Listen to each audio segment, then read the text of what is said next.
Hello. Hello. Hi.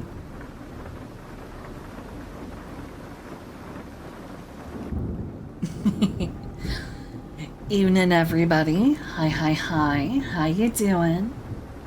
Robin, nice to see you. Child, nice to see you. Chadwick, it's good to see all you guys. I don't want to delay anything at all. I want you all to be able to see the end of this adventure as well as quick as possible. I also hope I don't kill anybody else tonight. I want people to actually be able to solve the mystery. I feel so bad. Okay. Well then. Well, I guess there's nothing else for it. Let's go ahead and jump straight into night 2 of Silsey's Mansion of Ungodly Horrors with the crew. And don't worry, all links in the description will be for all the socials of everybody who's got them. So go ahead, feel free to check out the VOD once this is all done. Alright. Okay, I'm back. Welcome back. Hey guys. So it's good to be back in the Tucker and Dale versus Evil Mansion. Yeah, I'm sorry. But also, eagle-eyed viewers may have noticed we are missing a particular player slot in the chat. So, due to poison damage. Yeah, because the trap quadrupled poison damage of anyone who failed with a 1. It would have been just doubled if it had been by only like 5 or something. If he had failed to save by 5 or more, it would have been doubled, but it got quadrupled because he hit a 1. So, I feel bad. Oh, is Remulix in the chat? He just got a sub gifted to him. Yeah, Robin, thank you. Thank you for gifting the sub to Remulix. Thank you. Alrighty, let's go ahead and start where we left off. An unnatural darkness has just lifted from the ballroom. All the doors and windows have just come unlocked. And in this room are 4 new dead bodies. The individuals who have passed are none other than Calbi Jasiri, the Fire Genasi from the High Arcanum Institute, Tora Janket, the Halfling from the High Arcanum Institute, and Dr. Morius Lawn, the almost zealous, fanatical fan of Dr.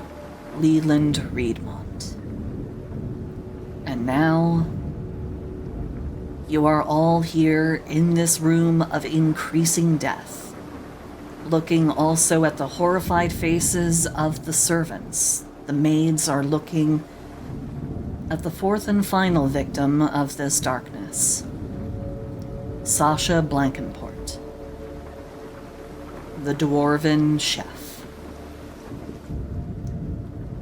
There is massive unease and everybody is panicking and the maids are screaming and crying. What do you do? Is the suit of armor that had fallen still down? I drink and I know things. It is still on top of Miss Guffenauber, but it appears that Regulus pushed enough of it off of his sister to be able to draw her out from under it. Thank you for the wet frog. If I can, I would like to get a hold of that spear. I would get the one from the suit of armor that's still standing, but I don't know if that's booby trapped or not. Whereas the suit of armor is already fallen. Okay.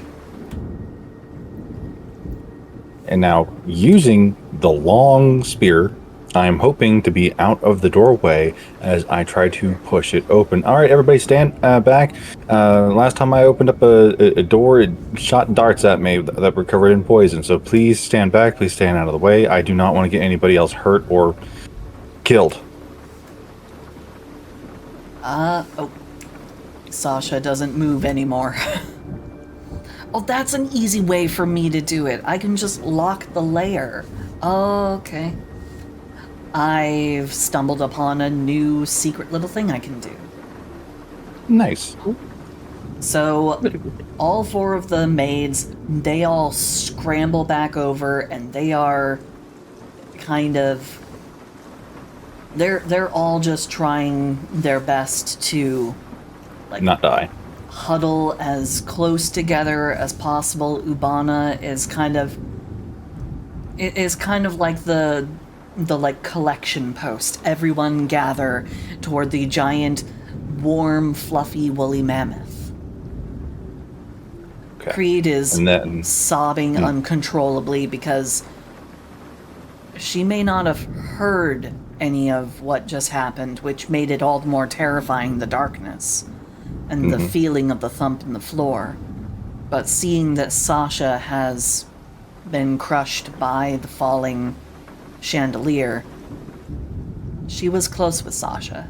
These are definitely the tears of someone seeing a friend be lost. But you go over to the door with your spear. And from the side, I cannot stress how much to the side I am as I am trying to poke this door open and not get shot again. You Just poke gonna- the door. Try to get it open.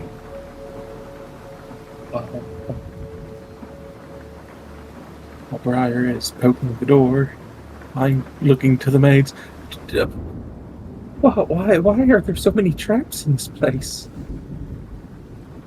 Traps? We've literally never heard anything from the master about any traps.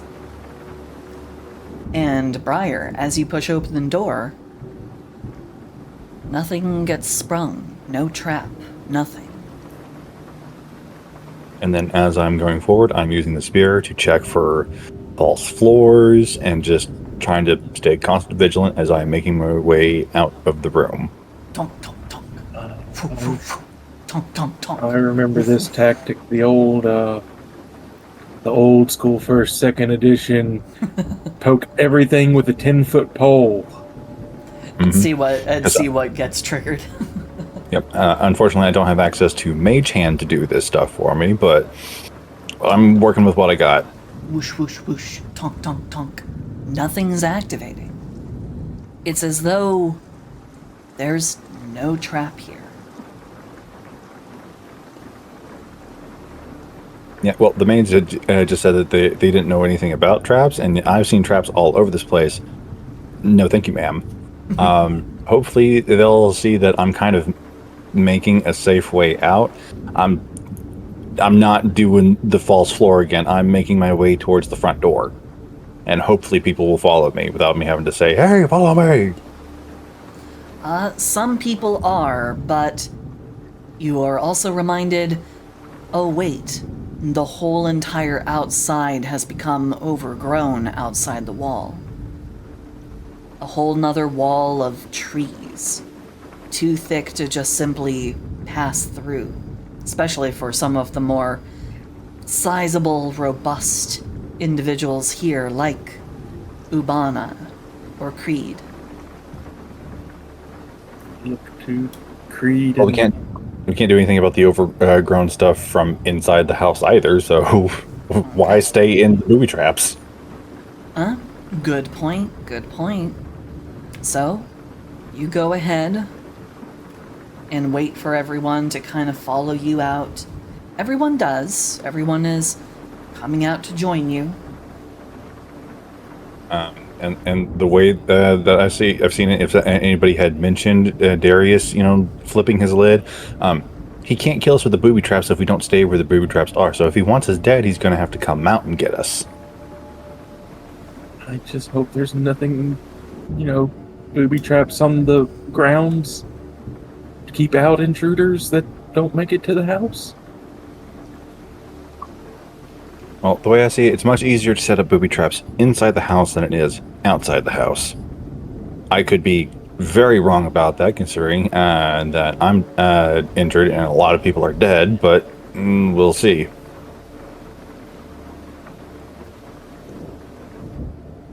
Oh, goody, another door. This one is still left open from when you all rushed in from outside, trying to get back inside after you saw the darkness. So still checking floors, and I would like to make an active perception check to make sure I don't hit any thin wires. Gotcha.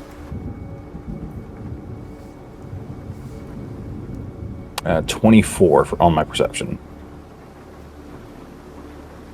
24 for your perception. Everything looks exactly the way it was when you first arrived here. Nothing seems to have been meddled with, moved. There don't appear to be any changes in the positions of anything. And as far as you can tell from your tapping and testing with your newfound poking stick, nothing is giving way. It seems as though... In just a moment. Oh, yeah.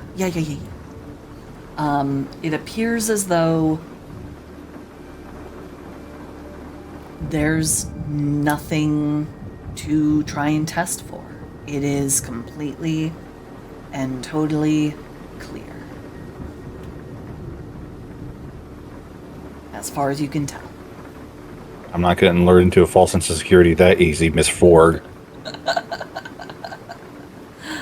Still being paranoid as hell as I'm making my way out of this house. Okay. You are trying to make your way out the door. You get to about here. Are you still tapping and checking with your spear? Yes. Okay.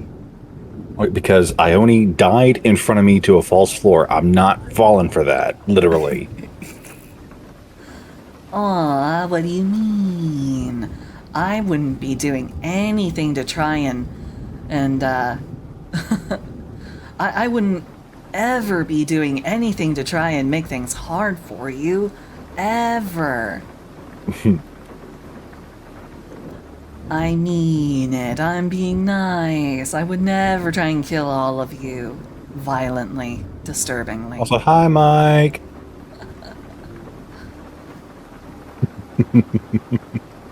Alrighty. So, as you continue to make your way outside, don't mind me while I move all the dead bodies outside of the, while I move all the bodies into a new folder. I think I'm gonna have to do that, because otherwise I'm gonna lose track of who's alive and who's dead real quick. Okay. Professional streamer here, everybody. I promise. I know what I'm doing. There is no stream without scuff. That is very true. Scuff is life. Scuff is the way. I returned. Sorry, I had to take a phone call. No, it's all Being the good. birthday, everybody is calling me. Hey, They've had It's all all right. day I to barely call me. made it to the end of the foyer. it is perfectly okay. Oh, Do good, not we're all even. dead. Awesome. Yep, mostly because I was shifting around and reorienting things, creating a folder for the dead, so that I don't continue to mix up who's alive and who's not. And their Is that folder tokens called and Soylent Green?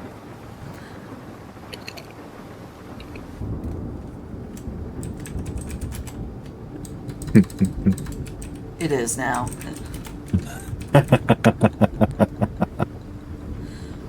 All right, everybody. From now on, the folder for dead people is going to be called Soylent Green. That's what it's going to be in every single map I manage in Photoshop from now on. It is the Soylent Green folder, because that's too perfect.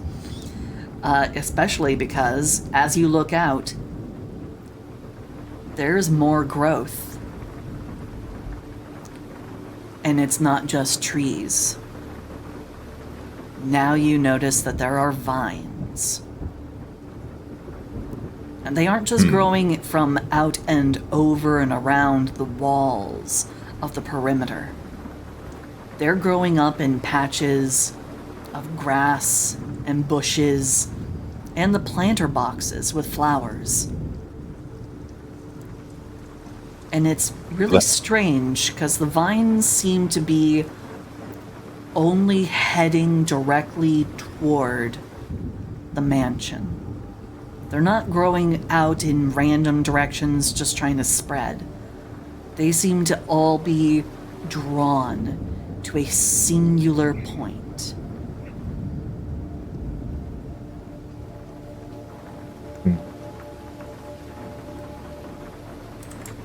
I don't have vines to draw on here, or I could. Give me a moment. Just gonna squiggle some lines. Squiggle, squiggle. Yeah. And so it seems like the entire manor is covered with overgrowth, so we can't get out. You can try, though.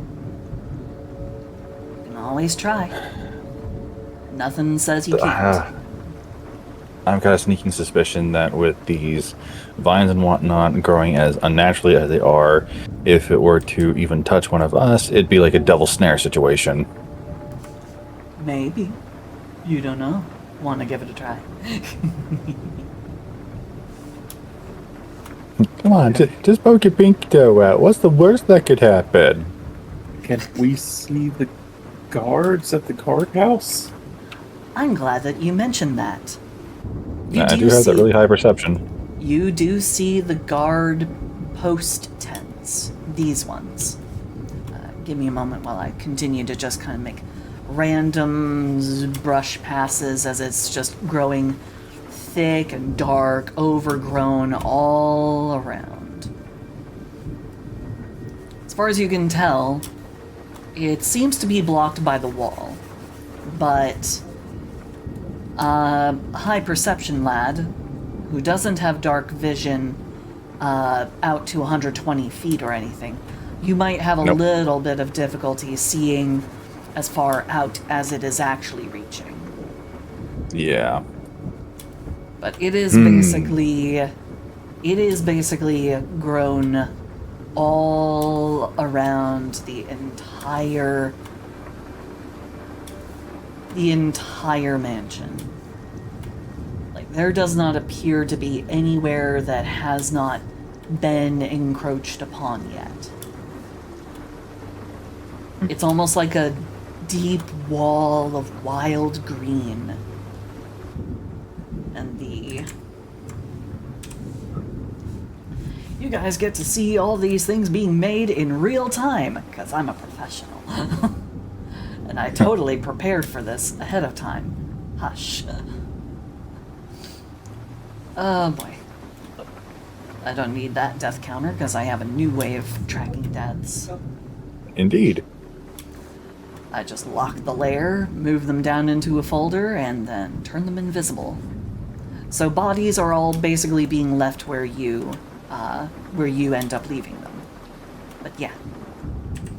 Okay. But what you see from the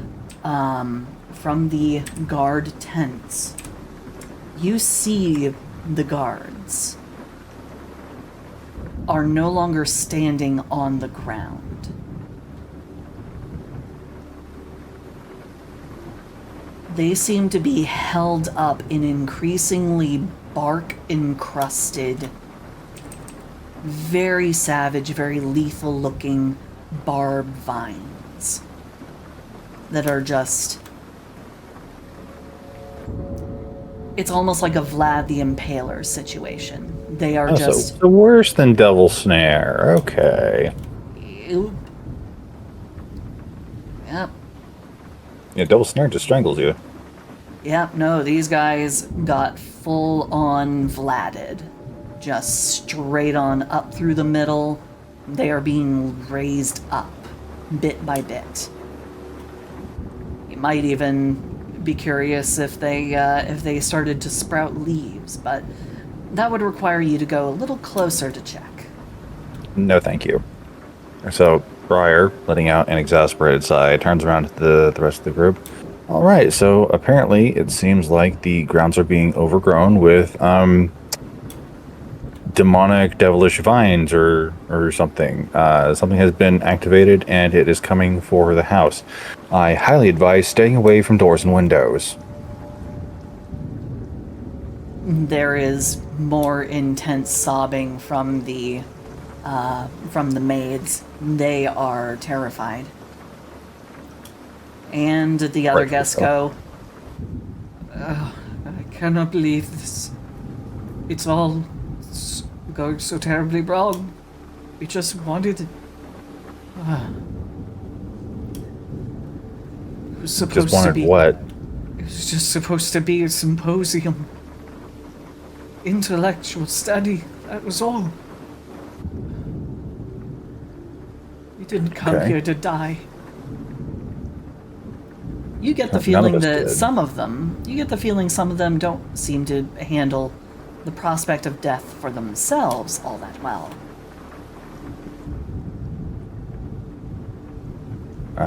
So we're going to start making our way back inside.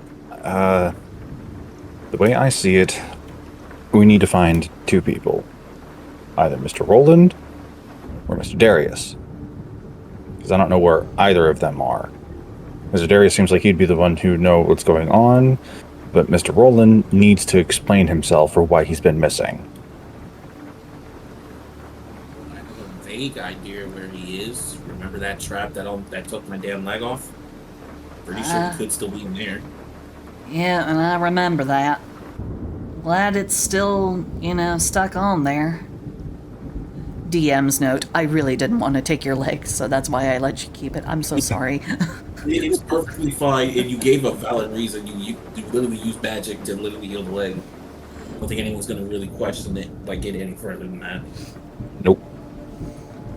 But while she's on the subject of Darius, it's like, I think something snapped with him the moment the doctor died.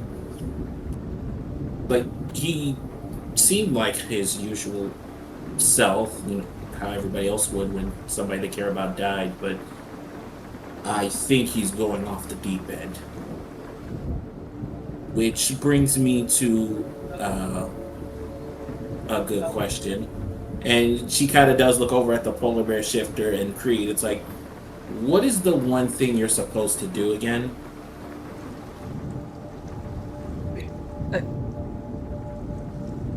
Creed, her job? Yes, I do.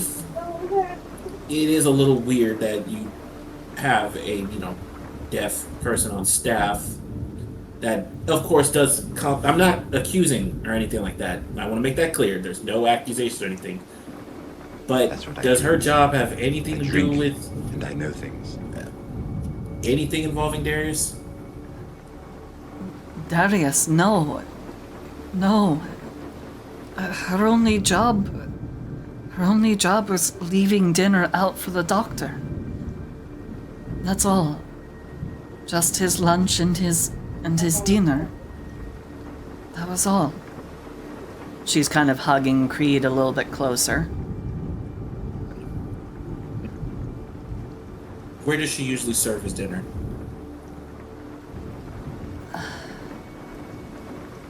I don't really know myself, 'cause I'm usually either busy or asleep at that time. She only serves him twice a day. Could you please ask her? Of course, yes. I'm sorry, let me go ahead and move you back up into the main group so you aren't standing at the danger door. Yeah, I really don't want there to be a reenactment of, let me break off a piece of that Kit Kat bar. All right. And you watch as Bianca very gently turns Creed and begins signing. She watches, signs back, and looks over to you. Roll me a persuasion. With advantage, because you are doing this basically through Bianca. Thank you. I did see them sign. Yes. That was almost a nat 1. 19 for 23. Oh, that's more than enough. She gives you a look like she only wants to help because she doesn't want anyone else to get hurt. You definitely get that vibe from her. So she signs, and she's looking at you as she's doing it. So she's signing to you, but Bianca takes a step back and she begins translating. She says that the doctor had very specific orders for his meal. It always had to be served on a platter with a very special silver cloche, and it had to be set at exactly the right place, always at 10 p.m. And apparently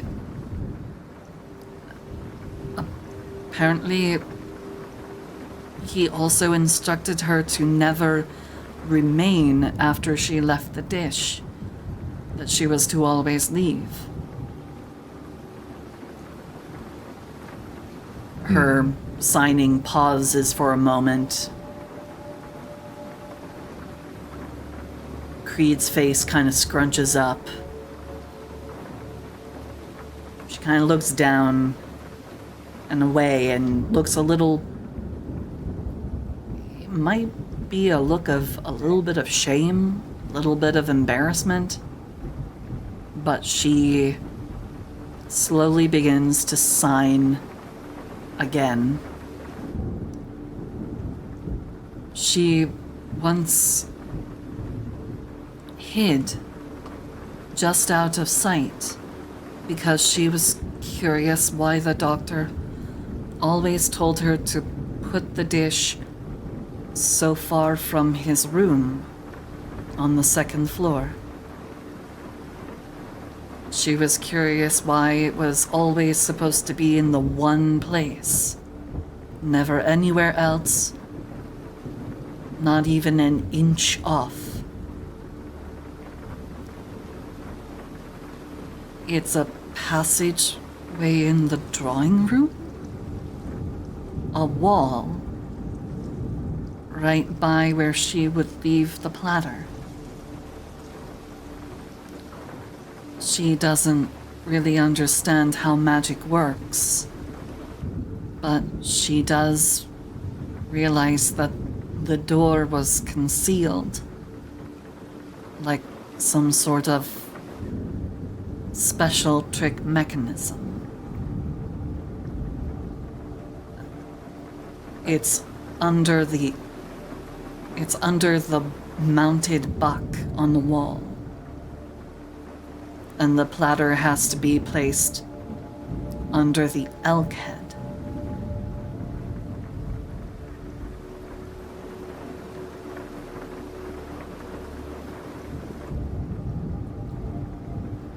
And were his meals the exact same every time? She signs your question. Creed shakes her head and she signs back. No. The meals didn't really seem to ever matter, though he does seem to like the dishes from our homeland. He seems to Okay, be so- particularly fond of knucklehead trout fillet. That is true. Okay, so it's not weight based, but it might be material based, which is why it had to be on that special silver plate.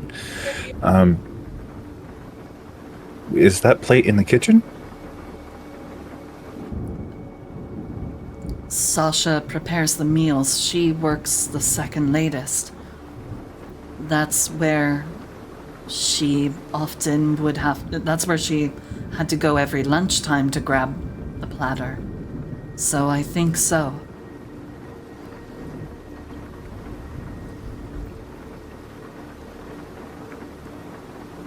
Okay. Before we do a whole bunch of exploring of the grounds, do you all happen to have any healer's kits or healing potions? Anything to help take care of any wounds or even poisons that we may or may not come across? Poisons? What? No, just. There might be something. There might be some bottles of Ipecac in the kitchen for if someone gets food poisoning, but nothing for anything more serious, like trap poison. I still can't believe that. We've never seen or heard anything about traps here. According to our lovely drow lady, Mr. Darius is not in his right mind. He's probably grief-stricken after the master's death. He was the servant of the doctor's family. He had served under his father and had first started his training to become a butler under his grandfather. He is an old family servant. So losing the doctor was the same as losing any other family member.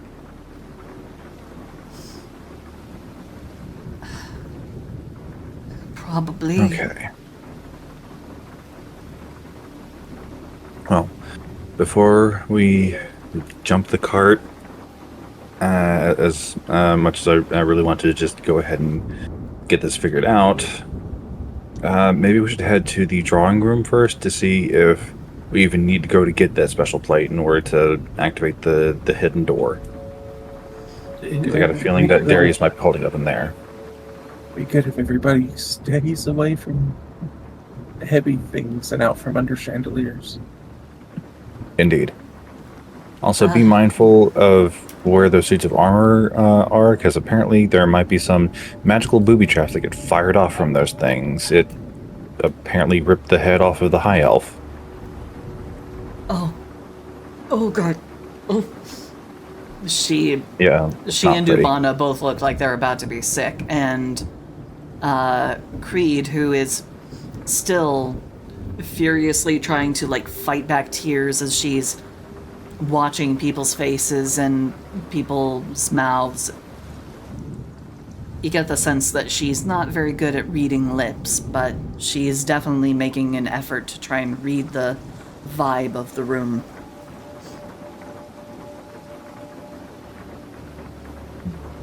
I'll take these folk back into the Great Hall. That room didn't have any chandeliers. And I don't remember any suits of armor, so people should be pretty safe up there. Do you potentially have any more healing magic left over? I'm still badly hurt from where I got shot earlier. Oh, yeah, I always got a little bit. You know, family background and all. One of the benefits of having a great grandpappy who might have been a solar or a god. You know. Well, make sure you hold on to a little bit just in case of an emergency, because I'm going to need to be a little bit harder to do any more explanations and investigations of this place, but I don't want all your healing to be tapped out. No worries. I really need to do my best for these people here, so Means I gotta do my best for you too. So come on over here, I'll patch you up best I can. Thank you. And she's gonna go ahead and sink 12 points with a cure wounds. And how big is her? Okay, let's If go you're ahead. talking about her lay on hands, it should be 5 times her level in Paladin. And she has used 5 of that for curing you of your poison. So she's got 25 left because she's the same level as you guys. Okay. So let's see But here. she's gonna use something else. She's gonna hold on to her lay on hands just in case of more poison. But she Okay. is going to use her racial feature as an Azamar, her healing hands. Okay. I only need. Oh, 8. okay. 8 healing. So That's good. I'm only 4 away from full now. okay. So I may not be a spring chicken anymore, but I'm right as rain. Yep. And you watch as she uses her healing hands feature, the freckles on her face kind of glow with kind of a warm light. It's almost like looking at a picture that's had holes punched in it and you're watching the sun from behind.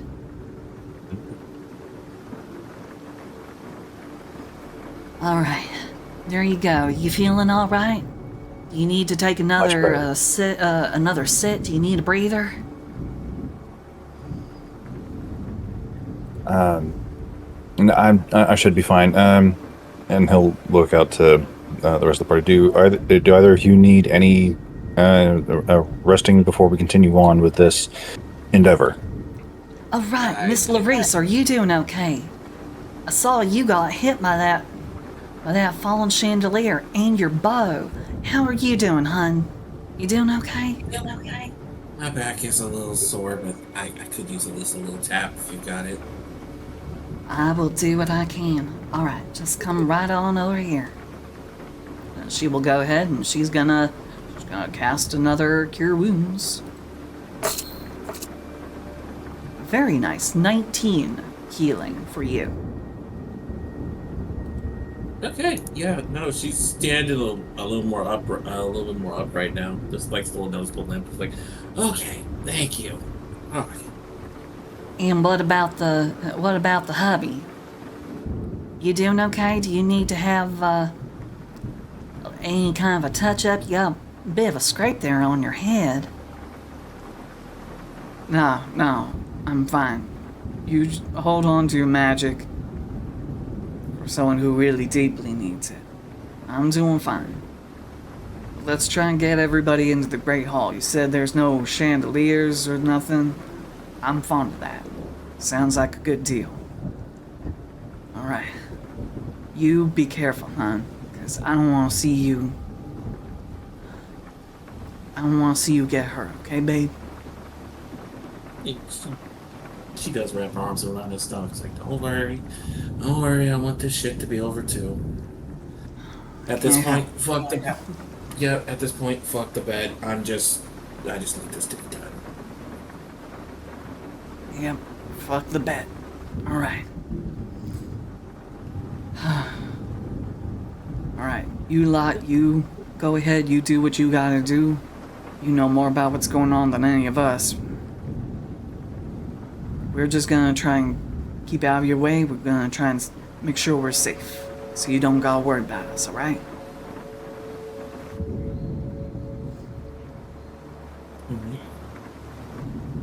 And with that, everybody. So I have been trying to hold the joke back, but I gotta let it out. Of course, the draw's back hurts. She's in a matriarchal society. She's used to doing all the hard work. Oof. Sorry. Real. Okay, just because you're not wrong, it doesn't mean you gotta make the joke now. Well, at least it wasn't a pun. It's like too real, man. Too real. Okay. Everybody has been moved. Oh, right. This dude is dead too. I gotta make sure that I move him down into the dead person folder for Soylent Green. Okay. The Soylent Green is people. All right. And that leaves just the four of you. Tobin, Alisane, Briar, and Larice. You are all that remain of the force that was originally set out to try and find out just what the hell is going on. Okay. So, point of order. Maybe we should go to the drawing room first, just to see if we even need to go so far as to get that plate in order to be able to get in. Because my theory is that Darius might be hiding where the doctor would be doing his work, someplace that was important to him, and that's where. I'm drawing a blank on her name. The Deaf Maid. Creed. That's where Creed was delivering his meals. Yeah, the last I heard of theirs, he was going to the second floor, so I can find with that. And All right, one minor correction because I'm stupid. It's not under the elk head that the platter is placed. It's under a mounted gazelle. My bad. Gazelle head. Okay.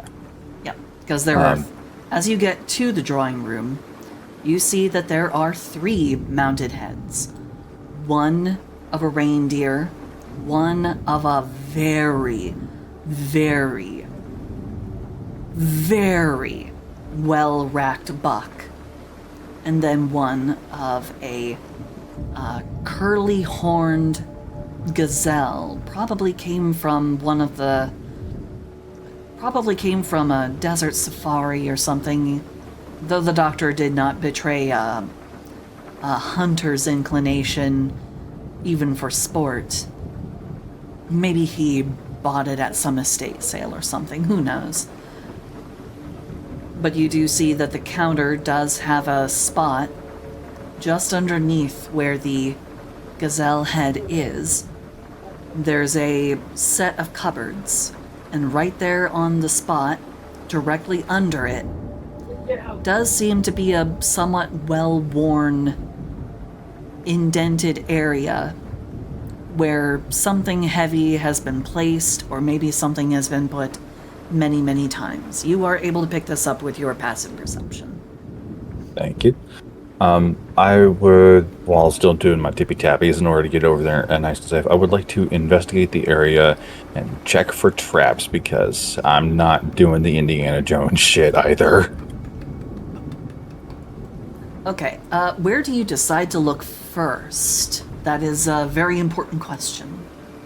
So I would like to start my investigation at the point where we would place something on it, because that's where the Rube Goldberg machine would start if we were to try anything. Be it activating runes or anything like that. Just simple start from where the plate would be placed and move outward to see what would trigger. You start with an investigation check.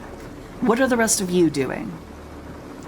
Tobin, Larice, do either of you decide to do something?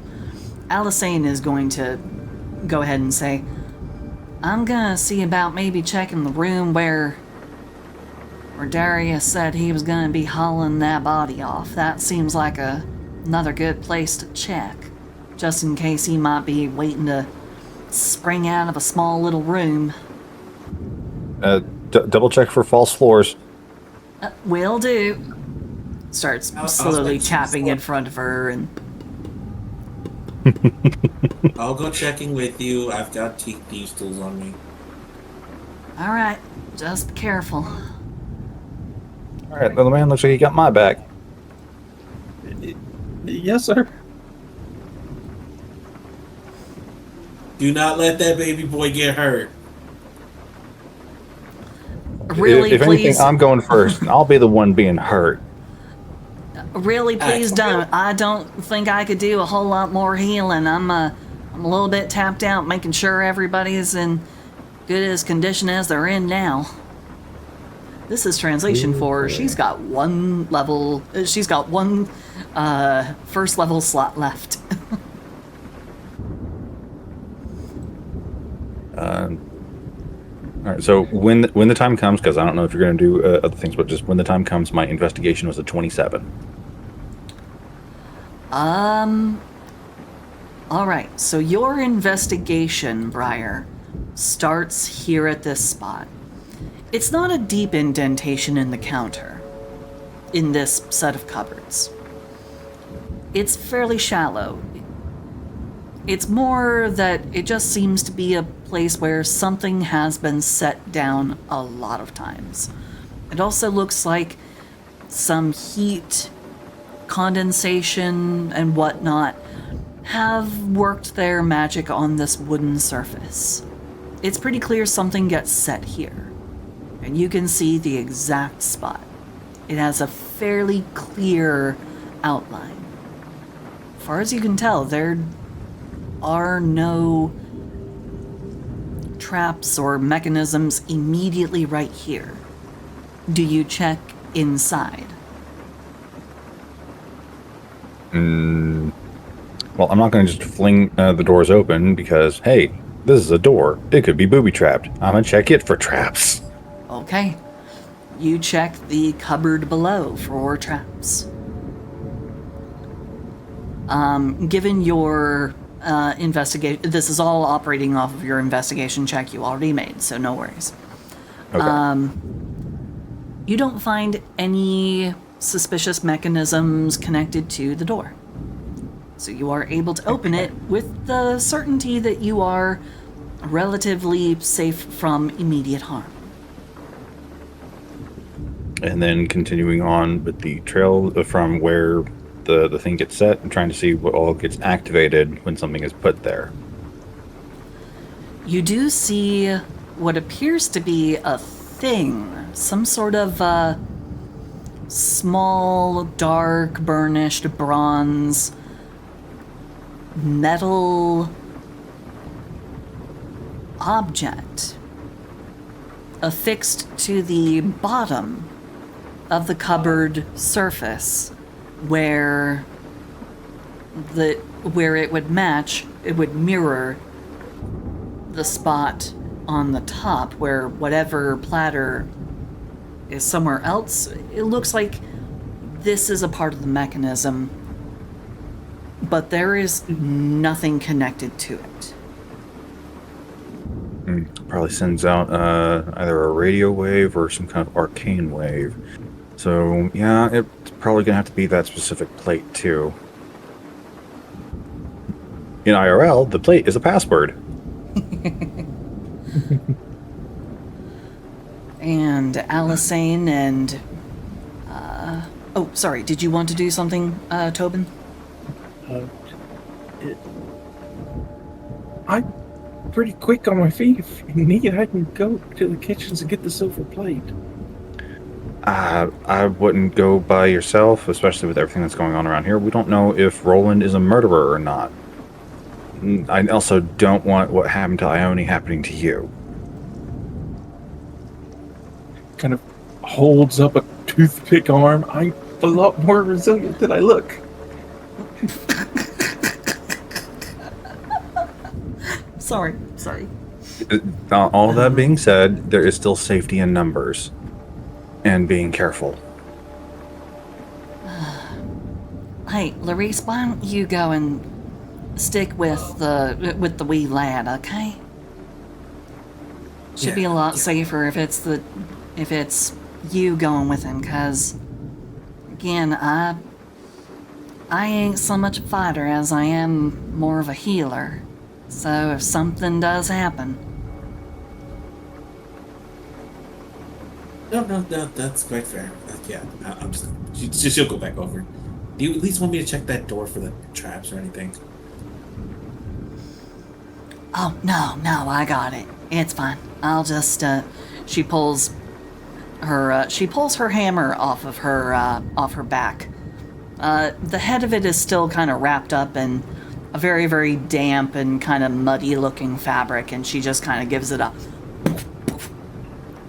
as she, like, kind of roughly knocks on the door with the hammer. See? And it's a pretty sure guarantee whatever hits this hammer ain't gonna be breaking it no time soon. So I got things here. You go watch after the little lad, okay? Keep him safe. I will. Nash will go over. Alright. So, Larice comes over here with Tobin. And the two of you make your way out. Larice, you got a clearer view when you had your interactions with,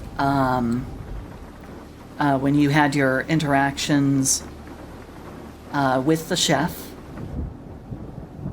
and with Creed.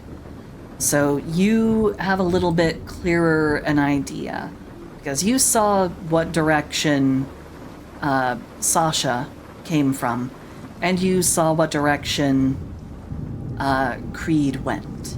So you have a fairly good idea what direction to do when you go outside. Yeah, she'll take him. It's like, just go.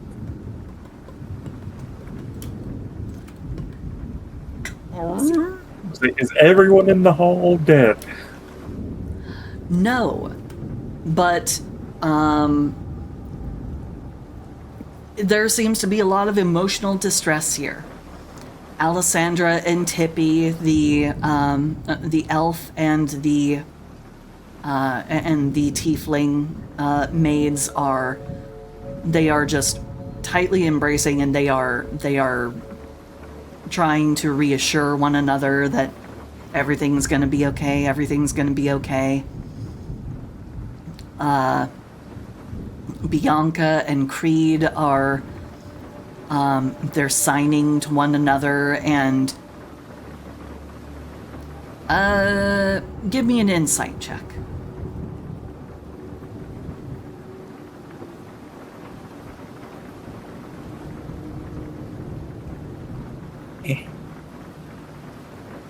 That's an 8. Okay. You know everything about that. You can't really get a good sense for, like, the vibe of their conversation, but you definitely see their hands are animated. Like, they are going through a lot of words together.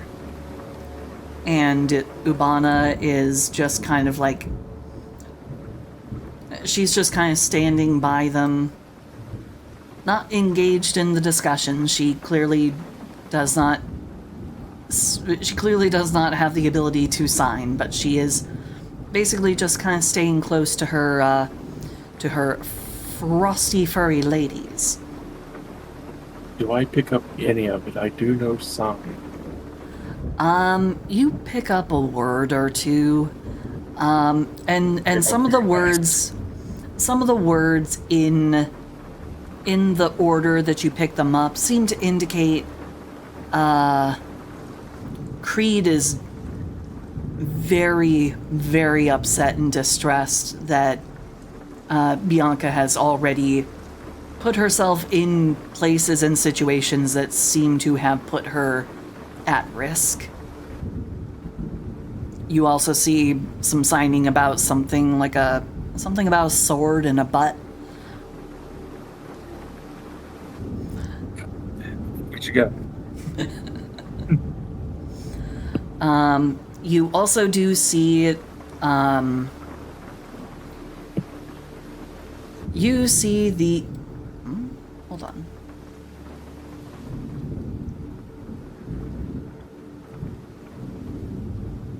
Sorry, I'm having to do mental check here.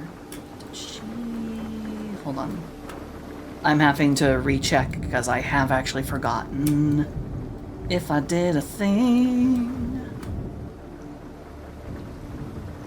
Oh, there's no way for me to check because that was on that layer.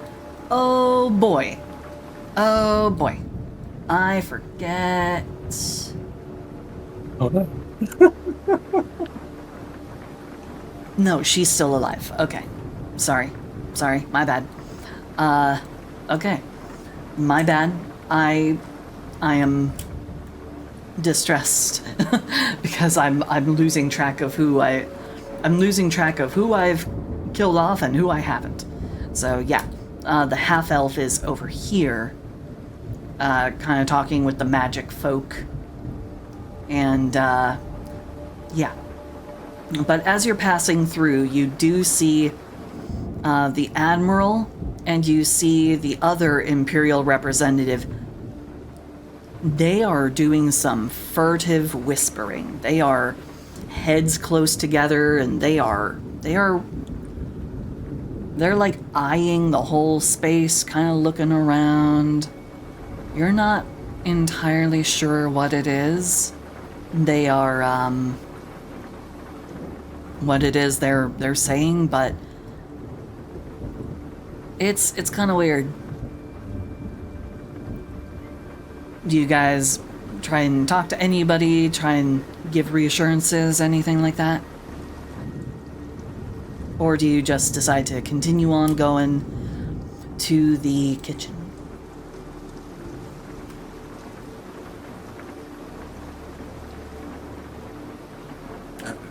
I think it'd probably be best if we keep moving. But what about you, Toby? It might be for the best. All right. The two of you sweep on through, and your passives are more than sufficient for you to also notice that as you're passing by, the only ones who really watch you all the way to the door are the two Imperial guys.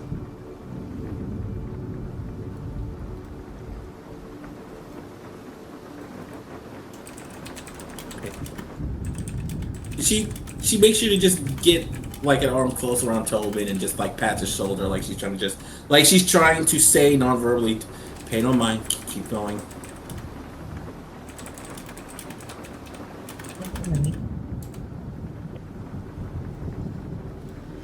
All right. And you are out in the rain. You do notice that this area, fortunately, doesn't seem to have any of those thorny, dangerous-looking vines growing through it. So everything appears to be okay.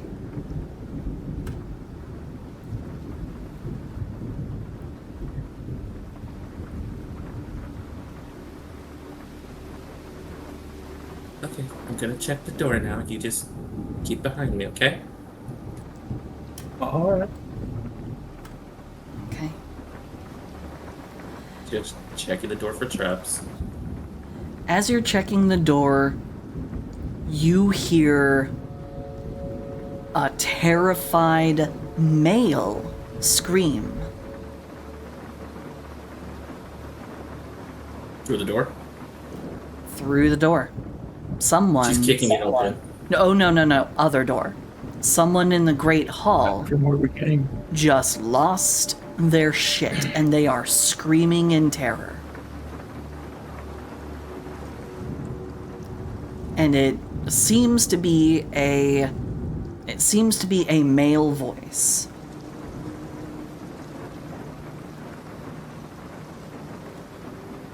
Running back to the door.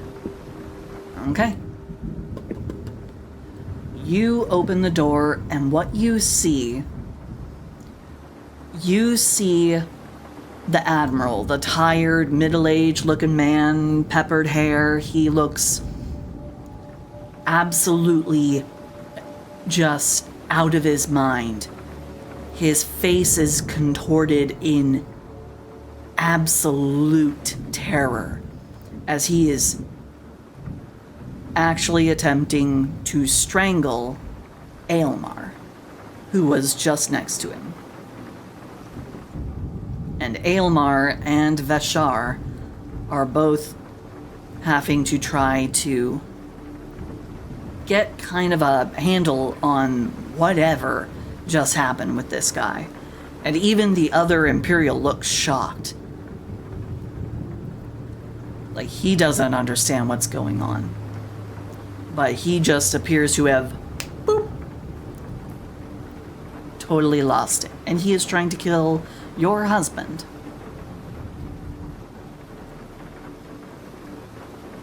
Yeah, she's immediately storming over and trying to shove him off. It was like, what the fuck are you doing? You come over here, you give him a very good hearty shove.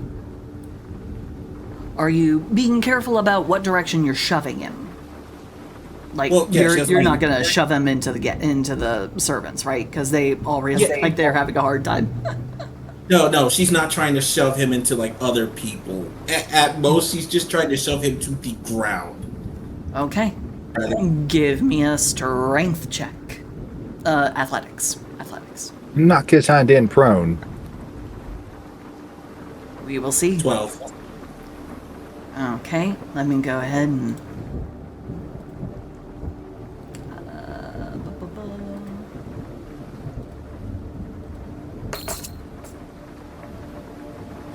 Yep, you do manage to send this man face first into the ground, and he is screaming. He is screaming incoherently. He's not saying words anymore.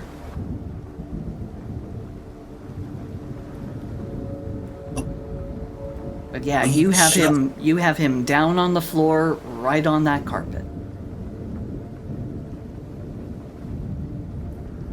She will look over to like the other guy. It's like, we just walked past y'all. What happened? I do not know. It was very sudden.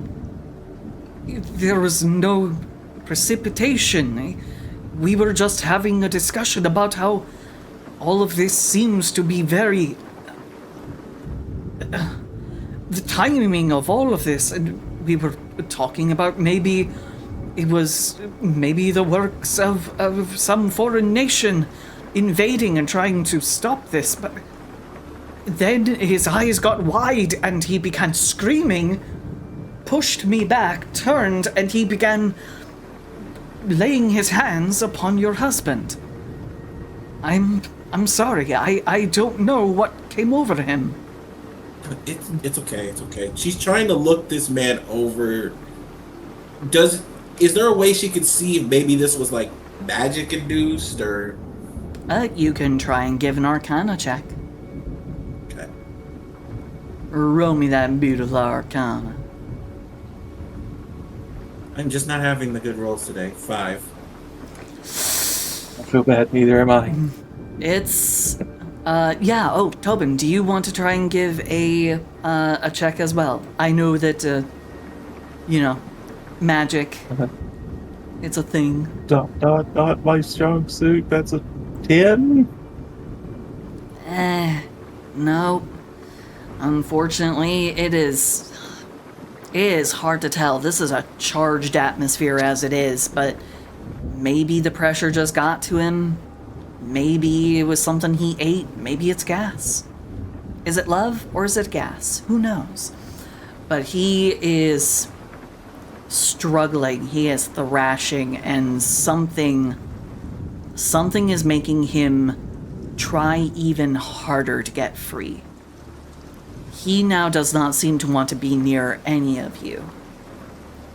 Roll me one more strength check. Just a straight strength check on this one. Larice, since you were the one who pushed him to the ground. 15. Okay. Let me go ahead. And...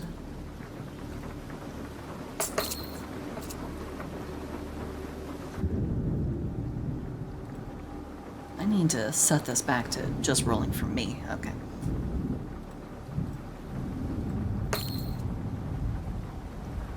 Okay. He manages to push himself free. In his now manic panic. This guy is just... eyes are bugging. He's practically frothing at the mouth as he is now pointing at everyone and backing up toward the door. And what he is now saying does not make a lot of sense. You are all...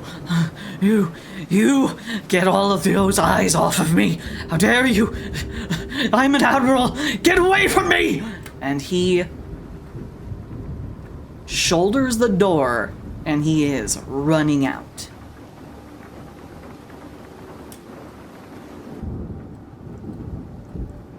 Briar, you hear a door get knocked wide open and you hear running footsteps and someone crying out.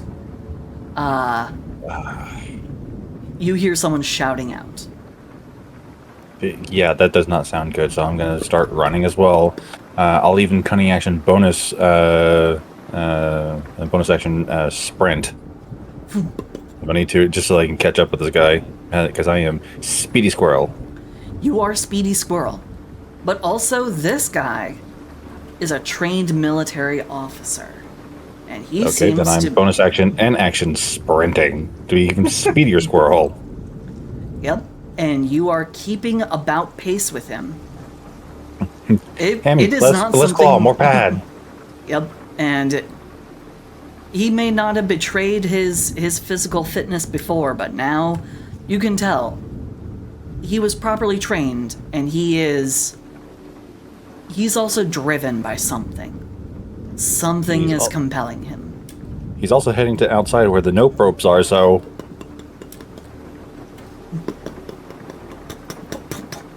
And stop, you don't want to go out there!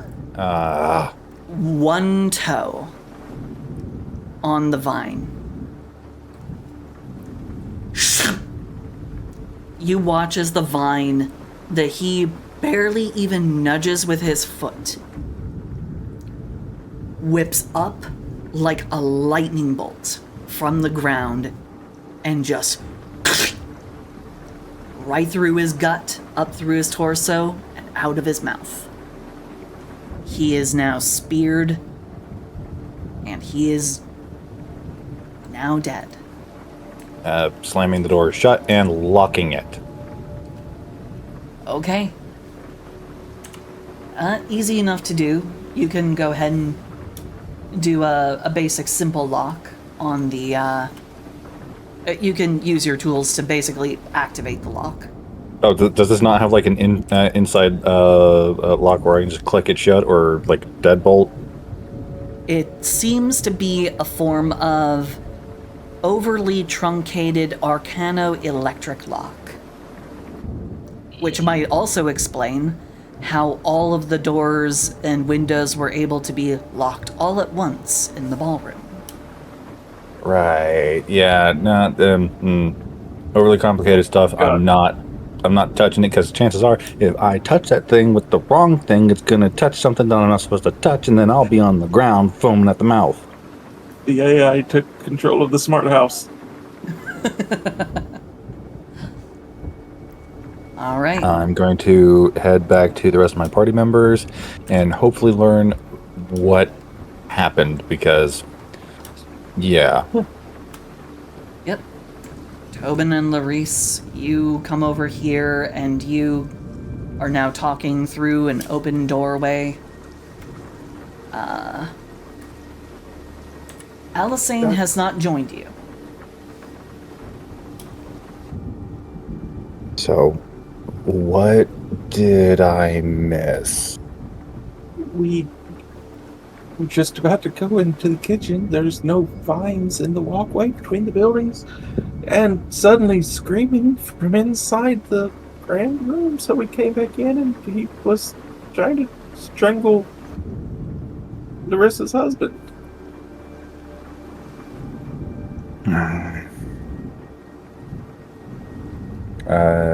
Do either of you describe how out of it he was? I do. Yeah. It's like as far as his friend put it, they were, they talked about this, and then it's like he just started looking like he was foaming at the mouth, dazed, sort of feral. Sounds like a reaction to being drugged. Great. Well, not going to be able to inspect the body anytime soon for any kind of needle pricks or the like, because there's a very big needle going right through him. Oh. Oh.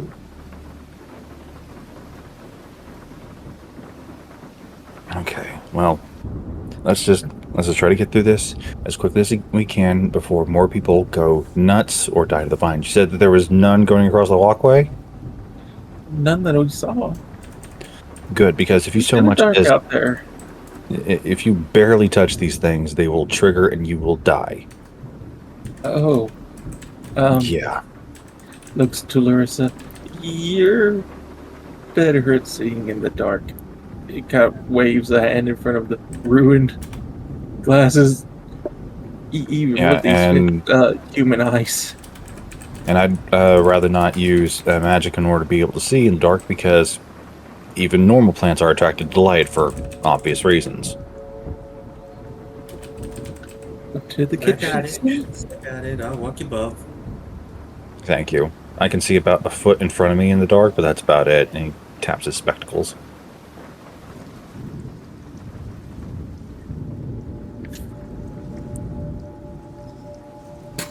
Ione becomes useful after death. Oh. She begins to walk and is like, wait, what the hell am I doing? She claps her hands and just does dancing lights. Like, yeah, okay, come on. Well, All right. Well, we were trying to avoid light because plants are attracted to it. That's probably why all of it's going towards the main house here. If we use light outside, it might attract the plants to come at us. Okay. She kills the lights. Yeah, that's why you need to be our eyes out there in the dark where we can't see.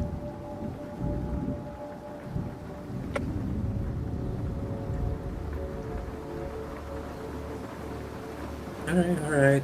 He takes Tobin's hand and then has Tobin take Briar's hand. It's like, use the buddy system once more. Come on. Self-destruct time! Poof! And they explode. Sorry. Daisy chain to freedom. Do not worry, everything is fine. Actually, do you try and say anything to the, do you try and say anything to the people? Because, Pius Mattis, the other Imperial, he steps forward and he goes, "What happened to the Admiral? Where is he?" It is very dangerous outside, and then I will kind of motion him to come closer so that I can whisper to him, because I don't want to deceive him, but I also don't want to alarm everybody. Keep everybody inside. If you so much as touch one of the vines that are coming towards the house, it will spear right through you. He is unfortunately no longer with us.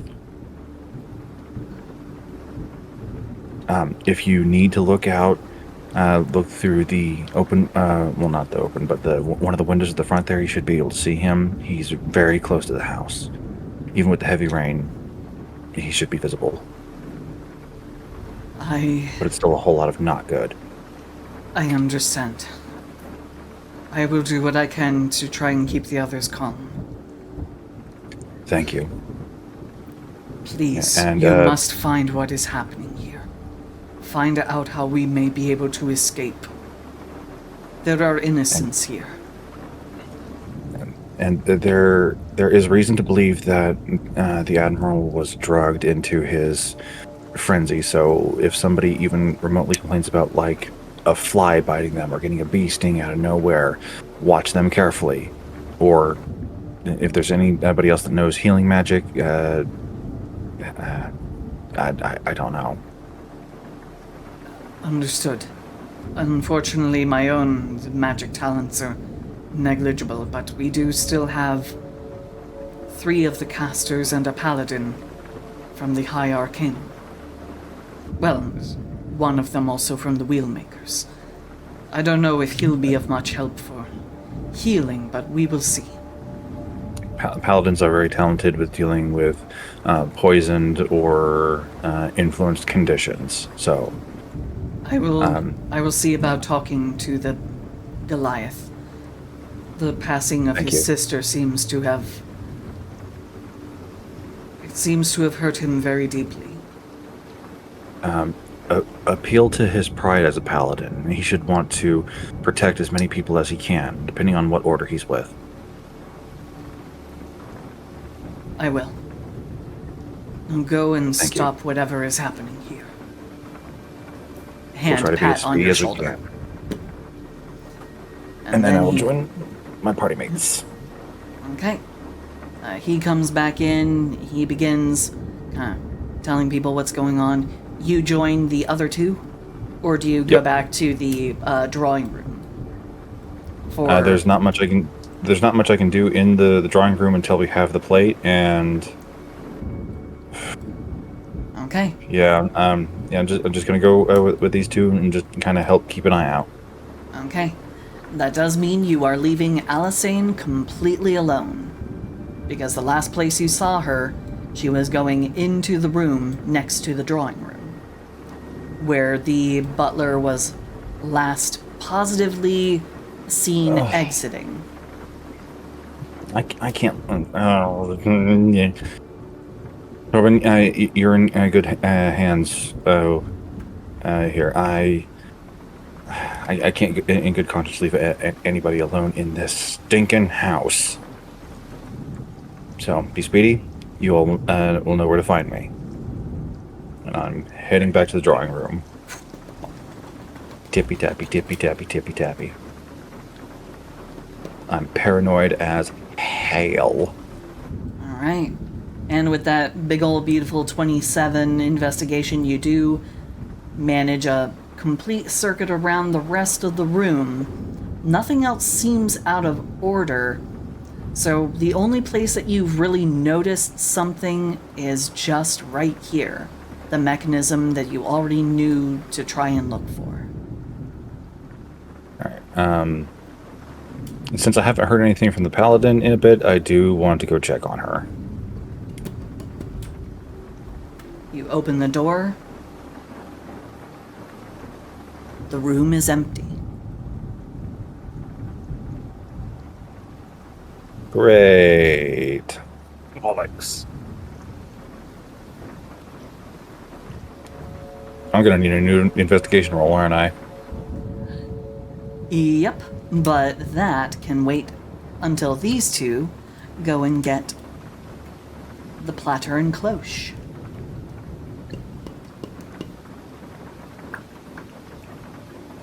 Blinky eyes looking around, making sure no vines have crept up.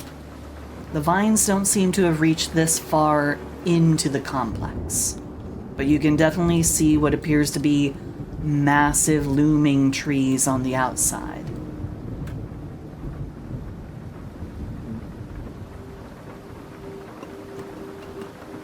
Into the kitchen.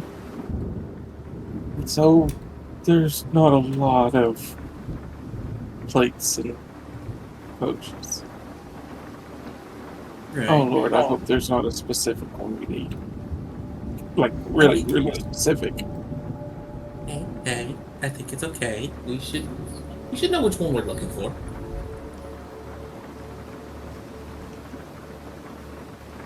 All right. Okay. And do you enter? Do you open the door? Let me check the door first, just in case. Roll me an investigation check.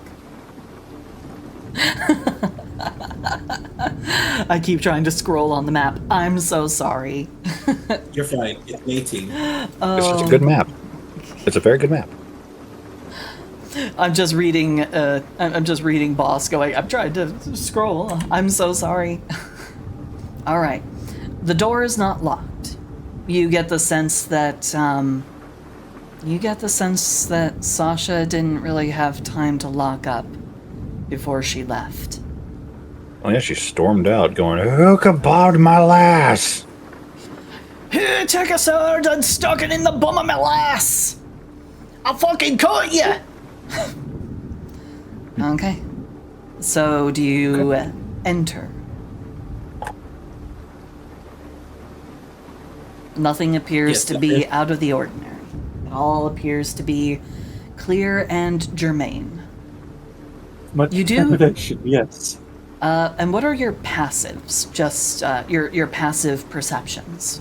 Just as a question. 14. Okay, 14. And what's yours, Larice? For which one? Passive perception? 11. Tobin, you smell something burning. Oh goodness, I think she left something on the stove. And now do you enter? Yes. With even greater trepidation, yes.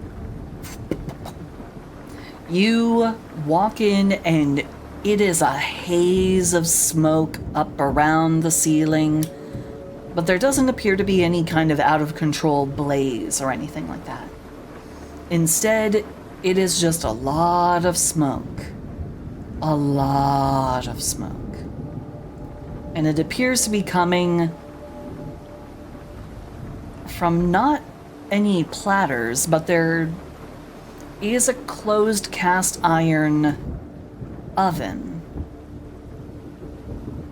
One of those ones with like a smokestack.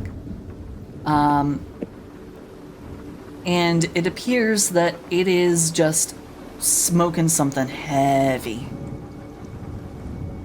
Oh, against my better judgment, I'm going to grab a rag and open it after I try to find a bucket of water. You do find a bucket of water right here next to one of the open stove ovens. Grab it, you come over, you open it up, and it's less fire and definitely a lot more just smoke. Because what you see inside is not food. You see a bunch of paper. A bunch of burned paper. And what appears to be a couple of leather-bound volumes that were in the middle of catching blaze.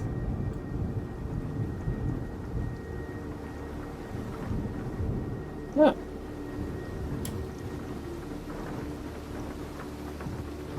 Looks to Lurs. Okay, to be very... I haven't thrown the water in yet. To be very, very honest, I was kind of afraid I was going to find a body in here. Yeah, that was the initial thought too. We need to see why those are being burned though. Or were.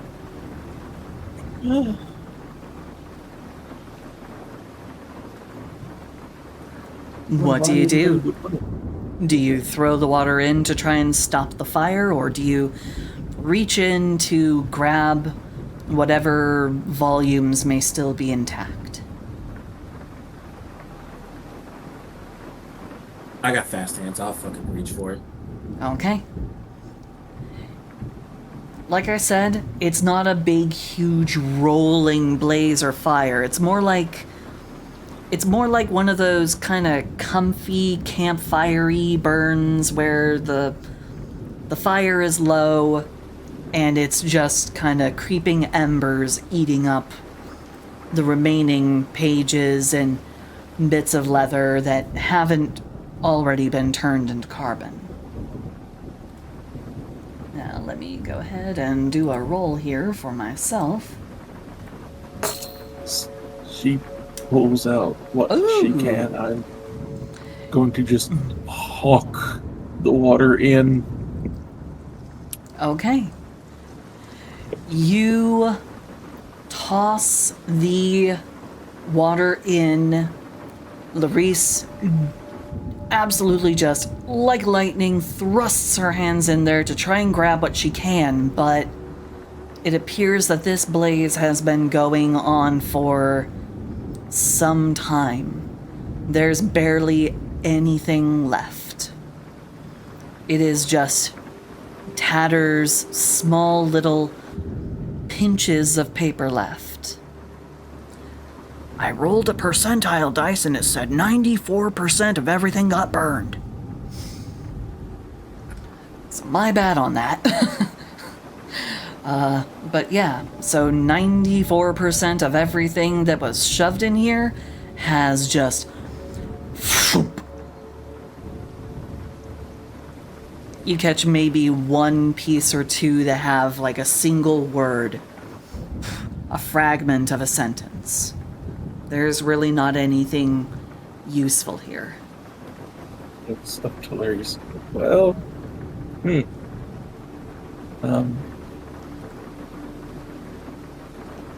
Huh. This isn't going to be very useful at all. I wonder why someone would be going. The little bit of paper that is there, can we make out what it says? Go ahead and give me an investigation check to kind of roll through what few bits are left. There's really not much.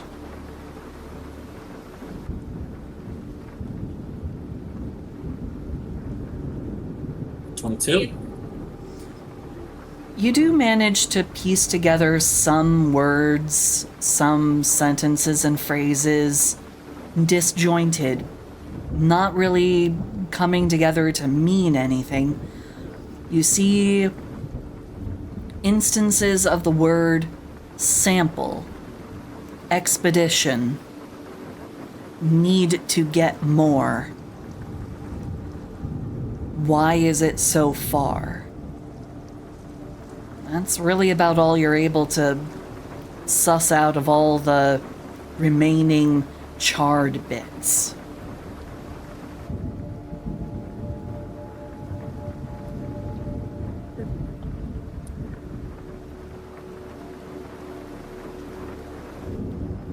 She will give the little paper to him. It's like, do you mind putting this with your notes?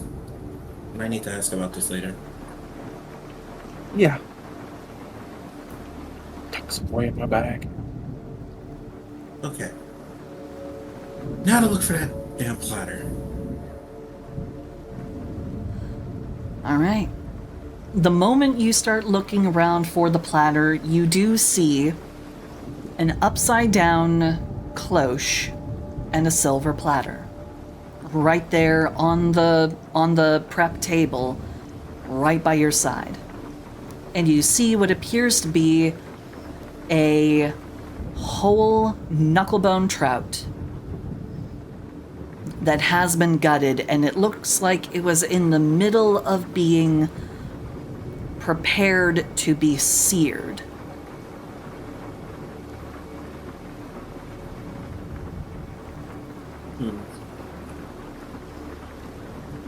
He's going to check over it to see if it was recently tampered with. Get the whole trap thing. I'm checking for traps. Okay. How good is your dexterity? Trap the fish. It's about the best thing I've got. So, Go out to trap the fish. Okay. Okay. Roll me an investigation.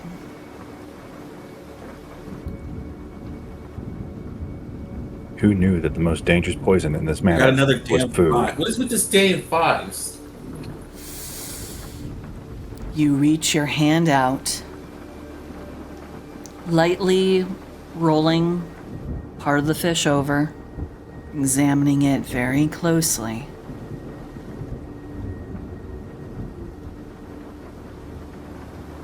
And there's a small, slight squirt of juice. As you have now disturbed a fish that has been left out in relative heat long enough that it's not frozen anymore. So, just harmless water. Nothing's wrong. It's all good. Yay, squirty fish. There is no trap. There's no trap in the fish, on the fish, under the fish, inside the fish, or around the fish. But you may want to wash your hands. Do you think we should fish on the plate for weight? Yes. That's She did say this was one of his favorite meals. yeah. I'm beginning to see that. Can you put the fish on the thing? I need to just clean this off for just a minute. It's just using presentation. Okay. It's the fish on the plate, puts the cover on the fish, holds it.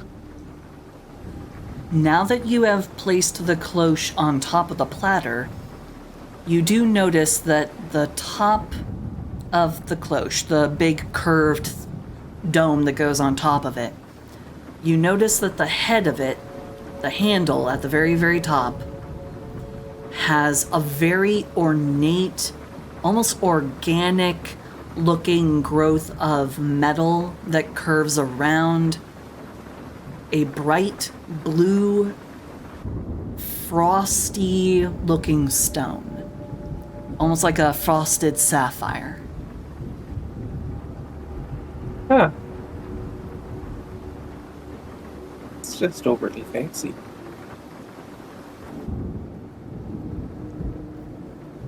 So congratulations, you have acquired a fish. Now, coming back down over here to Briar, because Briar has found that someone is not found, someone is missing. Briar. Oh no, nothing. Nothing, and that's more troubling than something. This room has in it what appears to be some kind of a statue. A human in old, almost, how best to describe it? You know the, like, paintings of Christopher Columbus? Not frontiersman-looking clothing, but definitely very self-important looking, puffed out, kind of ridiculous looking, like 1600s kind of attire. Okay. You see that it is a human dressed in old explorer clothes. There are some flower petals strewn across the floor. There is a now fully burned down stick of incense on a small table to the side. And you see wrapped, well, not wrapped, but covered, with a tablecloth, a body. And again, there is not a drop of blood on the top of it, but everywhere around the body. That seems to be where all the blood's coming out through the bottom.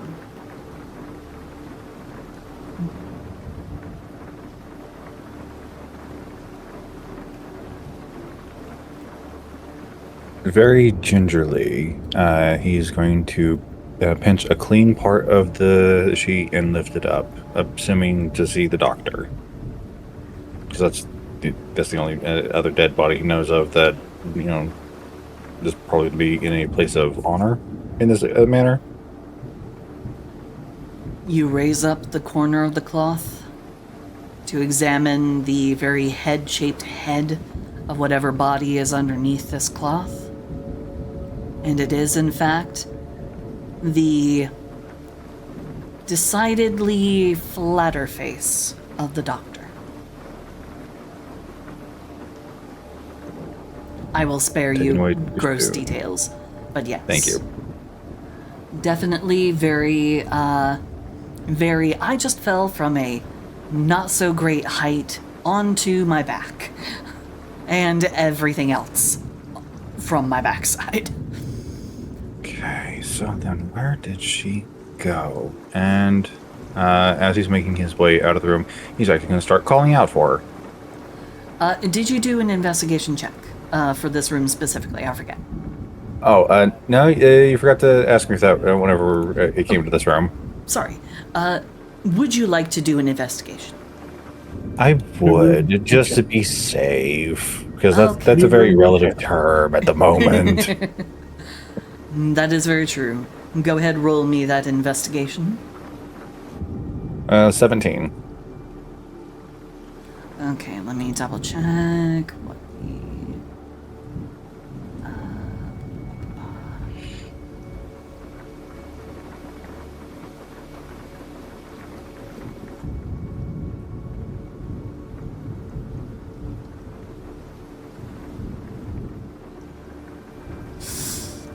Okay.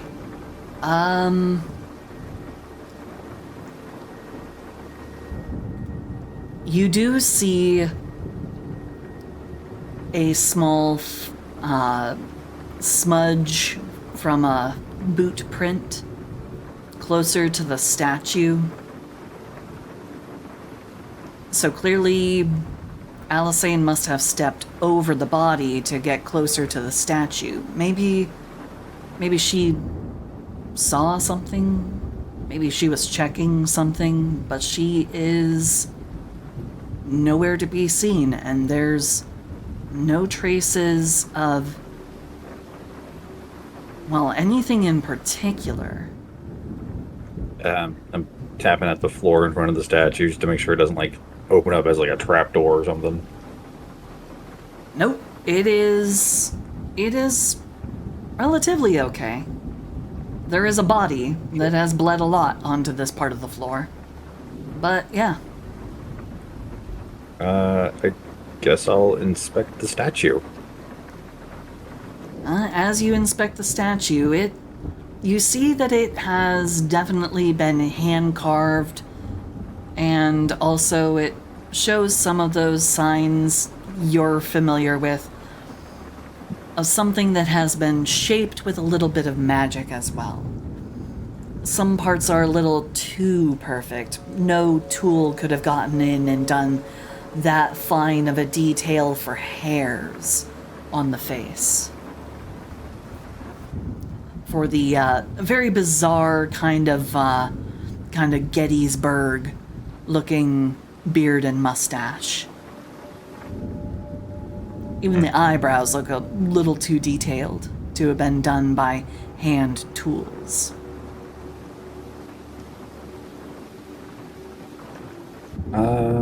I'd like to use my eye for detail for investigation and sort of maybe uncover or decipher some clues that could be with or about this statue.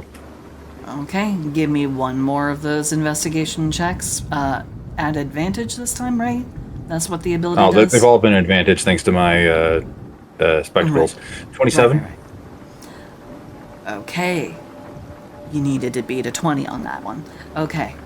So, you do finally notice it. You see a little stone knob that has some white scratch marks just behind one side of it. As though this little stone seems to move. You do see the gap. Push in.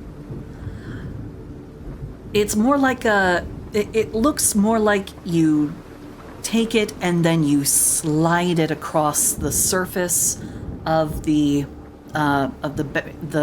base of the statue. And he will do just that. You do this.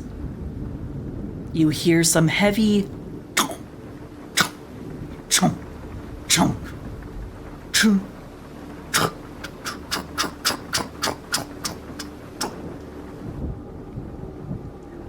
And then slowly the statue lowers down on its own, completely disappearing from view, revealing a stairway.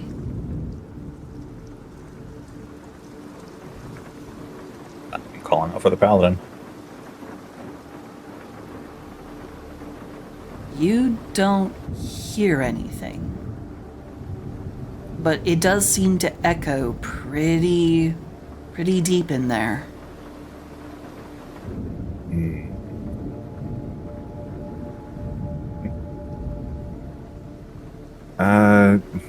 Looking on the inside of the doorway, do I see any way to activate that mechanism from the inside?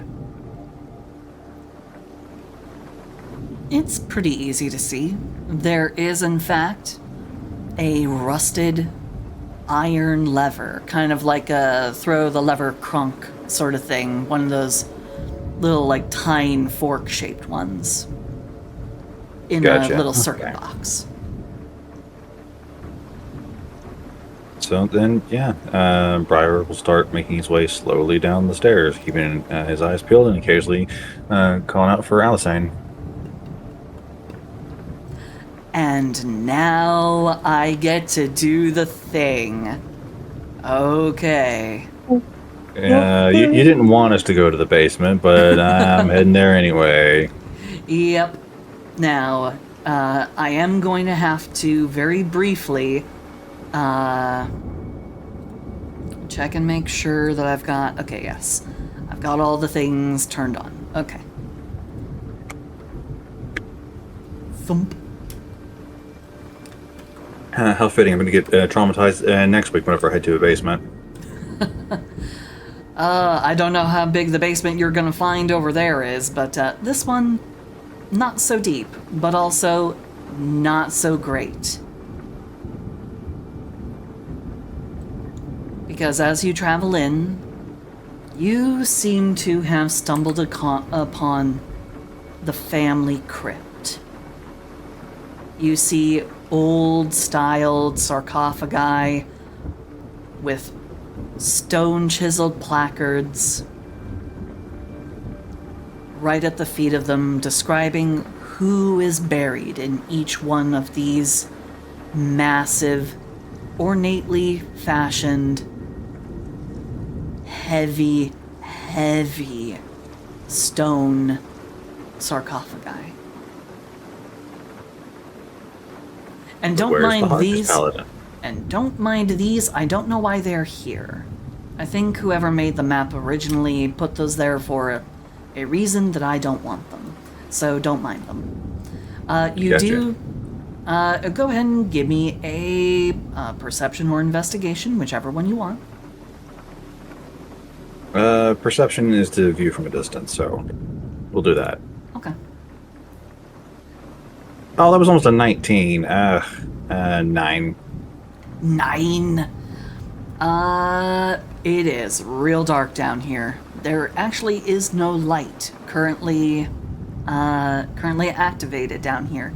It's more by the faint reflection of light coming down from the passage you opened. You are just catching the faintest bits, the faintest glimmers of light off the somewhat slick-looking walls. It appears some water has drained down and kind of leached through some of the masonry. I But will use my Bright Sparks cantrip. You use bright sparks. This room is suddenly illuminated. You have no problem seeing now with your bright sparks. The whole room looks briefly like there is sunlight. Like someone just turned on one of those 3 million lumen flashlights. And you do see at the far end a stairwell that also seems to be kind of trailing some rainwater down the steps. And you hear rain coming from the other side of a passage that leads up. Alisane, are you down here? Still no response. Do I notice any kind of foot traffic or anything? Because, like, obviously, if something down here is going to be pretty dusty. So I imagine that if anybody had been walking through, especially, a hardy paladin, they would have been leaving, clean footprints. You do see dust-disturbed footprints. One set leading out. One set leading in. They are not the same.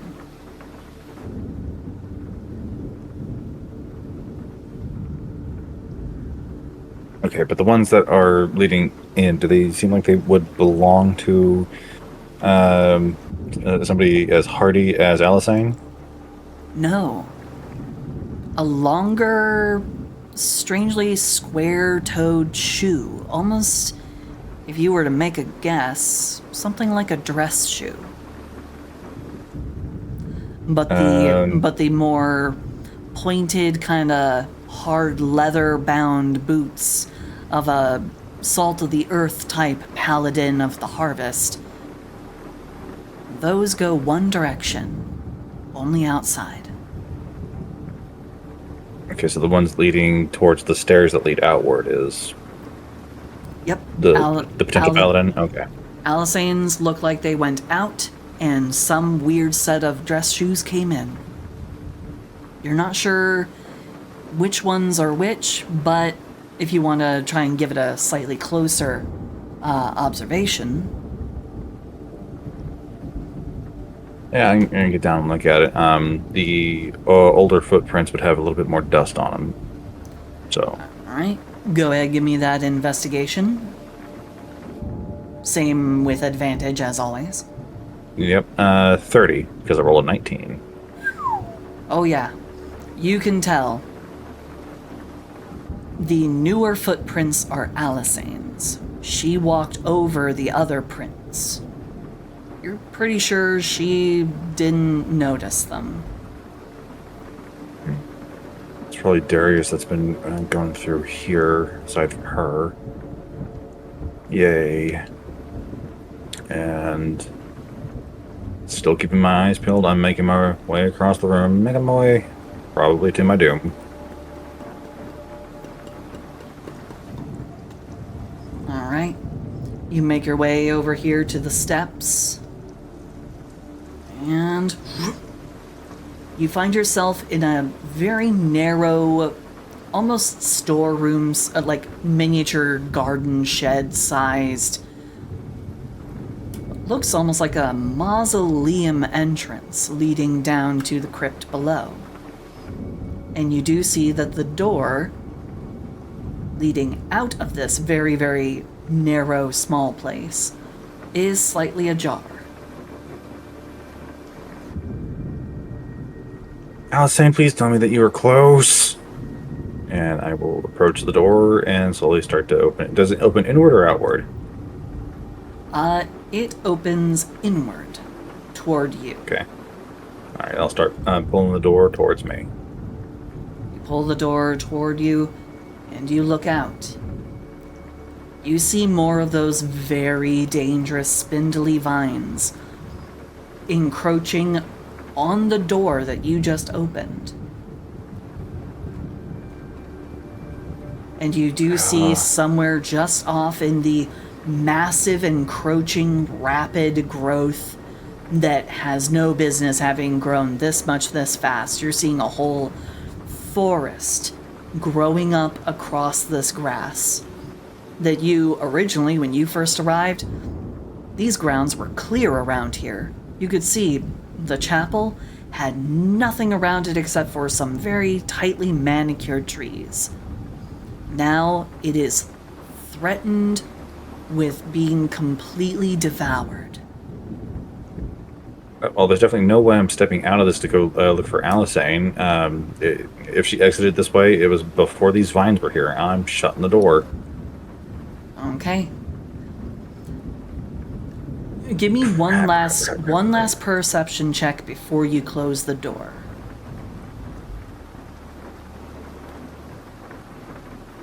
Uh, 18. You see a shadow of something deeper in the wood. Somewhere roughly about over here. You can't really get a good guess for its exact shape, but it appears to be like a big bulb. And you do see some of the vines growing up over and around it. And you can hear the sound of tightening wood like a strain or a stress. Whatever this bulb is, it is now tightening and crunching.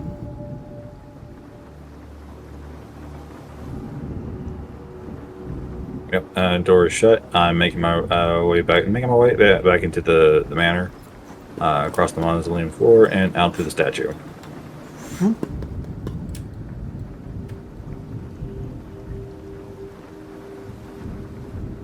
Okay, And you are then back going inside the to- mansion. I'm going to wait in the drawing room for my party members if they make it back alive. Okay.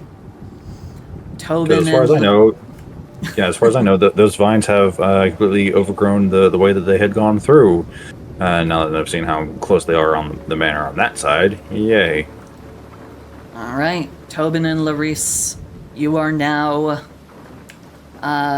able to cross back over now that you have a very large raw fish inside this cloached platter,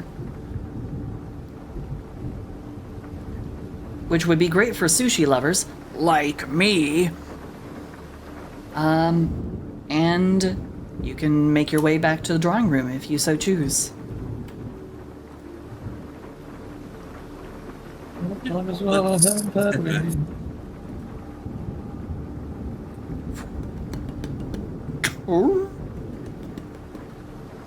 Everybody in here looks to be very nervous. Nobody seems to be resting well. They are nervously watching the windows after hearing about vines, and they can even see some of the trees growing up and over the walls.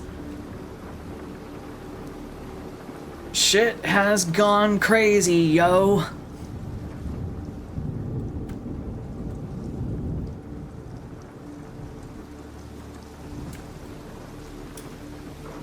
Did you find anything of interest while you were over there in...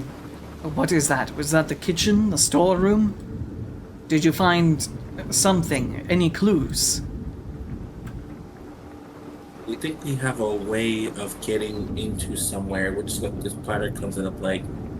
There's also this piece of paper that brings up about finding samples from an expedition. She kind of like she will take the platter from Tobin. It's like, Tobin, show the note, or like the what we could gather.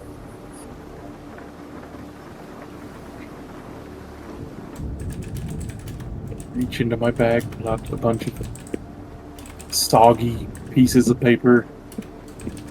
Oh.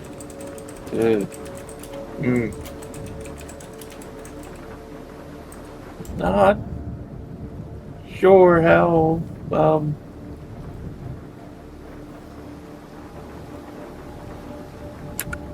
sure what this is going to do. It smells like... Ugh, raw fish. Ugh. Yeah. Oh no, not the platter. No, the notes. Notes. Did you get anything serviceable? Something maybe about the matter of the symposium? He starts eyeing your bag, Tobin. And, what are your passive insights? 16. Yeah. Passive inside 11. Larice, you definitely see that little flicker. You've seen it before. You see the flicker of greed.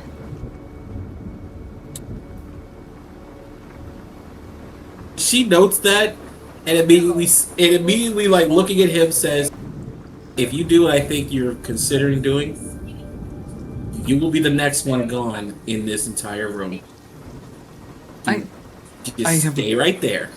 I have no idea what you mean. The most important part Oh, is the oh god, no! It's an ad! Son of a bitch! No! Fuck. Sorry. Okay. I forgot. It's a 2-hour long track, and we've been going for longer than 2 hours. Okay. Okay, it's all fixed. Crisis averted. Okay. So, Tobin, you are handing over the small smattering of ruined notes that you have.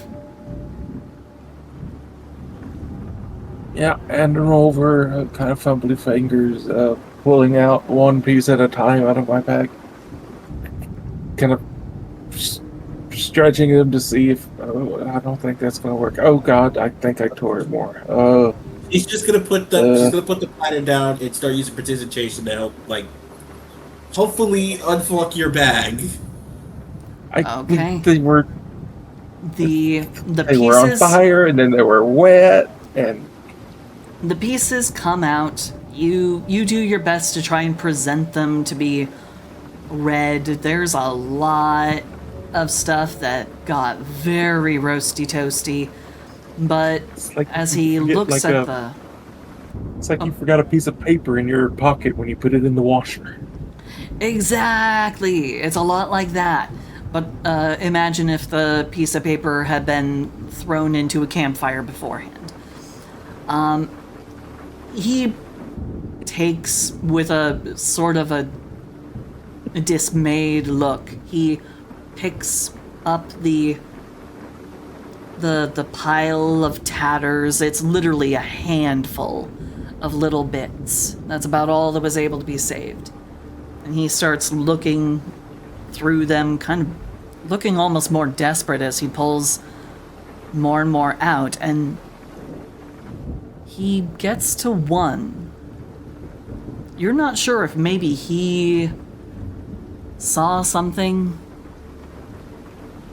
You're not sure if he saw something in particular, but he's looking at one particular piece that has stopped him dead.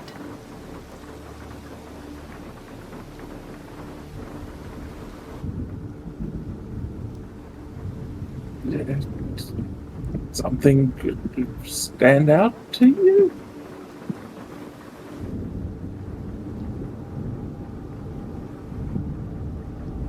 He speaks of expeditions.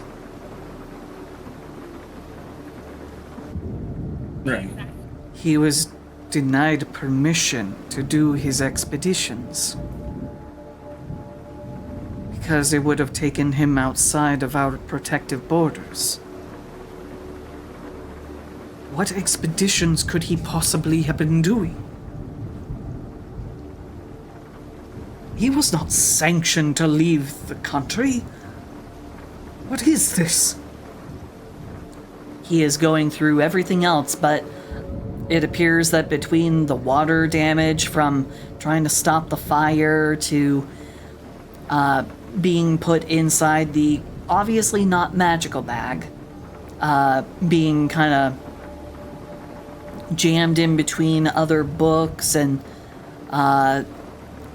it seems that maybe even a bottle of ink got opened up. Some of the tatters are completely and totally just stained black.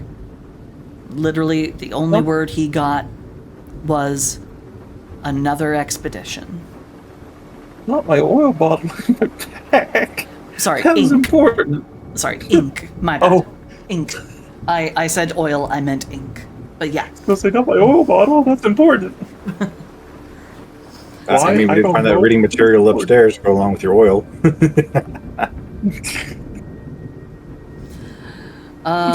Wait a minute. Wasn't it the other person, the dark and gloomy one, who had the book? Did Briar keep the book? Or is it still up there waiting? It's still up there next to Ione. She died for her smut. Yep. It's still up there in the danger room. So, but yeah, it appears that in the hustle and the bustle to try and put out the fire, jamming what bits you can straight back into the bag, must have accidentally hit the stopper off the bottle, and ink has spread throughout the whole bag, actually. Now everything is covered in ink, including your notebook, Tobin.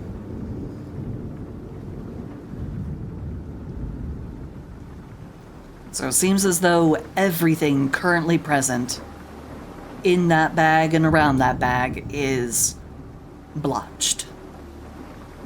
Redacted My by an notebook. accident.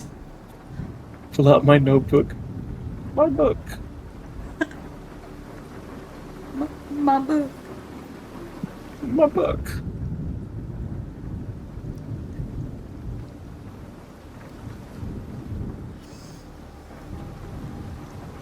So yeah, the Imperial is looking quite, he's looking angry now. Angry and confused. Another expedition. Where was he going? Was he maybe leaving the country to go and do things? What? Was he getting resources? Who knows? Guess we'll never really know.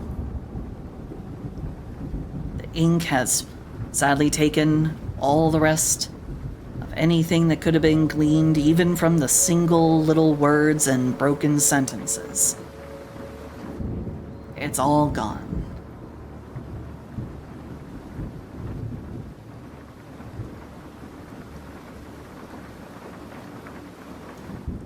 And Pius Mattis III is now cursing to himself, and he's gone on into massive, massive conspiracy theory mode.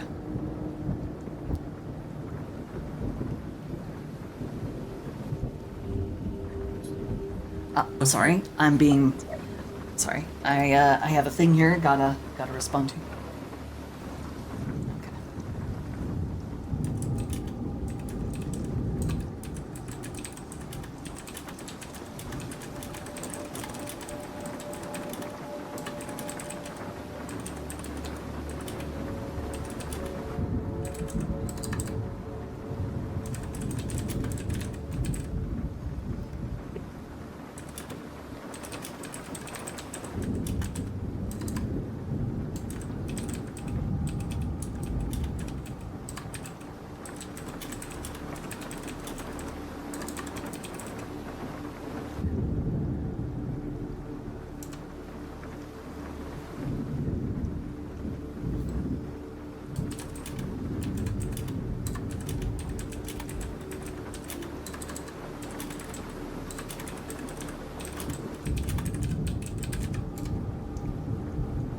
Sorry. Okay.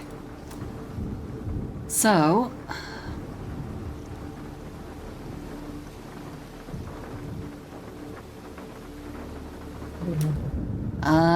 do you guys decide to go and you were taking the platter back to the drawing room, right? Let's take this to Briar and kind of holds my notebook out, kind of dripping ink on the ground. Do you think this could be fixed? Yeah, let's do that. I need to talk to you for a bit too.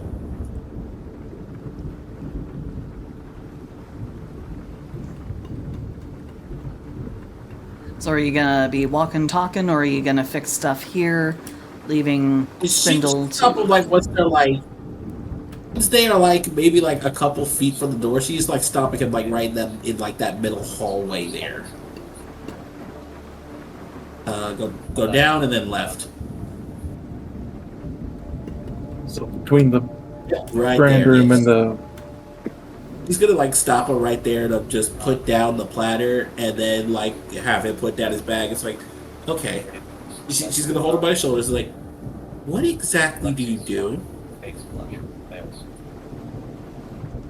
I'm an assistant.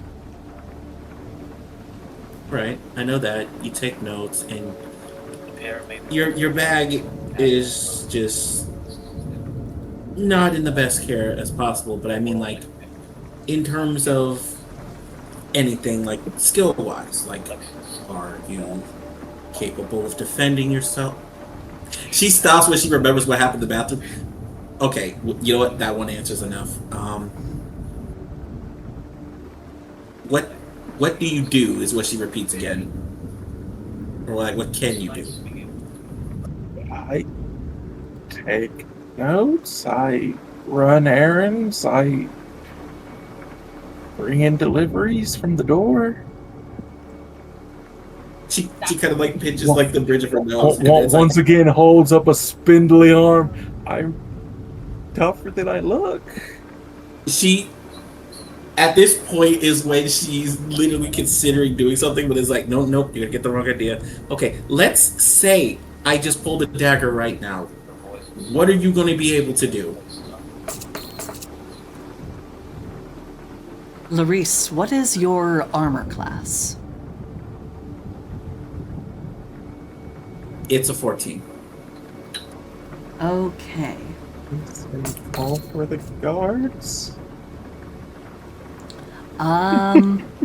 While you guys are having this conversation, Larice, you don't see it coming, unfortunately. A dagger Oh God. comes sailing through the air, and it hits you.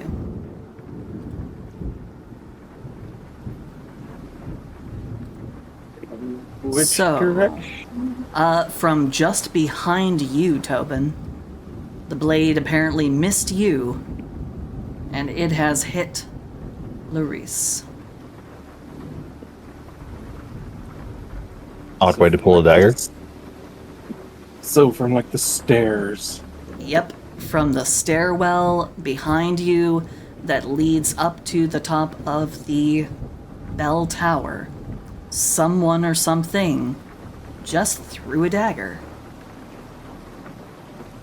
Not just one dagger, though, because while you are still taking in the whole fact you just got a dagger thrown at you, there's another dagger. Now I will roll the damage here in a little bit. Oh lord. Okay. So the second dagger also comes along and it hits its mark. Because that was an 18. Okay. So that's gonna be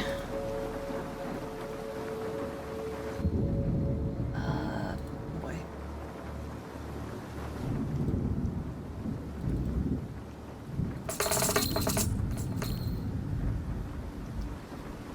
All right. So that is 7 piercing, 9 poison. Oh, wait, sorry, forgot. It also gets sneak. So that's going to be...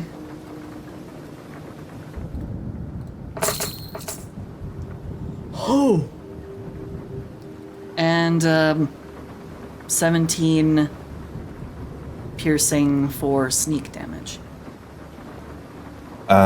Does she cry out at all in pain? Tobin cries out in, "Oh God, oh God." Briar is going to battle roll it into the hallway, bow drawn, and looking around for danger. Can someone calculate all that damage for me so I know what the hell that was? It was 17 plus something, right? Hold on. Okay, so it was... it was... Oh, wait. Okay, so 16 plus 17. So grand total damage is 33. 33. You said 33? 33 total, because you also down? took... Okay, yeah, that was the attack roll. So yeah, 3 plus 4, that was 7 piercing. The first attack was 7 piercing, 9 poison. Second attack was...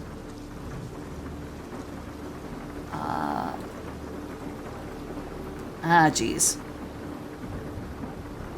Right? Hold on. Am I getting things mixed up here? See, this is what happens when you don't have a standard block, standard stat block to be checking with this. My bad. Okay.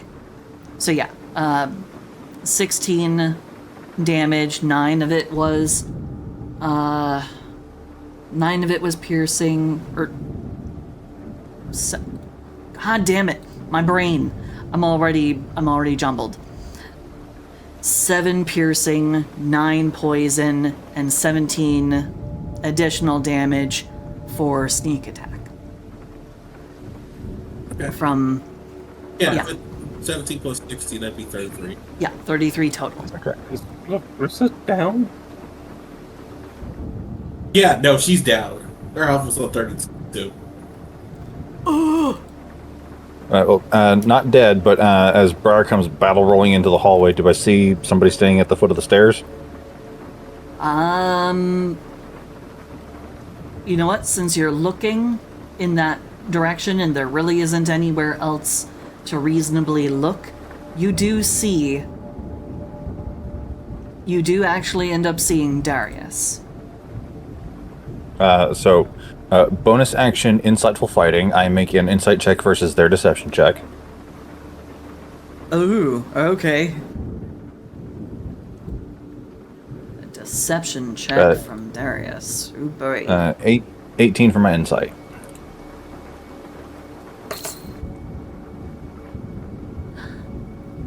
He didn't manage it. Or wait, hold on. I have to remember that doesn't show the modifier. The modifier, hold on. He meets it. 18. Okay. That just means I don't get sneak attack on him for special stuff. Okay. I am firing my bow at him. Okay. I am going to declare non-lethal, so I'm like aiming for his leg. Okay. Kneecap this motherfucker. Does a 16 hit? Yes, it does. For 7 damage in his leg. Okay. Now I have to actually start keeping track of his hit points, so... And then I'm immediately taking off for him. Okay. You are taking off after him. Hopefully hitting him in the leg slows him down, even though he's an old man. Never underestimate old men in fantasy settings. And That's why I said hopefully. This appears to be one of those times not to underestimate. Because for a real old guy, he disappears very quickly and smoothly despite the arrow that just got him right across his right through his calf. Not completely like puncturing, piercing it, but it definitely went in very deep through the right side. But he is gone back up the stairs. I'm going for it. Okay. I'm hating myself meta wise, but I'm going for it. Okay. Gonna try to do medicine to stabilize Larissa. Okay. You do not. Do you have a med kit or a healer's kit? I've got alcohol supplements. You could probably But come up with some kind of chemical concoction. Go ahead and give me. Medicine. Go ahead and give me a medicine check then. As for Briar, once you get up to the second floor, I am gonna have you roll for initiative because you will be Gotcha. in combat with this guy. 14. Let's see. Yeah, that's good Just kind of enough. stabilize her. Get her Yep. to where she's not rolling death saves. Yep. Larissa, you are stabilized. But, boy, Where is Buddy Boy? I have to... Oh, God. Why is he so hard to find in my big, huge, long list? Okay, so he gets to about here by the time you... So you have about 5, 10, 15, 20, 25. Okay, about 25 feet between you. He looks like he is about ready to turn and go down the hallway that leads to the room where Ione was killed. Roll for The initiative. initiative that I rolled, that was a 12 from me. 12. Alright. Let's see what he rolls. Natural 20. Okay. That's not great. Okay. Well. Okay. It's okay. This can still... It's fine. He's been shot. I can follow the blood trail. True. You did get him. He is bleeding a little bit. He will have disadvantage on hide checks. But, yeah, he's, he is going to actually, he is going to reach into his pocket, cast something to the ground, and he's throwing it a little bit in front of you. Hold on. Let me see. Okay, he's throwing it in front of himself, between the two of you.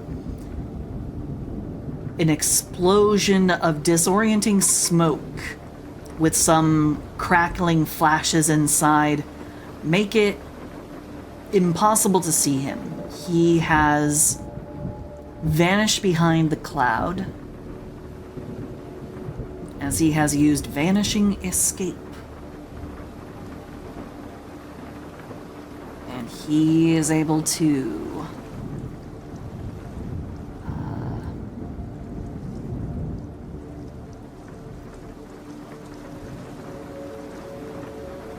he gets to about this far, and he has disappeared from your sight. Okay. And that will be the end of his turn. 10, 15, 20, 25, 30. My 30 feet of movement should get me to the corner of the rug that goes left. Yep. Do I see him still? Or do I see him in this hallway? You do not see him. He appears to have either darted into one of the other rooms, or he is invisible, something. He is just gone, like a shadow. Okay, so I will use my action to investigate the blood droplets, and use my bonus action to dash in order to move 30 more feet down the hallway as I am following the blood trail. You get to about here. You see the blood trail. It goes down the hallway, and it kind of stops around this area. So he could very well have made his way into the room that still has the open door. But unfortunately, that's not the only blood trail that you see.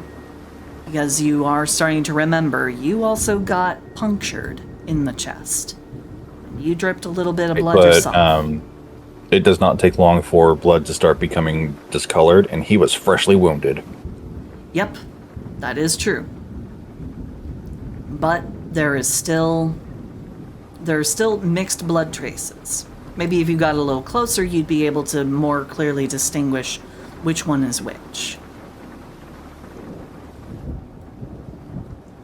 So, do anything else? I think that's all I could do because I used my action to be able to follow the blood trail. Otherwise, I'd just action dash and continue going. Okay. You don't see anything. What's your passive perception again? 21. Okay. Let me roll something. Oh boy, I have to juggle a lot right now. Okay.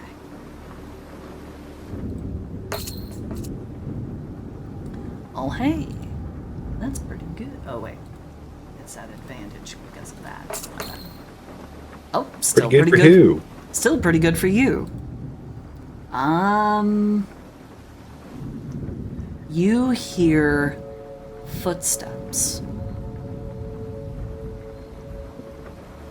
You hear footsteps in the hall with you, in front of you.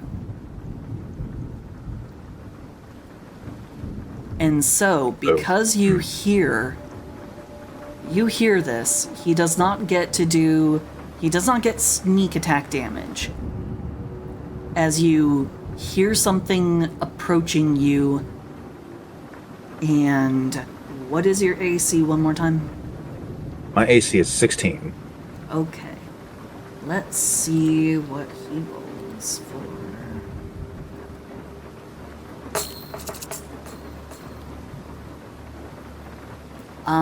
You said 16?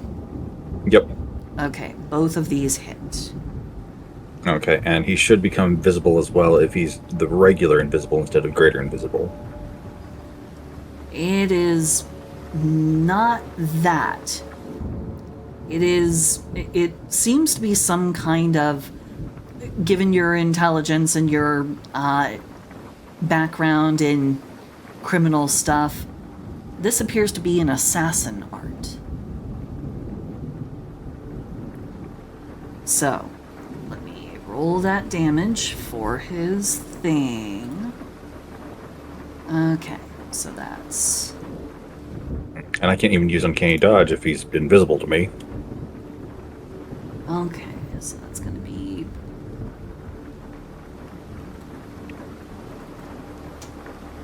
And how much is it? Is it D10? Yikes. Okay, so 8 piercing damage and 17 poison. Okay. As 2 rapid jabbing strikes go very close to your vitals. And as his turn ends, like smoke rolling off of a mirrored surface, you see him now become visible. That was Vanishing Escape. Invisibility lasts until the end of his next turn, and it is now the end of his turn. As soon as Larissa is no longer at the brink of dying, Tobin will rush off to try to catch up with Harry.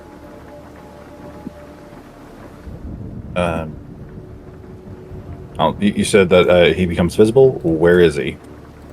Oh, right, my bad.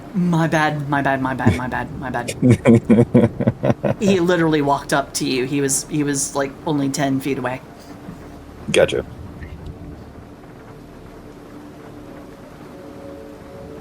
So is Tobin joining the fray and rolling initiative before next round, or?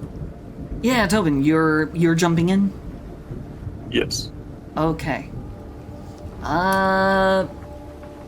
Given that Larissa is stabilized thanks to a fancy little alchemical concoction you got, you were able to give pursuit pretty quick. So let me do kind of a thing. What is your speed again? 40. Nice. He's a quick little bugger. Speedy boy. He's small. He's quick. Gotta be. People step on you if you're not quick. Okay, let me just quickly drop back down to the first floor.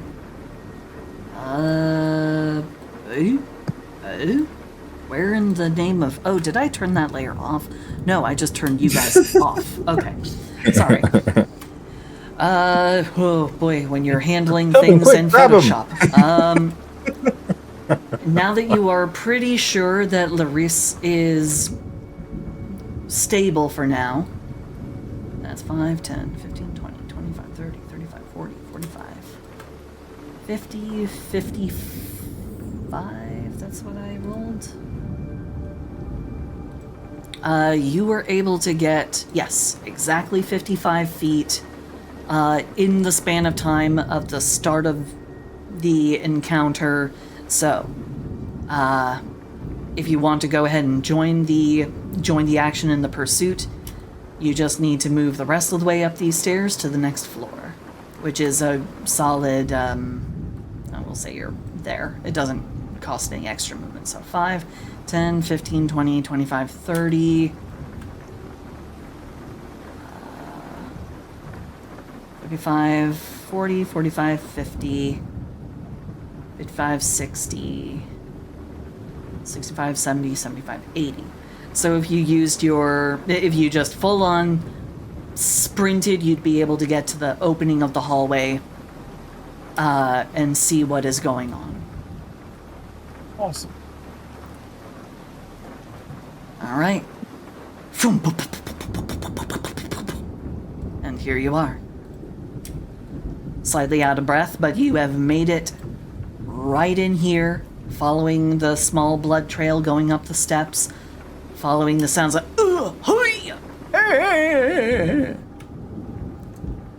and now you see the two rogues engaged in combat in the middle of this hallway.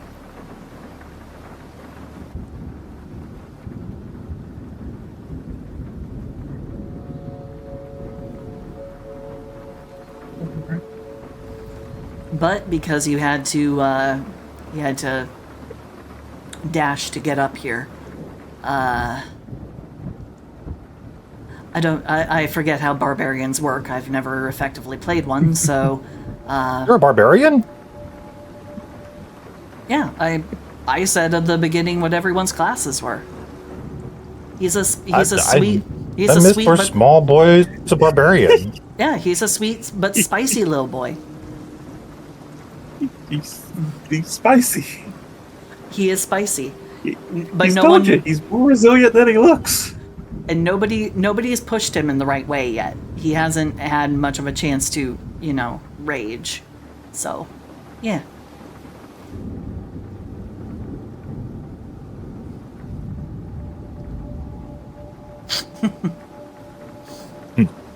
So, Tobin, do you have anything else that you can do now that you've gotten here?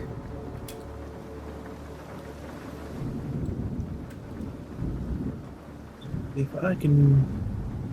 Well, if we're rolling initiative, and it's my go, I'm going to rage and engage in this fight. And Okay. Go ahead and roll me that initiative. initiative Yep. 9. Ooh boy. Okay. It hung on. Sorry. It hung on 18 for a long time. Then And then fell on the betrayal. body. Ugh. I was I like, can- oh, 22, 9. Ain't it always the way? Alright. So. We had. 20. So it's basically the assassin, then it is.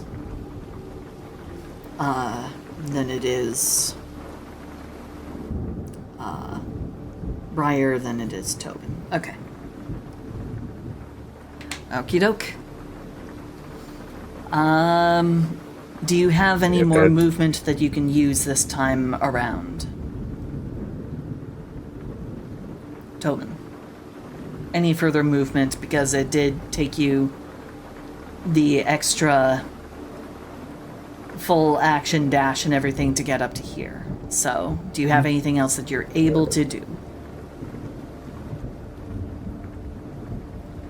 Not until I get up to him. Okie doke. And for the sake of being able to keep track, Tobin is raging. It's a little pulsing vein. Little pulsing vein. There we go. Boop, boop. Okay. Getting red in the face, kind of huffing, and Tobin is now definitely looking like a very, very angry, upsetty, spaghetti little researcher who has been slighted. Like someone just knocked over his chalky milk at the school cafeteria. Like he's being laughed at by the bullies, and he's red in the face and about ready to do what barbarians do.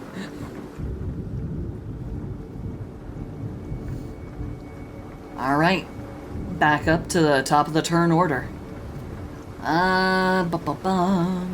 He does not have that ability available to him now.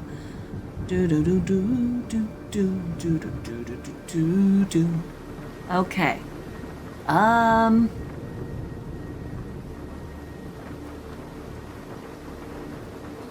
He is Try to going. run? He's gonna take another couple swings at you. Because he can do Okay. that. And he's got multi-attack, so. But Yay. it's no longer at advantage, and he is not invisible. So he's Woo! coming at you with them poison knives. Okay, one of those definitely misses. A 12 does not hit. Correct. One is a natural 20, though. Ow.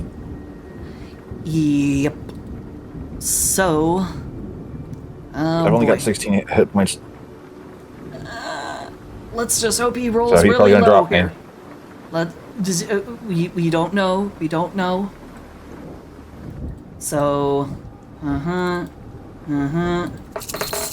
Roll low. Roll low. That's not low enough. 21. That's maximum. No, fortunately, not all maximum. 21.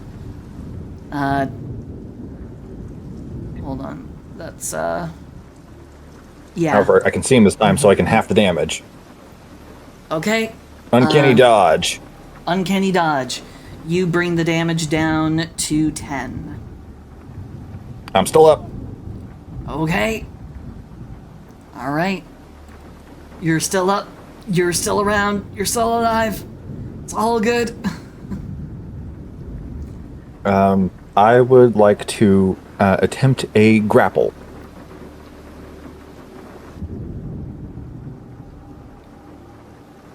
So first I would have to hit him with an unarmed strike, and if I hit him, I can choose to grapple him, which then it'll be a battle between athletics or acrobatics, whatever we want to use.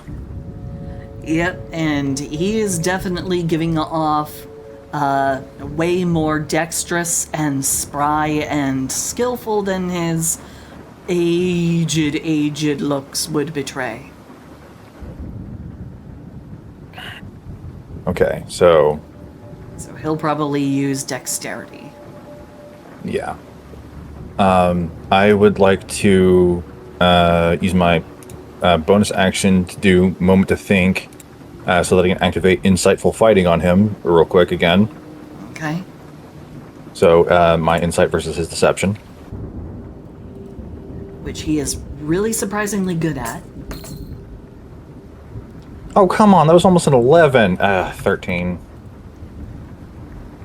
13 versus... Hold on. Okay, so... 9 plus 7, that's 16. Damn it. Alright, well, let's see if I can hit him with a normal unarmed attack. I'm assuming a 12 does not hit this dexterous bastard. Nope. He actually has the Okay. same armor class as you. Which Okay, you can so- definitely tell he's got that kind of sound of creaky leather underneath that suit. He's suited up underneath, apparently. Okay, so without leaving his threat range, I want to dance around him to be on the other side to cut him off from being able to just cleanly go down this hallway. So basically, I just want to go up and diagonal left one, and then down diagonal left one. Although that works too. I mean, So, you end up in the same place. Yep. dancing in the So I've used my action and I've used my bonus action. I get my reaction back, so if he tries to run in either direction, I can attempt to do something, but that's it for my turn. Okay. Tobin. He is within your normal movement speed. You can bring those swinging spiral fists crashing into this man. He's an What is attack up? droid. bonus action going to enter rage. Yep. Let's see. I pick that one, and I pick.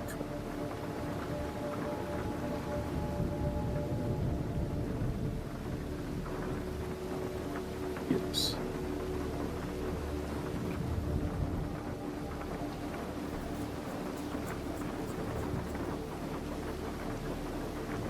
Yeah, that. Guy does big damage. I'll need that one. Guy can disappear. I'll need that one. Alright. Running up to him. Okay. Start punching.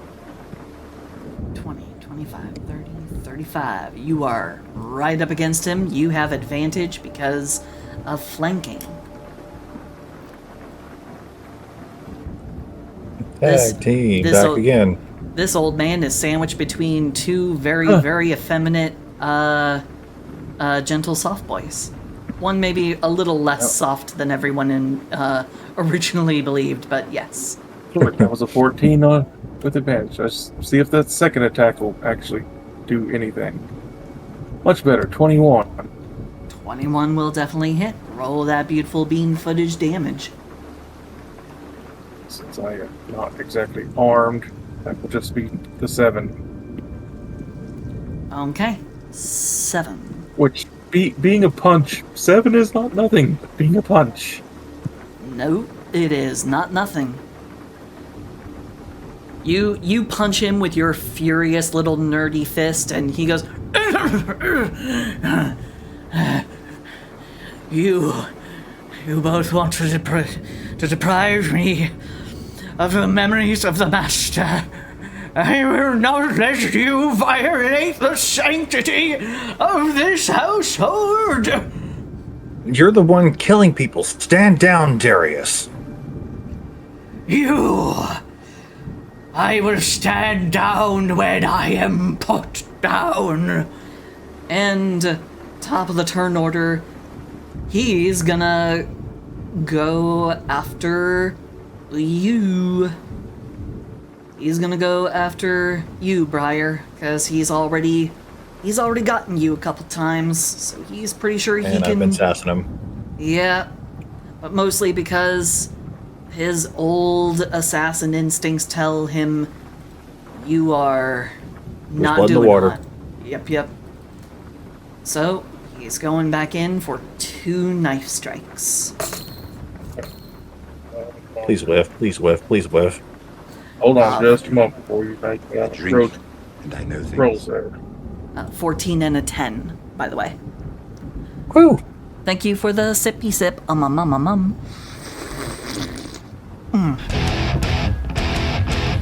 like frogs because they go boing in ribbit.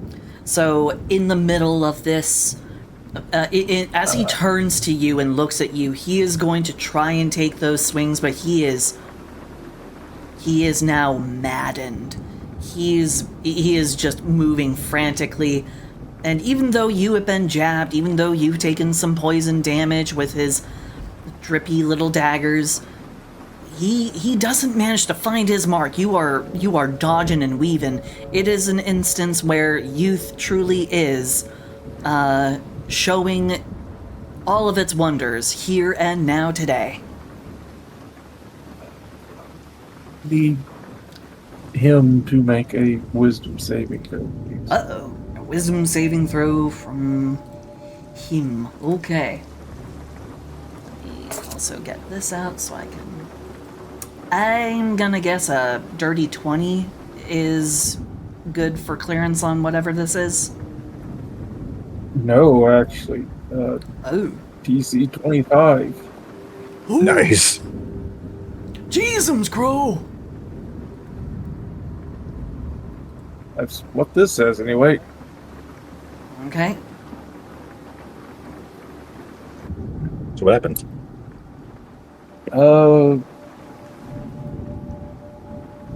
He has disadvantage on attack rolls against anyone not me. Oh. Okay. And his speed is halved. Now that's important because this man is also quite speedy. Briar, as you watch Tobin rush up, you see what looks like smoke beginning to come out from the ends of his sleeves around his collar. Like steam. It fills a 30-foot area around him. Ooh.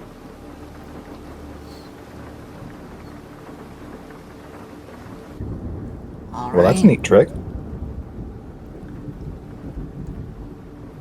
Okay, so that will be the end of his turn, I believe. Give me a quick moment to double check.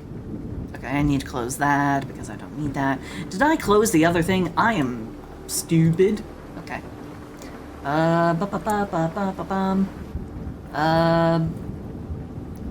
Yeah, he does not have any more of those. So, the way you said stupid reminds me of a Dexter's Laboratory episode. You're Yep. stupid. Yeah, I'm a child of the 90s. I know when I grew up. I come by it honestly.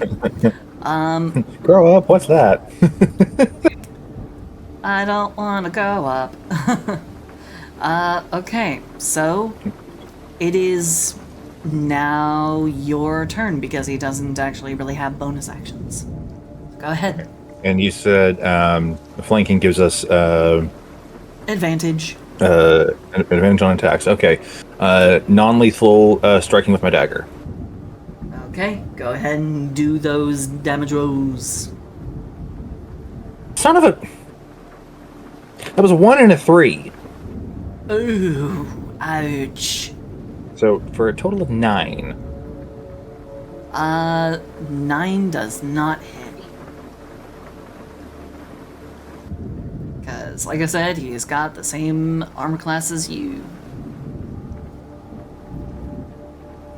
Right. Anything else you want to I do? will... bonus action, moment to think. I will utilize my water skin, which is full of wine, and I will douse him with wine. Okay. How to do that? Because also any object that leaves your person when you during the spell becomes frozen as well. So basically, it's just a big old splash of wine that suddenly gets frozen in time. We'll say that for him, it'll be right. a dexterity save to see if he can avoid getting splashed with it. Okay. Okay. And that's it, because I'm not moving. I want Tobin to have a good chance against this guy. Even though this leaves me in danger, yeah, then this is where I'm staying. Okay. Unfortunately, he got a dirty 21. 14 plus a 7. So the wine does kind of splash on the floor around him, but he manages to kind of almost gracefully twirl out of the way. Tobin, there's wine on the floor, but you don't care.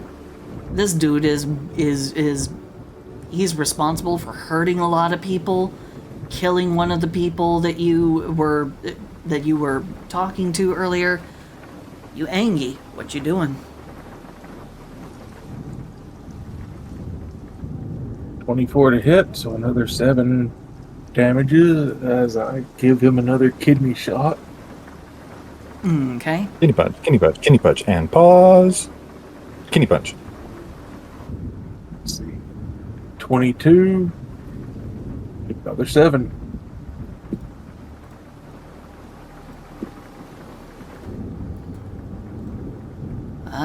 Okay, hold on. 14 damage.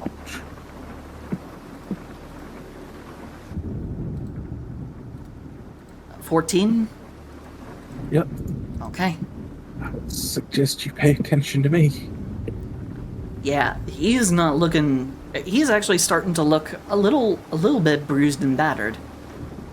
Not truly bloodied, but he's not looking so hot, and you did just do him a pretty nasty bloody nose there, so he's gonna turn and go, "Ah, I see you have some teeth in you, lad. Well then, prepare yourself." As he will turn to face you. Is it the end of your turn? Yes. Okay. He is going to go ahead and do a pair of jabs at you, Tobin, because you are a fresh face, and you've just messed up his, and he's not taking so kindly to it. Jeezums crow! Okay. 1 crit and 1 normal. 1 19. So he rolled a 20 and a 19. Yep, those will hit. Okay, so...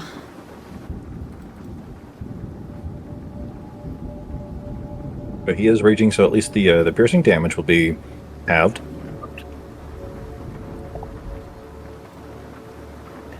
And I don't know how well you do with poison, though.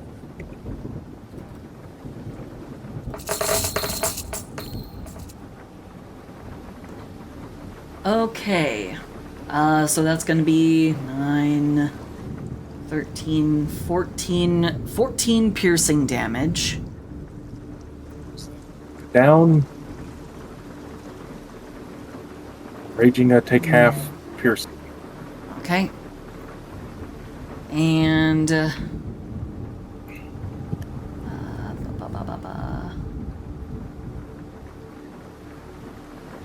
Gods, I wish this thing was a little bit easier for me to suss out which one of these was the right damage. Okay, so how much did I just say was piercing? 14. Okay.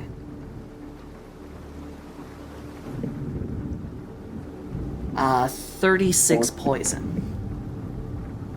Alright, so would that be 7 piercing since it's halved, or was the Yes. 14 what was halved? 14 was the base damage, so 7. You take 7 base damage, and unfortunately you don't have resistance to poison. Or do you? No. Okay. So still 36 poison damage. These daggers are potent, and you might be getting the sense that the poison that has been used so far on, like, the trap that took Ione, you might be getting a sense of where that poison might have come from.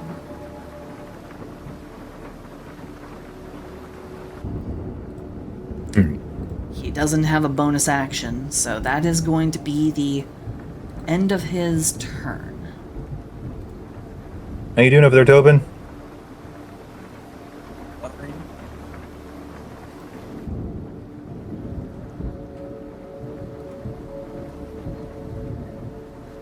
Little huffing lad. Oh, poor boy. Okay, so, that is his turn. It is now your turn. Briar.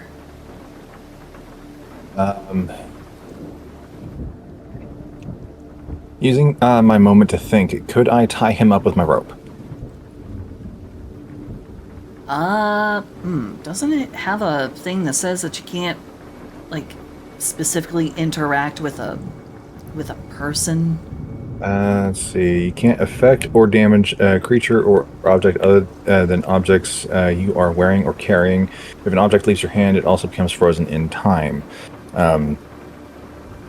You can't affect another creature. Like I'm not pushing him. But you are trying to wrap and or restrain him to impose the restrained condition. This is true. I would have to say, unfortunately, that might be pushing the limits on what the spell can do. Yeah, it is just a moment. I'm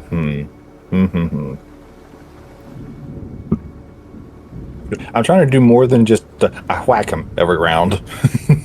Hey, whacking him is there's nothing wrong with a good old thunk.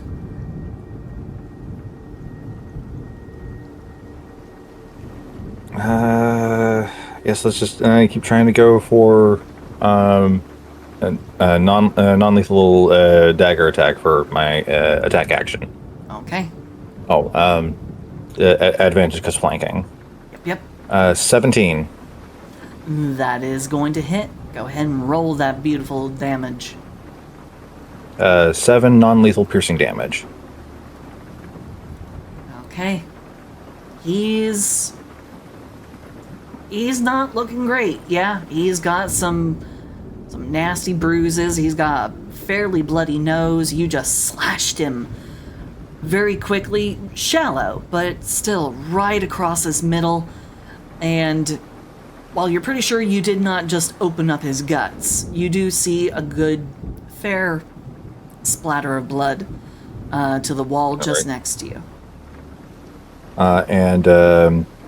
Is he still standing? He's still standing, but he's starting to look like he's about to dig in, because he Bonus action, 2-weapon fighting, and non-lethal. Okay. Oh, still, I gotta remember to do advantage because of flanking. Does a 21 hit? 21 definitely hits. Go ahead and stick it to this dickmonger. All right, just 3 for the bonus action because I don't have mastery over my daggers and all that, or the fighting style. So it's just the roll damage. So I roll a 3 again, non-lethal. Okay. He's starting to look a little ragged. He's not looking super good, super great. Anything else you want to do this time? That was my action and bonus action, and I'm staying right here. Okay. Tobin, your turn. First off, bonus action, Tobin's gonna kind of crick his neck to the side and heal 13 points of damage Nice. as the Alright. flesh begins to knit itself back together.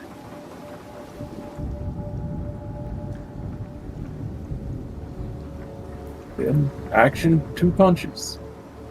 All right. Remember to do them at advantage because of flanking. Yep. A dirty 20 That'll hit. for 7.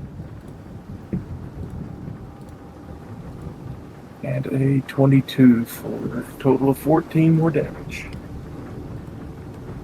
Okay. And now you've been adding on 2 for your rages, right? Every time.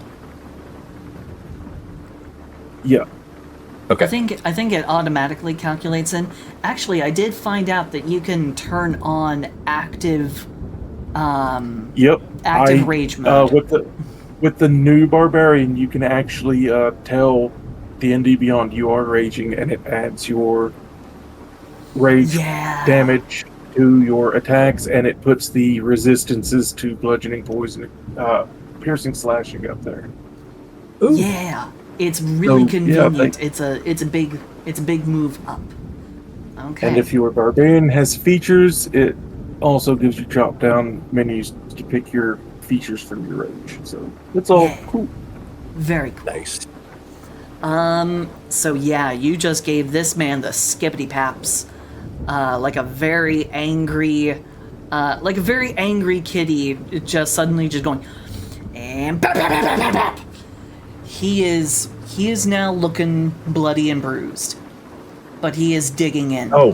This is the man's last stand. He is absolutely...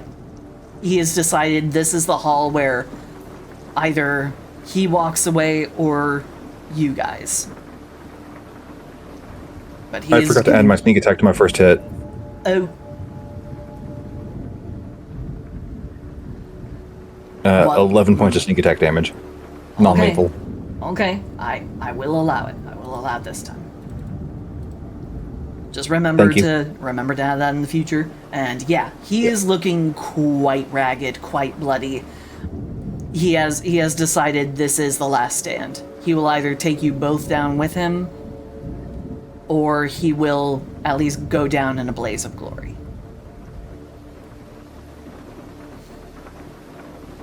And it is his turn once more.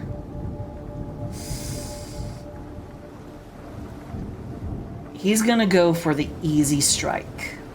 He's gonna see if he can minimize the damage he has been receiving. And he is going to go he's gonna turn once more, and he's gonna go after you, Briar. Okay, and will still have- disadvantage because of Corbin?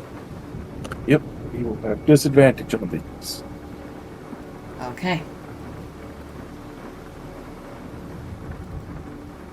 First attack is a 16 on the dot, 9 plus 7. Meets it. Yep. So that's gonna be 1d4, 1d4, 2d4. Yeah, 1d4 plus.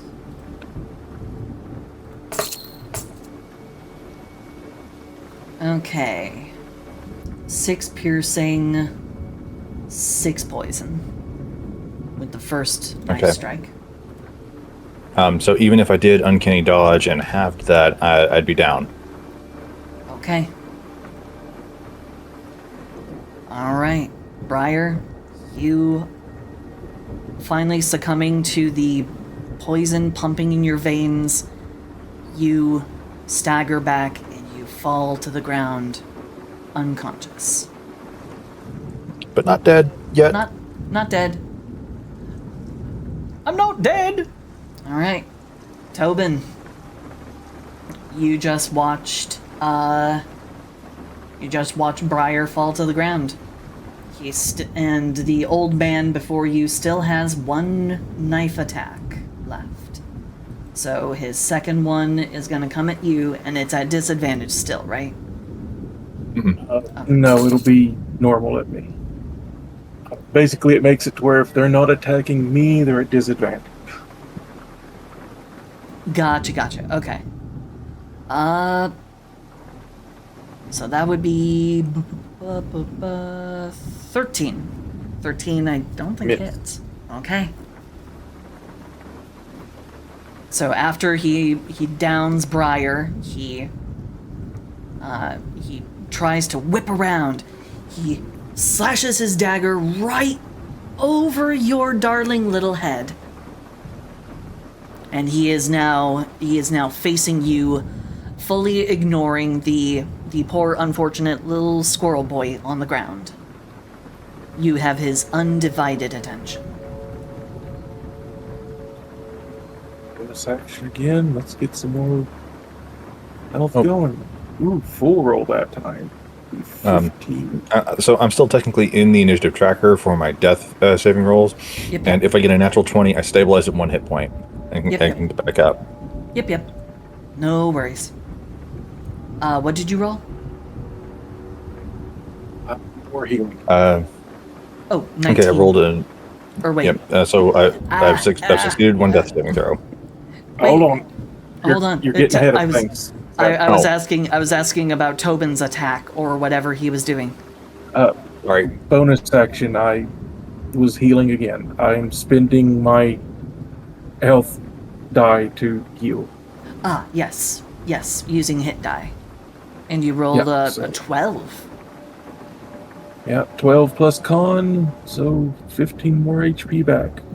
That's Reckless tasty. attack, so reckless attack, so I can keep advantage on. Yep. But then he will also have he'll have advantage. Natural 20. He's Nice. Yeah, he's not gonna like that one.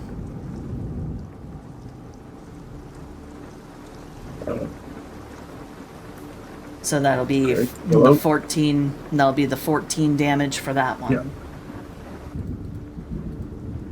That punch has him teetering. He is coughing up blood and teeth, and he is just.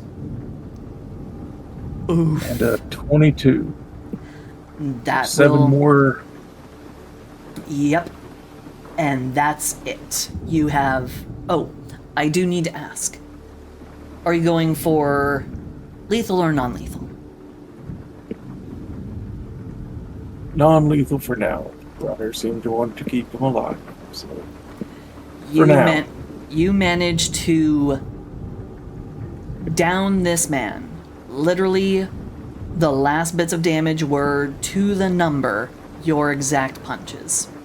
So he is nice and even keeled. Falls over to the side, muttering to himself, going, "For the master, for the master, for the master." I'm going to attempt to medicine stabilize Briar. Okay. As there is no more combat currently, that's easy enough to do. 18 medicine check. Okay. Briar, you are stabilized. But without any points of healing straight into you, it'll be a bit before you fully recover. Or at least recover enough to get up and be ambulatory.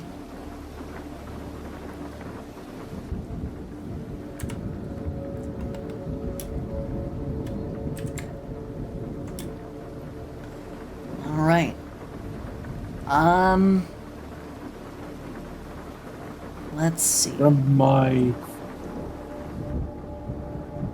my pack, I'm going to pull out a set of manacles Okay. and lock one behind the old butler's back, his left wrist to his right ankle. His left wrist to his right ankle. He is most definitely very effectively hobbled if he were to regain the ability to get up and start moving around. Pick up his knives, look down at Briar, give a small smile, and leave. Tobin, you walk away.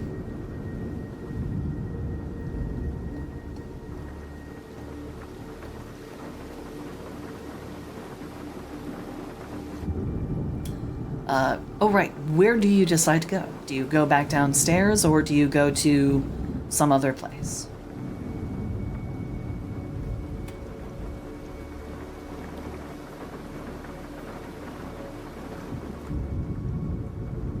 Because no one has really been up and doing much in this on this floor of the manor.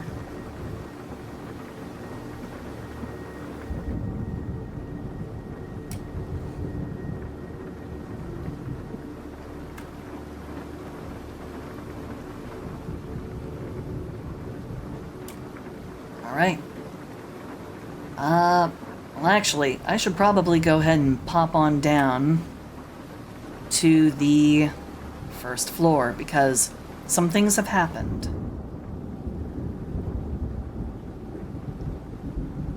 And you do actually end up hearing this. You hear what happens, Tobin. You can hear it coming up from the stairwell. You hear a massive array of screams coming from the first floor. massive array of screams. Multiple people. You hear some masculine voices, you hear some feminine voices. They're all screaming.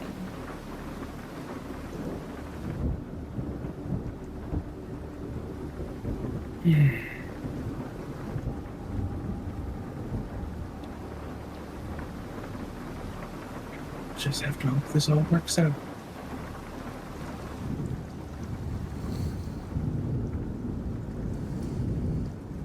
All right.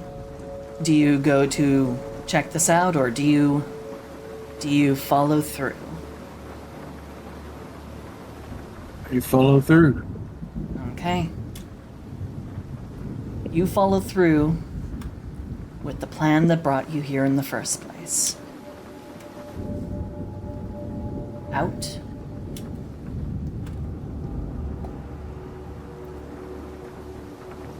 Onto the balcony. You are out into the darkness. But you do Step see... up onto the ledge. You do step see forward. you do see the vines. The vines have continued to grow toward the mansion, and even here in the courtyard. Vines everywhere. Very annoying. Very annoying indeed.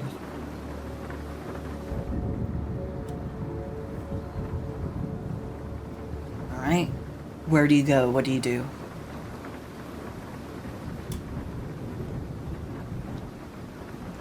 Because Something fun about new barbarians is they have an ability to keep their rage going by spending a bonus action. So I can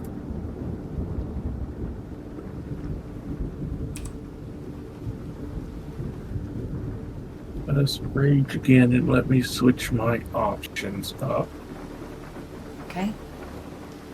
Don't need reconstruction anymore. I'm pretty well healed. Let's switch to ferocity. I ignore difficult terrain. That should possibly help me get through this minefield of vines as I make my way to my destination. And Okay. also get rid of the haze that I had been using. Wait, where'd it go?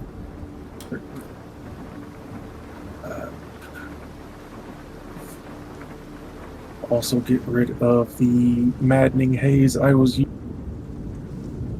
Activate stimulated senses. Gives me blind sight out to 30 feet. Okay. You have blind sight out to 30 feet. And do you jump down to the ground? What passage, what way do you decide to try and go? I'm gonna step up onto the railing, lean forward like I'm falling off, and walk down the wall. Using my magic items, Slipper of Spider climbing. All right. You spider walk your way down. You are down to the first floor. I'm gonna make my way to the coach house, where I have things stowed away. All right. You make your way to the coach house. Now, I am going to switch back over to one person. Briar. Roll me a Constitution save throw. Oh, okay. Okay.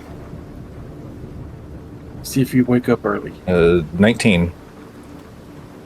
You are up to 1 hit point, and you are able to move. You have regained consciousness. The butler is still right beside you. Tobin is nowhere to be seen. Barely went downstairs to get help. I'm gonna start dragging the butler to the stairs. Okay. You begin dragging the butler to the stairs.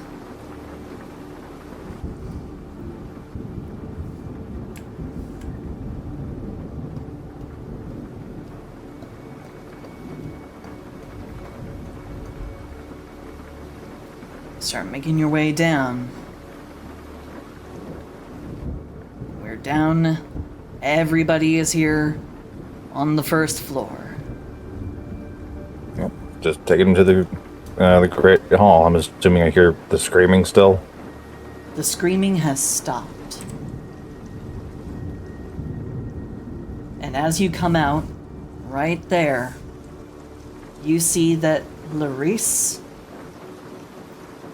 her head has been turned into paste in the carpet. Something massive struck her while she was on the ground. Oh no, she got Gallagher'd. I'm sorry, Koopa's Koopa. mad in the Discord. I'm sorry, Koopa. You were unconscious but stable, and then the thing that's making everyone scream came along. I'm sorry. I'm so sorry. Oh, no, that's not the tool I'm... No, that's not what I'm trying to do. Surprisingly enough, this is not the first campaign where Boss and I have been the last two living. Alright, you decide to check the Great Hall to see if anyone... to see why the screaming isn't going on anymore. Yeah, I'll leave Darius here for now and kind of peeking on the Great Hall to see what was going on. Because I didn't even hear the initial screaming. That was Tobin. Yep. You look into the Great Hall, and a couple of things. Everyone is gone. Or dead. The servants are all gone. No trace. No idea where they went. Except for the gigantic overgrown door over here, where it appears vines have wrapped around the door frames and ripped it open, even crumbling part of the wall, leaving a perfect circle. But That's not good. every other person who is here, Vashar, Aelmar, Pius, McCready, Nancy, Regulus, and Gannis. No. And it looks like there might have been a brief struggle. It looks like Pius managed to draw a weapon, but even his entire front half of his skull seems to have just been smashed straight off. Vashar lies in a crumpled lump against a wall over here. Aelmar lies half crushed against the table. Gannis, surrounded by what you can only assume might have been some kind of spell he was trying to cast. There's some scorching on the floor, but he too seems to have been turned into a fruit gusher. The only one who looks like they took the least amount of damage, but they're still gone, is Regulus, who has his own greatsword speared right on down through the top of his head, and it is holding his body up as he is just kneeling there, basically in the middle of the group of magic casters who are all gone.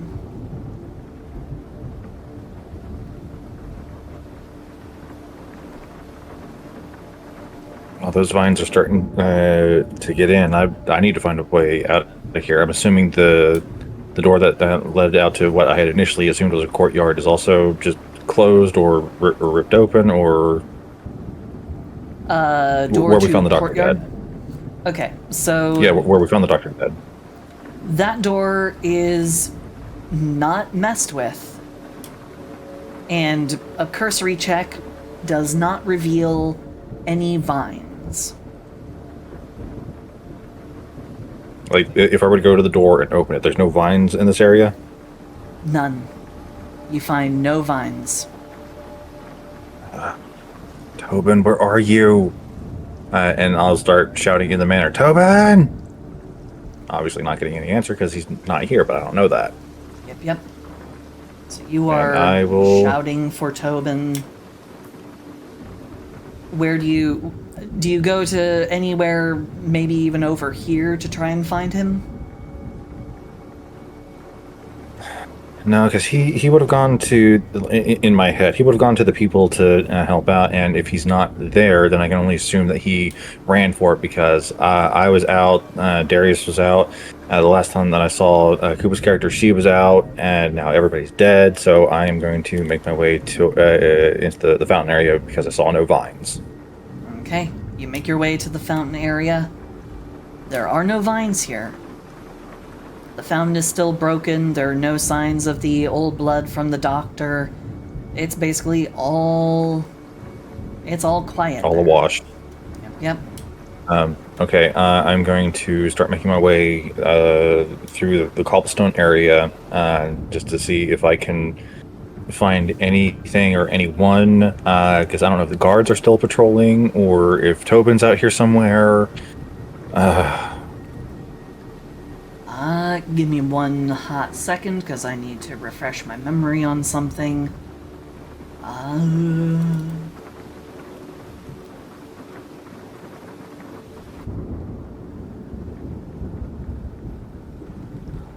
Okay. So you start to circle around the courtyard to, like, come out here and, like, kind of check around, kind of look around? Yeah, because I know that the vines are coming along from the front, and so I'm just kind of seeing what there is to see. Okay. You only have dark vision out to a foot because of the glasses, right? Yes, but if there's other sources of light, obviously I'm going to be able to see into the distance. Well, it's pretty much pitch dark out here. Go ahead and give me a perception check.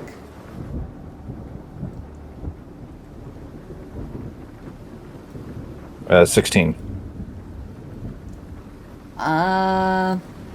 Tobin.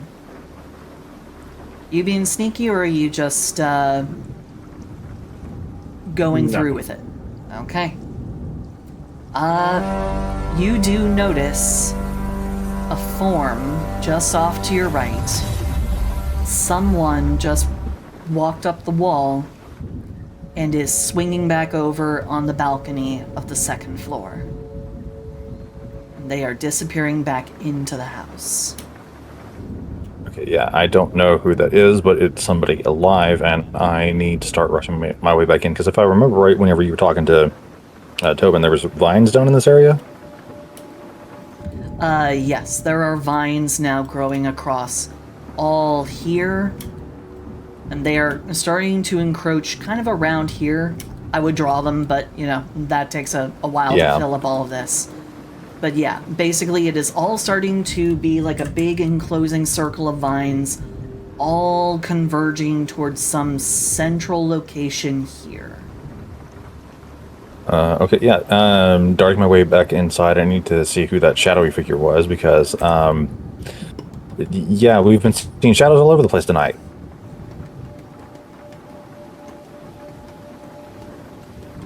Alright. That takes you a fair bit to do that, so you get here to about this door. If I do action and bonus action dash, then in one round I can move 90 feet. 90 feet would definitely get you roughly to about here. That would do you quite a heckin' sprint. Tobin, you open this once very familiar passage. And you are making your way back down with your Well, with the vessels that you brought with you to do what you meant to do. Did I hear all of that with my 21 passive? Coming up here, you didn't hear him go in, but you definitely hear something like another heavy, clickety-clacky mechanism of some kind. Okay. So I would kind of know where to look for that, right? Oh yeah, it is literally in the room just off, you guesstimate, somewhere to your right the moment you come into this hallway. Okay. Yeah, and because that out there is where I saw the shadowy figure come in, and so it makes sense to look around here. So quickly ducking inside, and is it still open and closing, or The door into just this open? room, the door into this room is open, but oh, okay, upon entering, you do find that nothing here is currently moving. But from what you heard, it was something very, very suspiciously behind the walls. yeah, very, very much hidden. All right, let's see if I can look into a good investigation. I need to right click to hit advantage first. All right, so 25 on investigation to hopefully figure this out. Okay. You see something that is very much out of the ordinary with this replica statue of an ice mephit. You see that the one leg, is kinda weird because there seems to be a seam just a little bit above the ankle, and the foot isn't properly aligned with the mooring on the base of the replica statue.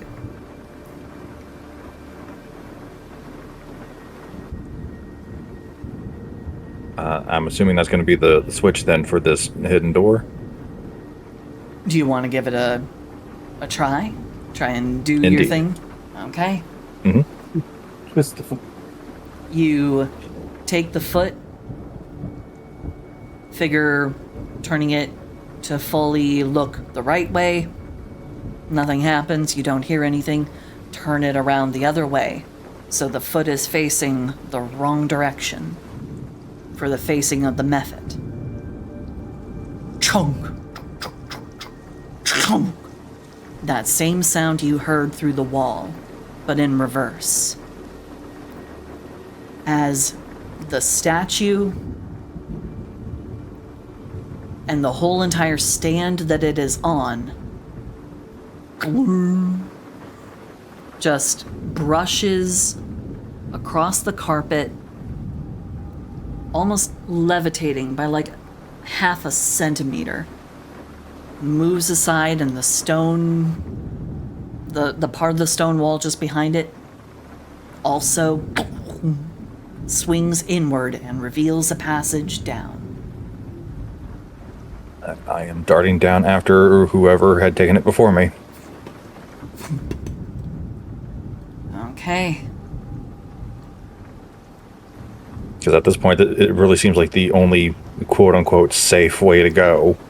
Yep. Everybody else is dead or wants to kill me. Yep.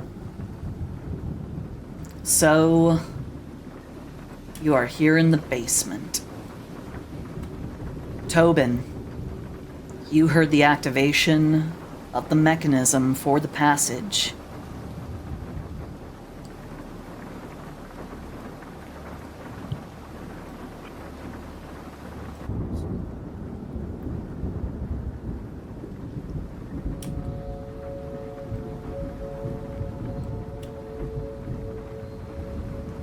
Do you do anything? Do you turn around? What do you do? Continue to set up the casks. All right. You reach the door that goes into the room You remember this room. You hate this room. This room is heavy with all kinds of bad memories. But the moment you open the door, you find you are not alone in here. Someone else got here first.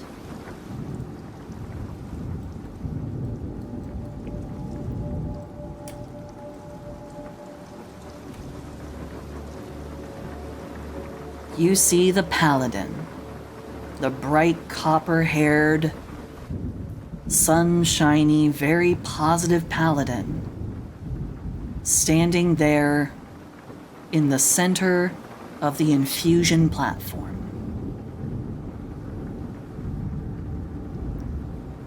You see that the platform no longer has the vessel that was once there. You remember it. Like a grotesque, mechanical scorpion's tail. Something that would rise up out of its little box at the base, and with a spring-loaded action, swing forward, jab, thrust, and inject. Injecting the meat. You remember. You remember the burning. You remember the sweating, the fever, the hallucinations, the voice. Oh, God, the voice. Was it your own? Was it the thing? Was it that dark shadow, the other that you see in the mirror? And now here, you see the mechanism deactivated, lying limp. And the containment vessel attached to it, the thing that you knew contained the meat, that awful, horrid, evil substance that came from somewhere it was never meant to come from. It is open, and chemicals have spilled out all across the floor. And there stands Alisane Rocks, gazing down at you, with her hand on a massive, very savage-looking hammer. And it is caked in bits of bone and blood.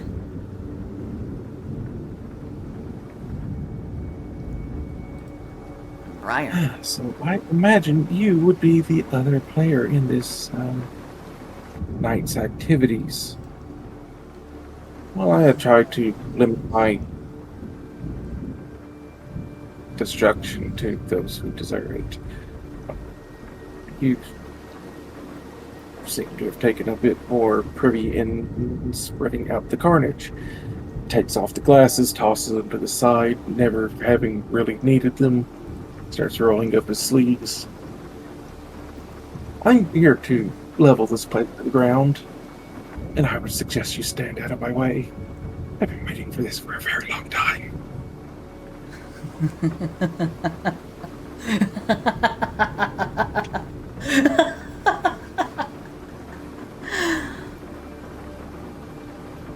My, oh my, you do seem to be fixing to make a real mess of things here. Well, now, I'd cool my jets if I were you. I had nothing to do with really any murders, not nobody innocent, not anybody at first. In fact, I think, if I do recall, really the first person I managed to get rid of was that orc. who was looking to fix up his own little explosive. Looks like he was trying to blow his way into this place. He wanted to take what was here. He wanted to take what wasn't his. I'm assuming I can hear people talking, and I would like to stealth up. Okay. You can, in fact, hear people talking, because that door is open. And go ahead and give me that stealth check. Advantage because they're talking to each other, not paying attention to me or anything around them.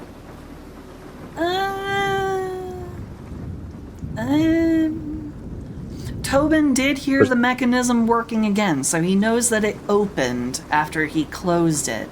But he does seem to have someone... Now he's engaged in conversation? Yeah, I'll allow it. Thank you. He is, in fact, engaged in a conversation with someone who is in a uncertain, potentially highly threatening position. 22 to stealth up. I'm just listening in, being unnoticed. I had hoped more of the party would have made it, but Tobin's slowly just kind of unbuttoning his shirt, takes it off, tosses it to the side. Underneath is just 8 massive tubes and vials stuck into the body. Oh, so we got Bane. I'm starting to see how you might have gotten yourself able to be crushing people, knocking people down. Is that what you did to your own face? I swear I actually did believe it for a minute or two. Yes, that was a little bit of a improv to throw off the trail of me being in danger. Headbutting the wall was... it did hurt a little bit more than what I expected, but it did the job. Anyway, no, my victims included, well, the doctor, for one. I hurled him from the bell tower like a javelin into the field, and the others were just the ones who would want to spread this out into the world, and, well, I know firsthand what this stuff is capable of, and I'm not going to allow that. Not at all. Well now, hey there, you look like you're fixing for a fight. I'm not Only looking... if you try to stop me from destroying this. Oh, no. Ain't nothing to stop you from destroying. I, too, got rid of some of those real greedy-looking types up there. Of course, I wouldn't touch them maids. I left them alone. I let them go. Poor darlings, they were scared out of their minds. So, I opened the way for them. Because I'm pretty sure you've been hearing it too, right?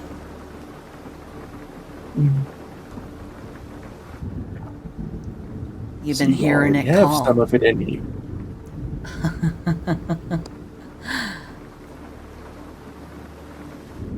I did tell you that I had a great-great-grandpappy who had something to do with either being a solar or maybe a god. Did you ever stop to ask exactly which dead god they took the remains of from the astral plane to put inside you? Never questioned it, only knew that it should have never been done. Should have been left alone. Oh, I do agree on part of that. I do agree on part of that. It was definitely something what should never have been done. But as for leaving it alone,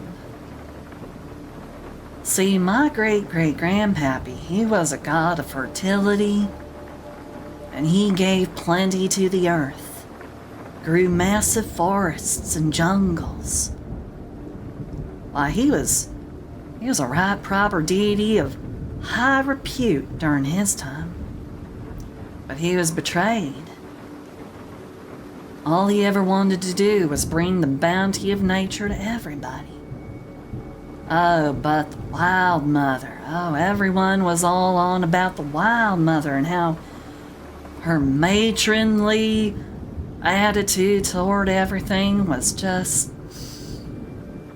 Well, apparently everyone likes being mothered more than they like a strong father figure. And as for Sylvanus, well... trying to get a straight answer out of him is like trying to straighten out a snake.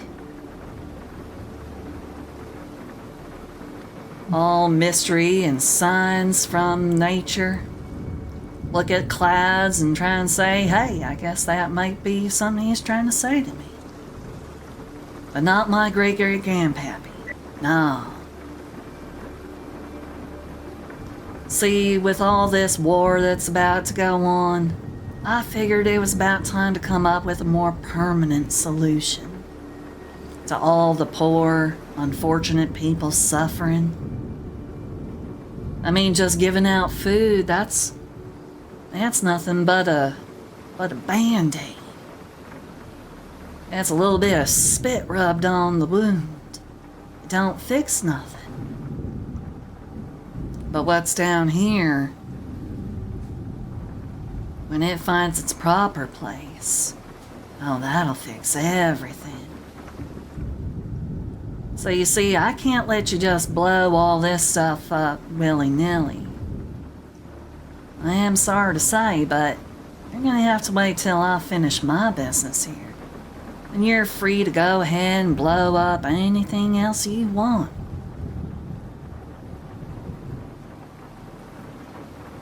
I'm afraid that's where we're going to have to come to a confrontation. I'm not letting any of this leave this place. I don't know if you got Even much if of a I have say in the to- matter, darling. And she levels Even her if I hammer. have to be honest with it. From Tobin's back, 2 disc-like pieces of metal expand, then contract, and he grows. Ooh, okay.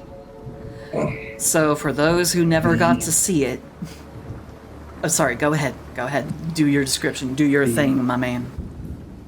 The hoses along his arms and torso begin to pulse. The flesh where they enter begins to darken.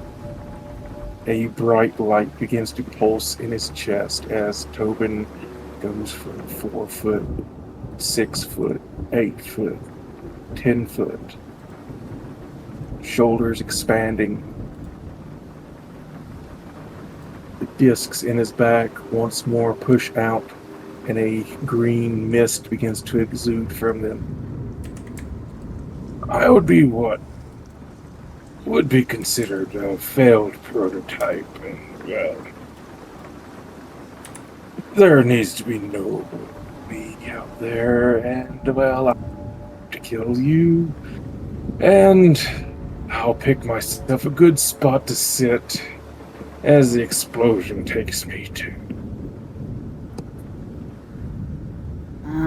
See, we can't have no reasonable discussion. Can't have nice things, it seems. And she levels her very big, threatening hammer at you. This is what she levels at you. It's got teeth. It has floating shards of metal. It is vibrating. It is humming. You could swear that there's some kind of, like, deep, metallic, hungering snarl coming from this hammer. This is a serious piece of hardware.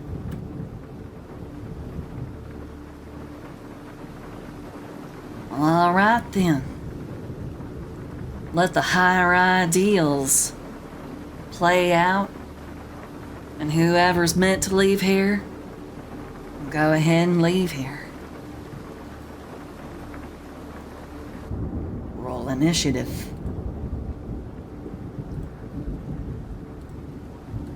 Ow. Ooh. Hold on, am I at the... Let me check my barbarian level.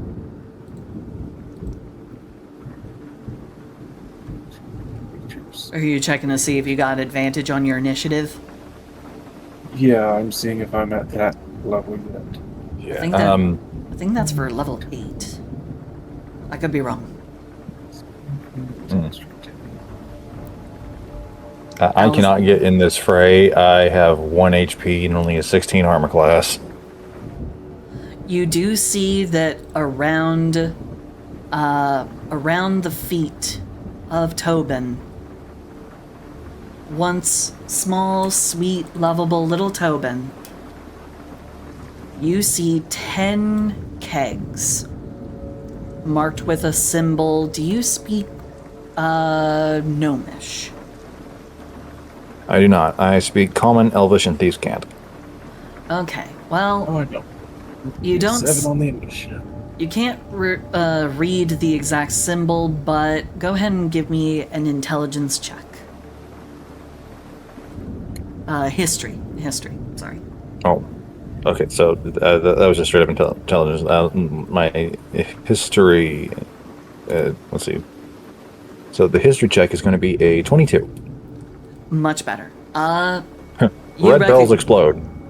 Yes. In fact, you see these as not rune powder, but this is definitely refined smoke powder in barrels, small casks. But there are 10 of them, enough to make a mega sizable explosion. Mega sizable. Enough that it could easily cause this place to start collapsing. Especially if set off right here. It would collapse the main house. And they are all at Tobin's feet as Tobin is squaring off with a suspiciously extra radiant paladin leveling a very threatening, carnivorous, metallic-looking hammer. Just for the sake of things, you're not in combat, but I would like an initiative so then I know where to put your actions while this all takes place. Just for my own edification. And what was your total initiative, boss? 7? Okay. I am 15. Okay. Okay, so the total order is... you said 15? Yes. Okay, so it is Alisane, you, and Tobin. So for people wishing to know, Tobin is a Path of the Experiment barbarian. Yup. Think Jekyll and Hyde type stuff. I have different serums and volatile mixtures I can add into my rages. And the one I am currently using is Monstrosity. Yep. So was your storyline determined before Silty even announced the one shot? No, it was something we kind of worked on together because I was like, hey boss, how would you like to kill everybody? And not have to be the DM and accept the blame for it. And his response You're not sorry at all. And his response was, I am your monster. That's a boss answer. And here is my response to that. And I did say this to boss when I started doing the other shenanigans. You're not my only monster. Yeah, I had figured that something else here was going on, but, well, Tobin didn't. Tobin was very one-track mind. He didn't want to kill the others. He didn't want to kill the maid. His targets were the doctor who created him and the individuals who came to the symposium who were going to profit on this type of experimentation. Oh, yep. He's Frankenstein's monster returned home to stop any more from being made. Gotcha. All right, let's get into this final encounter, Indeed. Yep. and then have a Q&A. Yep. Okay. And it is Alicene who goes first. She points her hammer at you. At you, Tobin. Maybe I should change the music. Let me, D&D battle music. Oh yeah, we're not in the rain anymore, so. Just a reign of terror. Yeah. I've been seeing a lot of these AI ASMR videos all over the place. It's crazy what the hell is going on. Where it's like a knife being used to carve through stuff. Anyway, sorry. Okay. So, I'm gonna need to make sure I don't lose track of the sheet. Okay. I'm gonna need you to give me a strength save throw at disadvantage. So does his advantage from raging neutralize it to a straight roll? Yep. Just a straight roll. Straight roll, strength save. Yep. 22. Okay. You feel a pull on your body. It is not a normal pull. And you feel most of that pull on the metal bits that make up your that make up the different ports and infusion points where the tubes go in. You can feel some of your implanted metal bits inside get pulled kind of uncomfortably toward the hammer. But you steady yourself, and the pull of the hammer manages to not take hold. Little bit of a frown, she furrows her brow. Well, see, that's not gonna work. Then the hard way it is. She is going to come down and take a swing at you. Okay. I've never played a paladin, so this is gonna be a thing. So bear in mind, I have played all the barbarians. Alright. So, first. Okay, a natural 20 for a 28. Ooh, and with the divine smite on top of that. Ouch. Yep. Painful. So let's roll that damage. There's the extra damage. So 17 damage plus 16 damage plus the smite. Give me a moment. Yeah, so that's gonna be...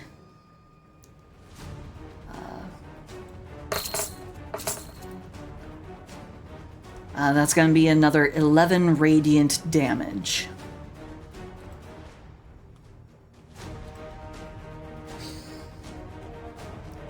And that's... okay, how many attacks does she get? She gets 2. So here's the second swing. Does a 23 hit? Yeah, I think I'm going to be down. Oh dear. Okay.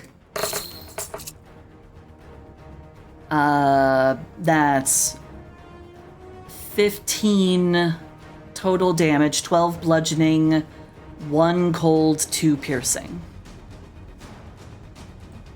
I need to- Oh crap, I forgot to say what the damage distribution was for the last one. My bad. My bad. Okay. We'll allow it. Oh god. It doesn't parse out. Oh, I hate this. Okay, so the previous one was 18. Yes, 18 bludgeoning, 10 cold, 5 piercing.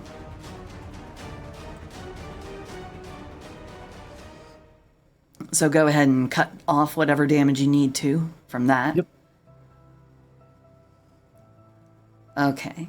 And I can only sink the one smite into one attack at a time, right?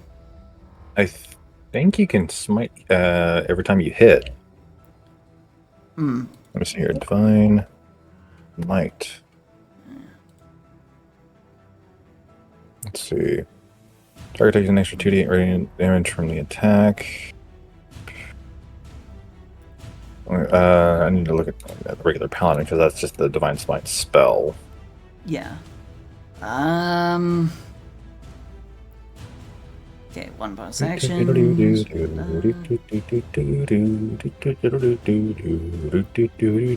at second level, when you hit a creature with a melee attack, you can spend one spell slot to deal radiant damage to the target in addition to the weapon's damage. The extra damage is 2d8 for a first level slot. Okay, so it's just you're limited to putting one spell slot in one attack. Okay. But you can do it with both attacks. She will actually try and put you down because she does not want to have a long drag-out battle. Because you are big. She is an average human-sized person, so she will sink one more Divine Smite into that.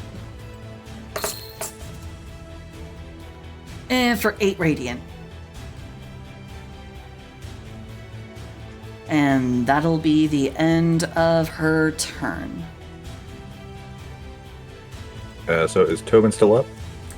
So not as badly down as I thought.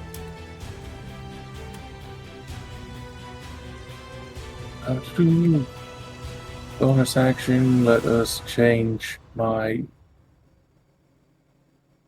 Let's see. Wasn't I before Tobin in initiative? Yeah. Yes. Briar, it Okay, is so your turn, so what do you think? I was just asking if Tobin was still up. The barrels, do they look like they need a fuse, or do these look like impact explosives? They are in wooden casks. Okay, but No obvious fuse is sticking out of any of them. Maybe Tobin has a fuse in that bag of his. Might possibly have ink on it, who knows. But it is just 10 barrels of this explosive smoke powder.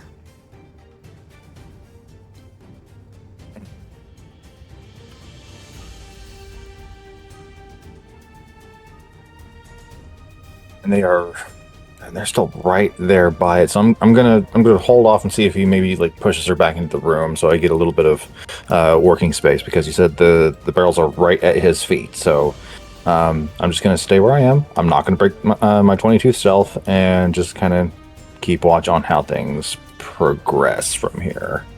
Okay. All right, Tobin, it is now your turn. How do you defend yourself? How do you assault this woman? What do you do?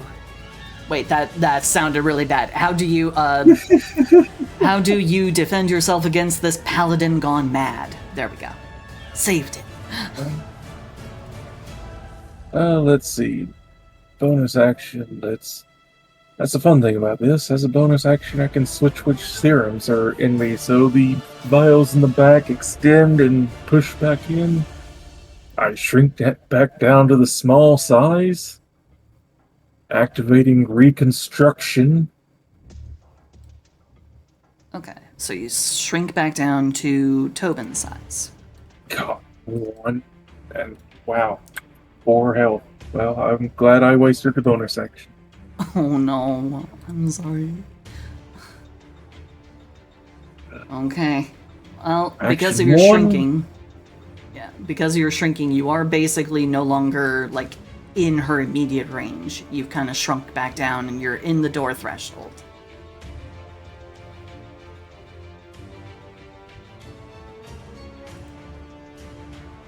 Let's see, I'm going to use one of my attack actions to a corrosive expulsion. The pistons in the back extend once more, opening it up, and I unleash a cone of acid into the room, 15 foot. Oof. Yep, she is very much in the way of that. What's the DC? It is. I'm starting to wonder if this is correct or not, but it says a DC 25 dexterity saving. It says I was having a problem earlier when I was looking at how my AC was calculating for my level 1 druid. There seemed to be some things going wrong with the site. So, you may need to do like the mental calculation for that.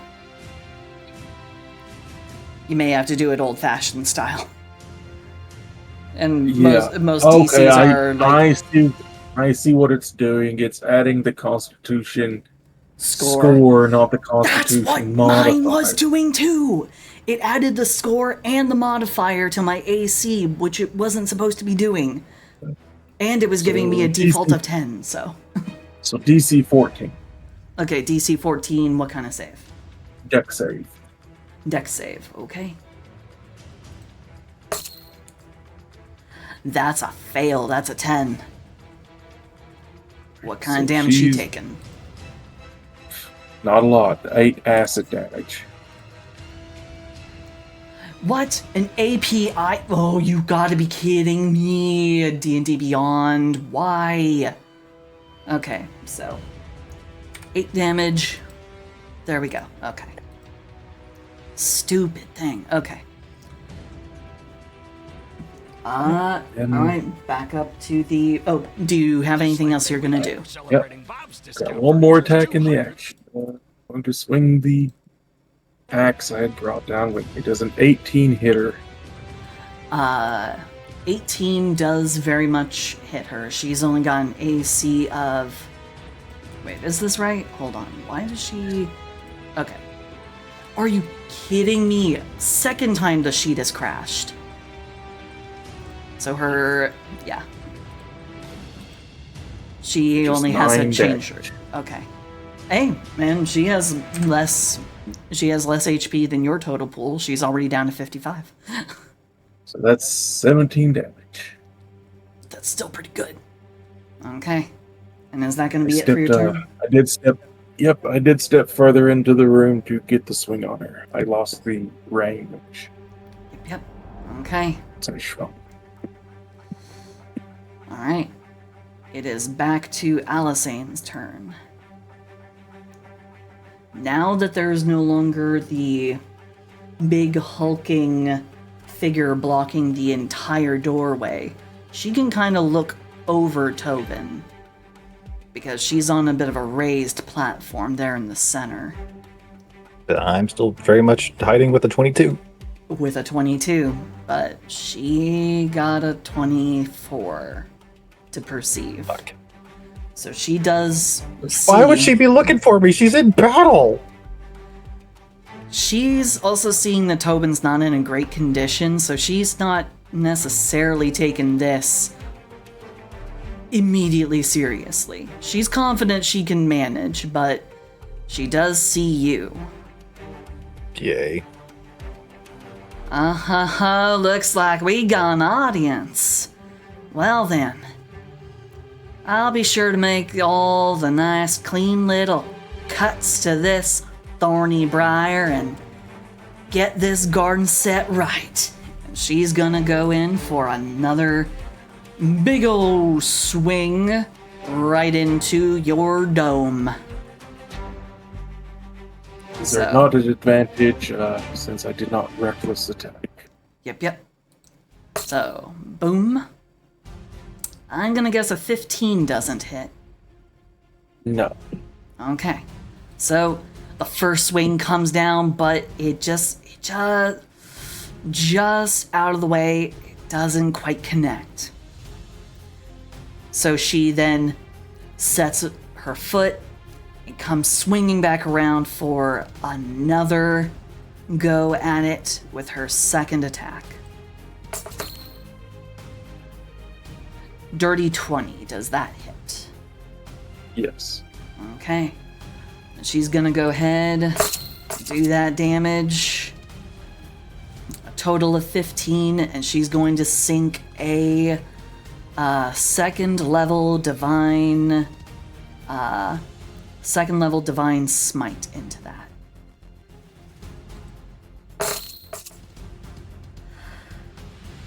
Oh, for 23 radiant damage. Yep, that'll put him down. Oh boy. As she rears back and does her second swing, it comes up and with an uncanny amount of force, she brings it up and connects it with your jaw, and you feel your feet leave the ground. And you gently sail backward and fall amongst your barrels of smoke powder, and you are no longer able to continue this fight.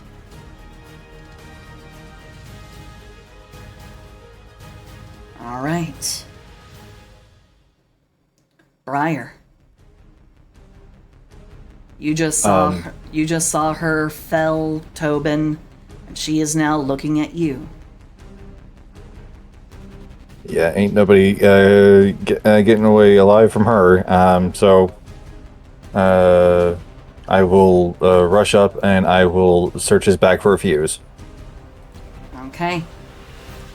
You move forward. Easy enough for you to do. You've got the speed. You check the bag. His bag is a tinderbox used for striking lights. There you go. Wait, the bag is a tinderbox? There is a tinderbox in the bag. I have a tinderbox on me. Oh, well, I had a tinderbox. I was looking for a fuse. Nope, all he had was tinderbox and some oil. He was just gonna. Oh, you have oil. No Okay. fuse. He was just gonna light them and go with it. I thought it was just to run one. Okay, so was it in action to search the bag? Yes. To interact with an object.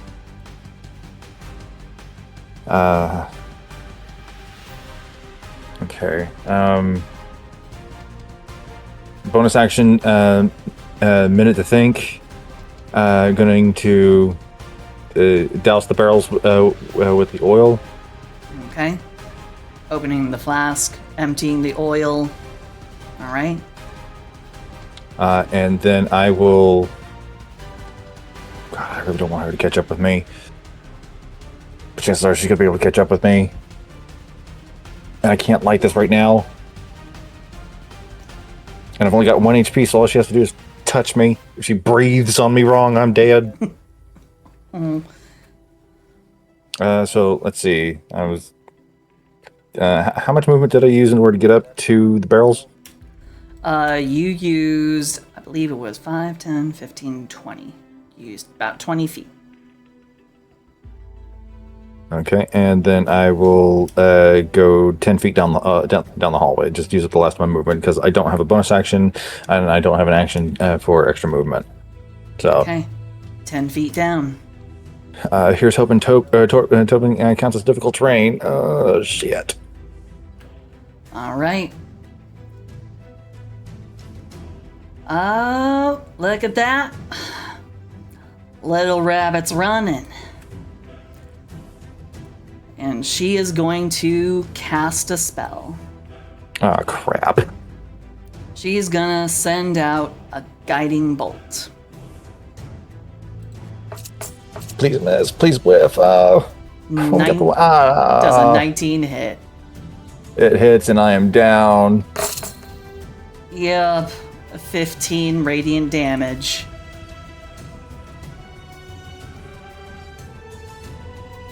Oh boy.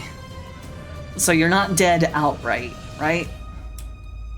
Not outright. But I might as well be considering that she is Miss Thwackum while she's down. Maybe one of the barrels can roll into that lava there. I don't know. You might have a chance. Well, well. Mighty fine I don't have a mess. chance if she decided to toy with her food.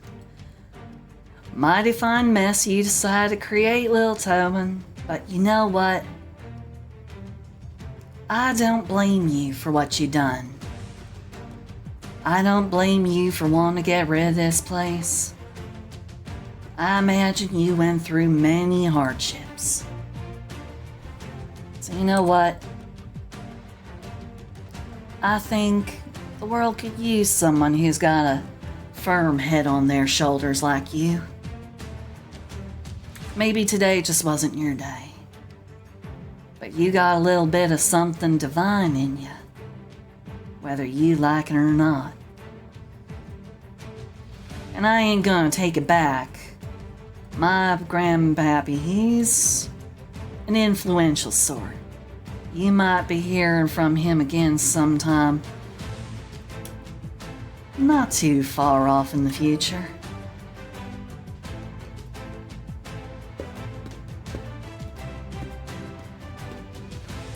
Oh, little Briar.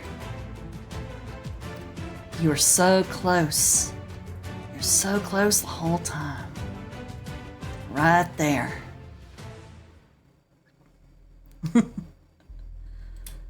Oh. Ho ho ho. The problem is, unfortunately, boss, you are unconscious. So you cannot use the special distractions anymore. But that's okay. At least for now. As Alisane reaches down, puts a point into Briar to stabilize you. The world could also do with kinds like you. So don't be so quick and hasty to throw everything away. The world needs good. Sometimes you can't recognize the form that good will take.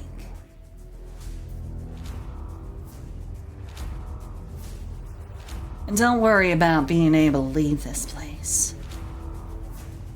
My great-grandpappy's already done all of his business. He's already free.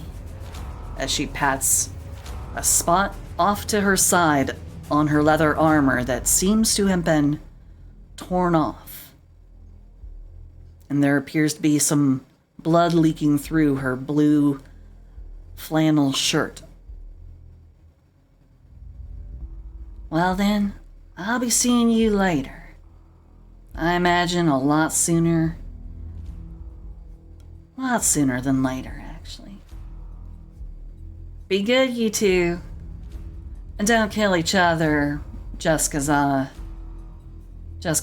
leaving. Ta-ta for now.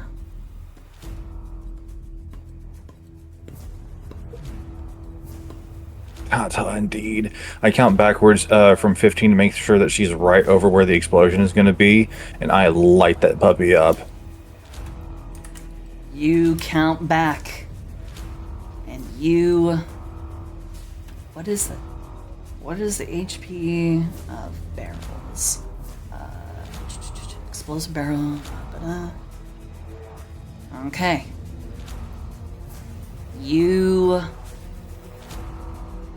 go ahead and you... Okay, so you're going to, like, throw the oil and then try and spark it up? They're already doused with oil. Oh, right. And so you Yep. go I over... count backwards from 15, and I light the barrels, because that's probably about when she's going to be right over where this is going to blow, because the entire manor is coming down on this area. So, yeah, we'll see you later in hell. All right. Second floor. She's not going out the way that you're expecting, though. Because this place is not a normal worldly domain anymore. She's carrying a little piece of somebody who has been locked away in the astral plane for a long time. So you do count off to 15. She's up this passage, down, and she's gone out to this balcony, and she's making her way out this way. I shouldn't have waited. Oh well. So, unfortunately, that is a lot of force damage and fire damage. The mansion is destroyed. She does turn back and she looks upon the massive fireball as parts of the mansion begin to cave into the giant blaze. The rain, the storm still howling, but the massive vines twisting around her ankles, holding her up like a gentle hand, turn her to face all that has just happened. She goes, well, I guess some people are a little bit more hasty to meet their gods. Too bad. Kind of enjoyed tonight. It was a hell of a party. And she descends into the massive overgrowth, and she is no longer anywhere to be seen. And with that, so concludes tonight's game. I am so sorry that the last to stand is the clearly not all up in the stairs, all good in the upstairs, okay, crazy lady who decided to kill a whole bunch of people. I am so very sorry about that. So what the hell happened to Mr. Roland? Why could we not find him? He was actually killed by Rogar. He initially fell asleep in one of the washrooms. Rogar, using the excuse of going and cleaning his coat by himself, he never came back from the coat closet, as far as anyone could tell. But instead, he went up because he wanted to have a talk with Roland about money, because he ran a private army. He was actually in charge of a private military called Red Frost. A little play on his name. So, yep. That's that. I am so sorry. Papa, look at your bongo cat. It's very fitting. Yep, angry and dead. I'm gonna be honest. I suspected Tom as at least I thought he was the main killer, but it was like there was more killers coming. I was like, "Fuck, who is it?" We were struggling to make sure that you guys didn't get the surprise ruined immediately, and I wanted to give Boss a little bit of a surprise too by having a very last battle, but I wasn't sure if Alisane was gonna last long enough because the angry butler was also on a killing spree, and he decided to, he was the one who activated the unnatural darkness and caused the chandelier to fall that ended up bashing both of the, both Koopa's character and her husband, and also crushing the chef. That was the butler. He was going to kill everybody. Yeah, no, figured that one when we were just like, yeah, he's definitely a part of the traps. But it's like, okay.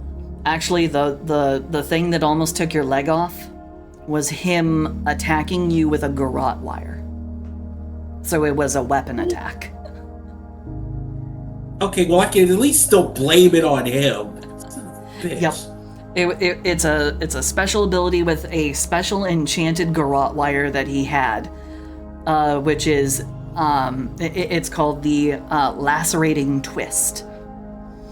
That's the name of the special feature. So by it basically allows him to instantly decapitate or amputate somebody if they don't do a good enough Constitution save after taking the damage.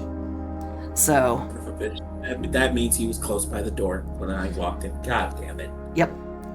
He was real close, but he has a really good sneak score because he is a very, very well-established veteran assassin.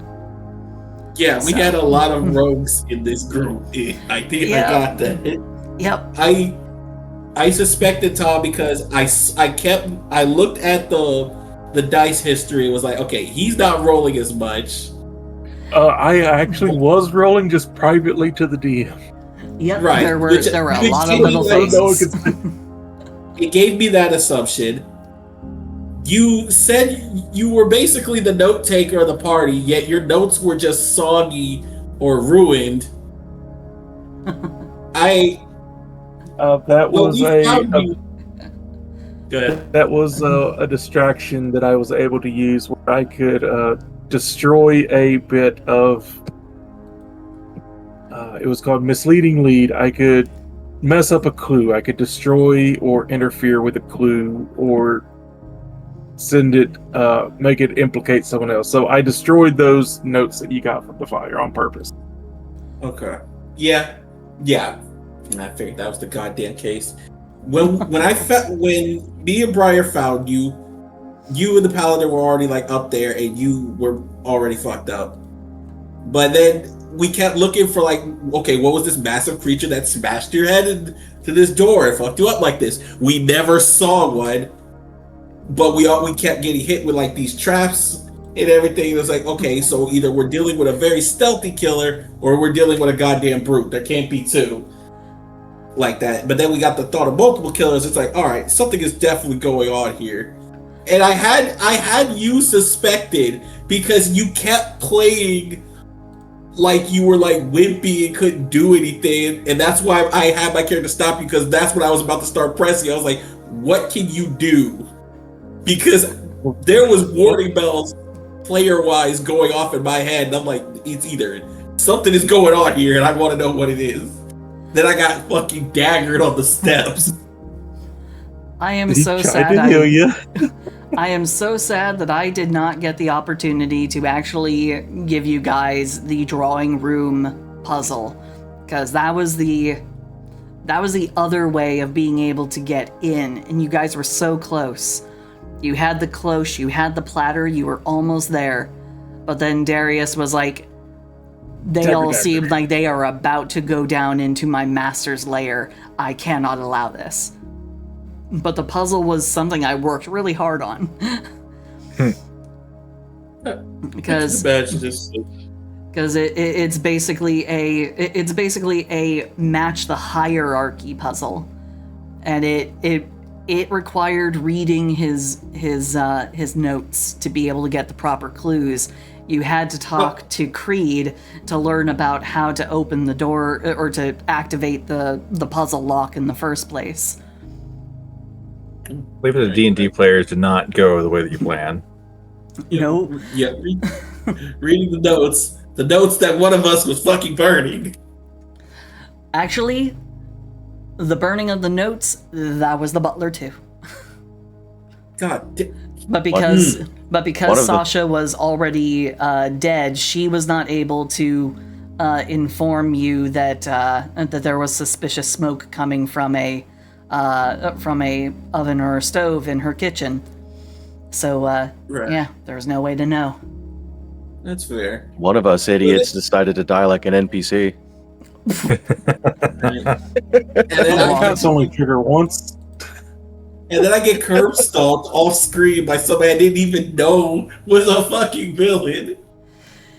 She wasn't originally going to be a villain. She was originally going to be just perfectly normal, sweet, fine. And then I was like, well, now wait a minute. I did make her an Azamar. technically for the extra healing just to be able to help people, but what if I drew another little connection? What if I wrapped another little thread to one of these pins? And so I decided her great-grandfather is going to be the dead, mostly forgotten god whose body pieces were being used in these grafting procedures to create holy soldiers. That was what the doctor's whole project was. He was creating super soldiers powered by pieces of gods. Right, and that definitely would have been labeled as more of a threat. But some people would have absolutely looked into getting funding to weaponize the. So I get, at the end of the day, I do get like both of your reasons as to why you wanted this shit shut down the way you did. Oh, but I am so sad everyone's gone. I did not intend for this.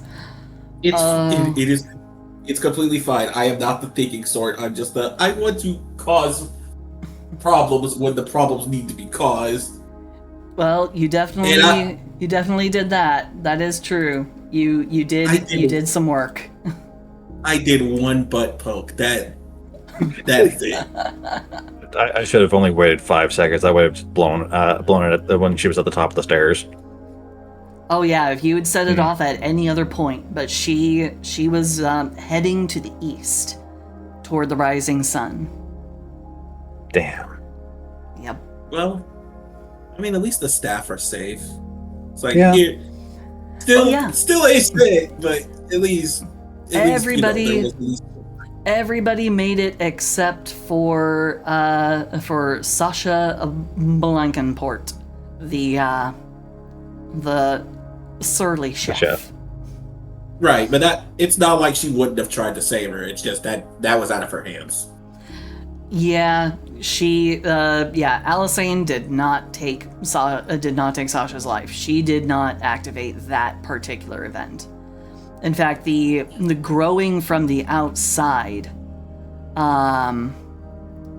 was the Azamar pulling off the plot from Helsing.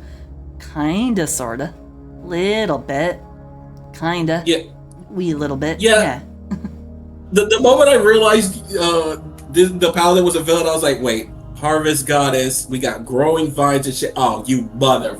Yeah, I had that thought whenever I had followed her out. I just didn't say it out loud. I was, I'm a harvest paladin.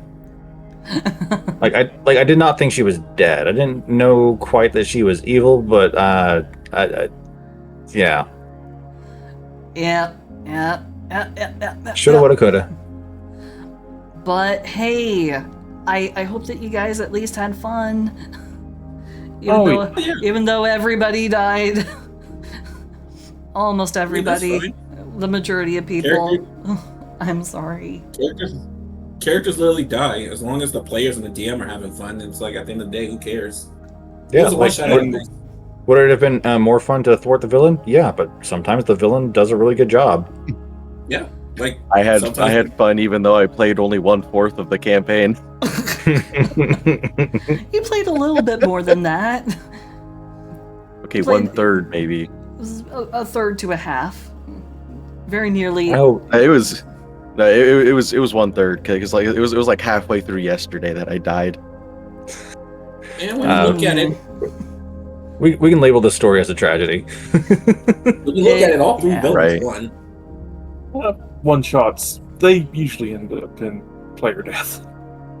Yeah, because I knew that there wouldn't be much extension for anything.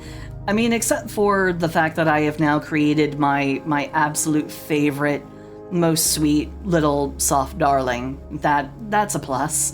Yes. But I did do a little bit of looking in my sheet, and Ione would have been an absolute monster in combat. Because if she could get off hold person, then the next round would have been Vorish Sign plus Endo Leech. Because if you use Vor's sign, you can, that's the thing that floats over your head and like fucks everybody up, right? Vorish sign. You have mastered the Vorish sign, a sigil from an ancient era said to predate the world's creation. You choose a character that you can see within range. When you would normally roll one or more dice to deal damage to that creature with a spell, don't roll those dice for damage. Instead, use the highest number possible for each die. In addition, you can choose a spell level 5 or lower you can cast that has a casting time of an action. You can cast a spell as part of casting Vorish sign. And I would have casted Endo Leech at 3rd level for 66, which is touch. So if they were held by hold person, that would have been 12d6 max damage. Oof. Or Water Bullet at 3rd level, which would be 14d6 max damage. That is... Ooh, that's chunky damage. Because Alisane did not have a lot of... She only had 72 hit points total. So she was the next most chunky after the wee lad. After Tobin. Tobin had more hit points than she did, but the only reason why she was in a position to be as threatening as she was because of the infusion of power that went into her hammer. She did start out the game with a regular +1 uncommon Hamestrike Maul. But then, because of the infusion, she got upgraded to the very rare version.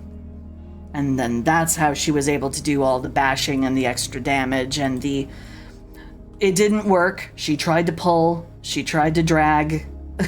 Tobin managed to beat the... It's not a high DC for strength, but yeah.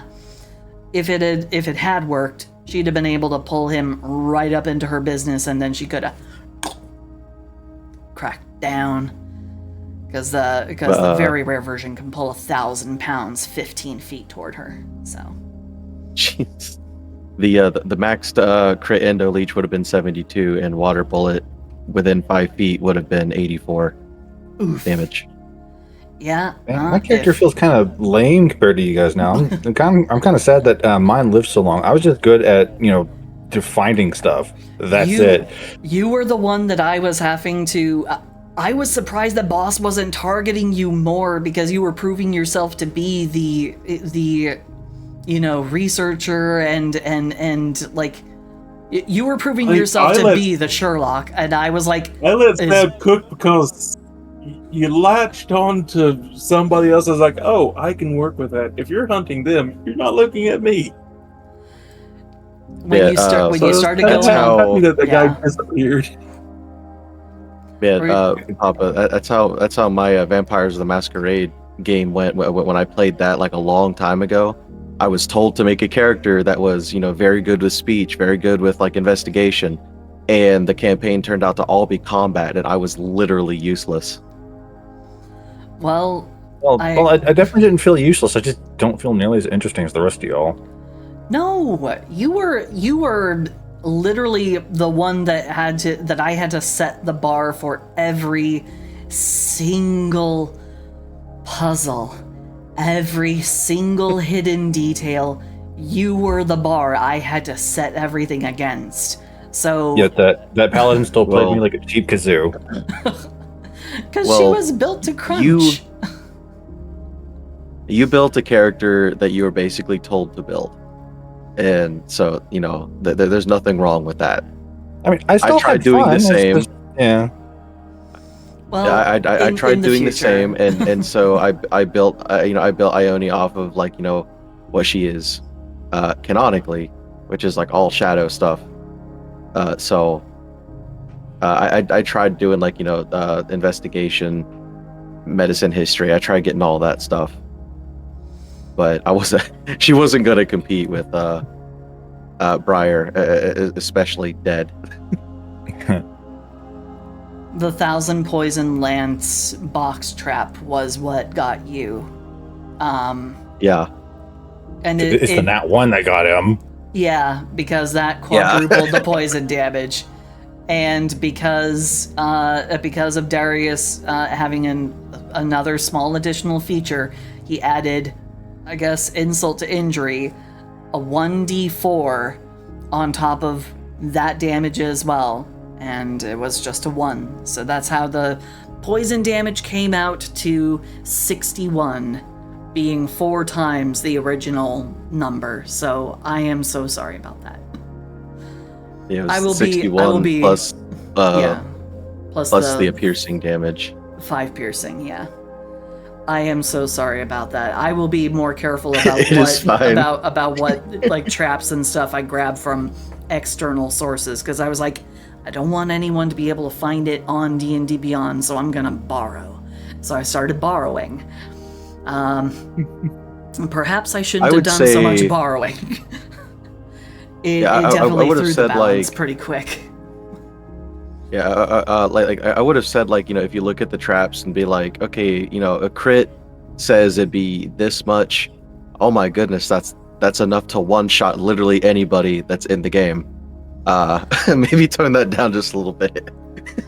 I also wasn't expecting you to just walk into it. So I had the expectation. Stupidity of players. I had the expectation people were going to start being more careful because, sudden beheading and because of the trap concern, the sudden alarm about traps everywhere.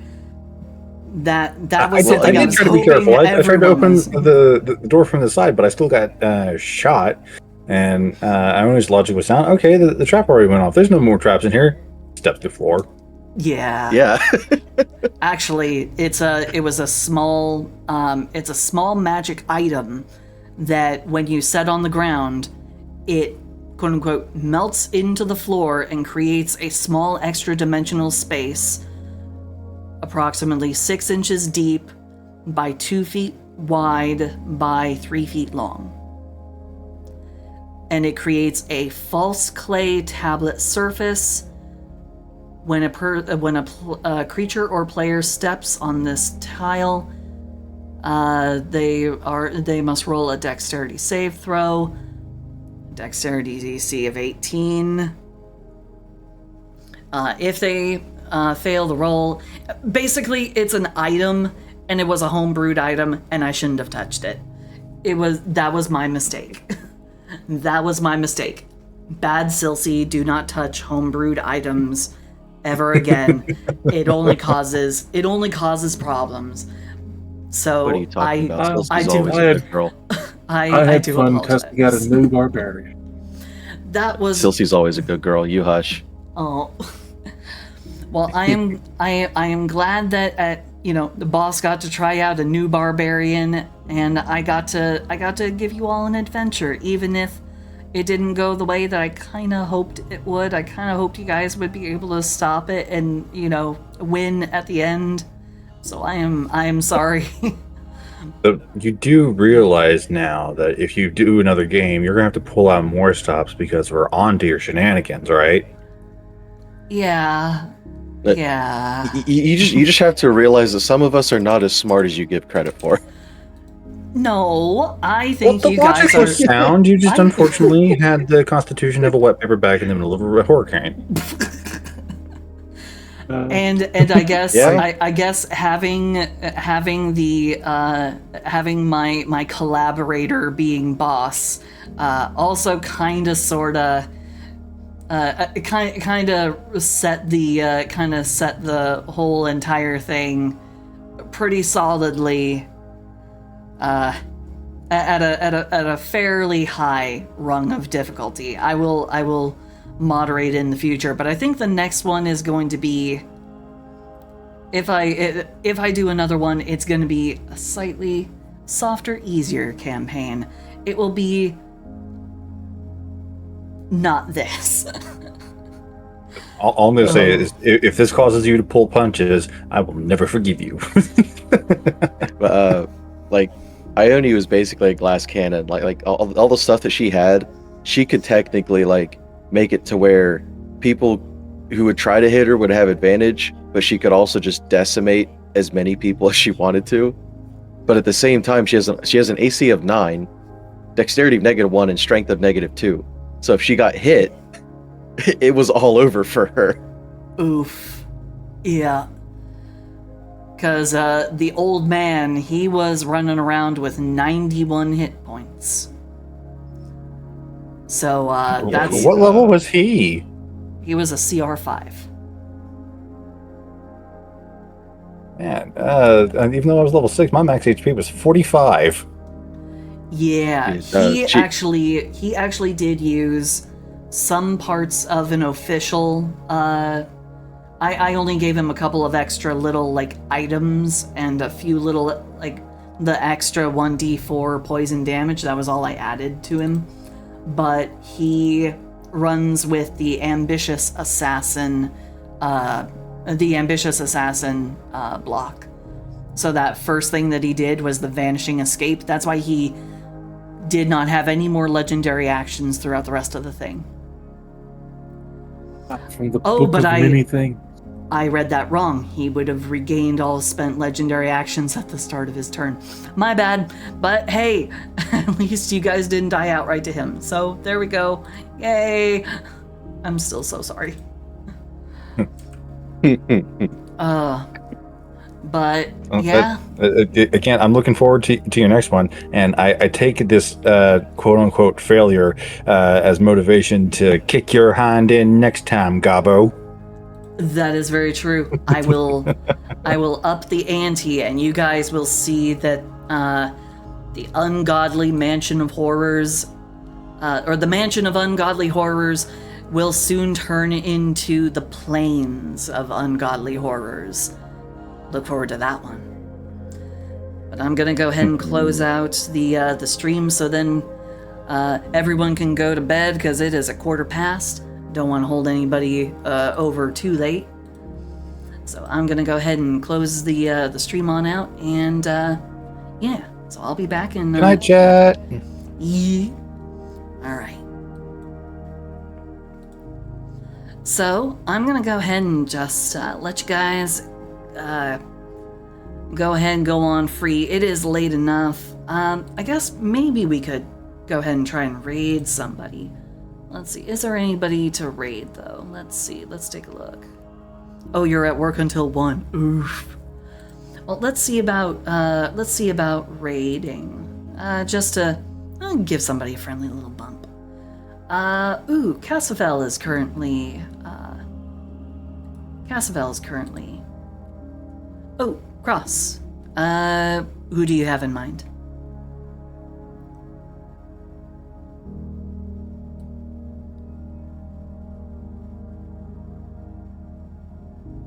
We do have a surprising number of people. Okay. Let's see. Oh, Nova Swarm is playing. Oh, yes. Oh, they're playing Baldur's Gate. 100%. This is where we go. So a little continuation of Dungeons and Dragons and roleplay. So we're gonna go ahead and swarm. Swarm on over to Nova Swarm. All right. So thank you guys so much for hanging out with me. Thank you for keeping me company. I love all of you, and I will see you guys for the next stream as soon as I'm able to get myself all properly saddled up for it, which should be Monday morning. So I will see you guys there. All right. So to all of you, I love you all. Bye bye. Bye bye. Bye bye bye bye bye bye bye bye bye bye bye bye. Mwah.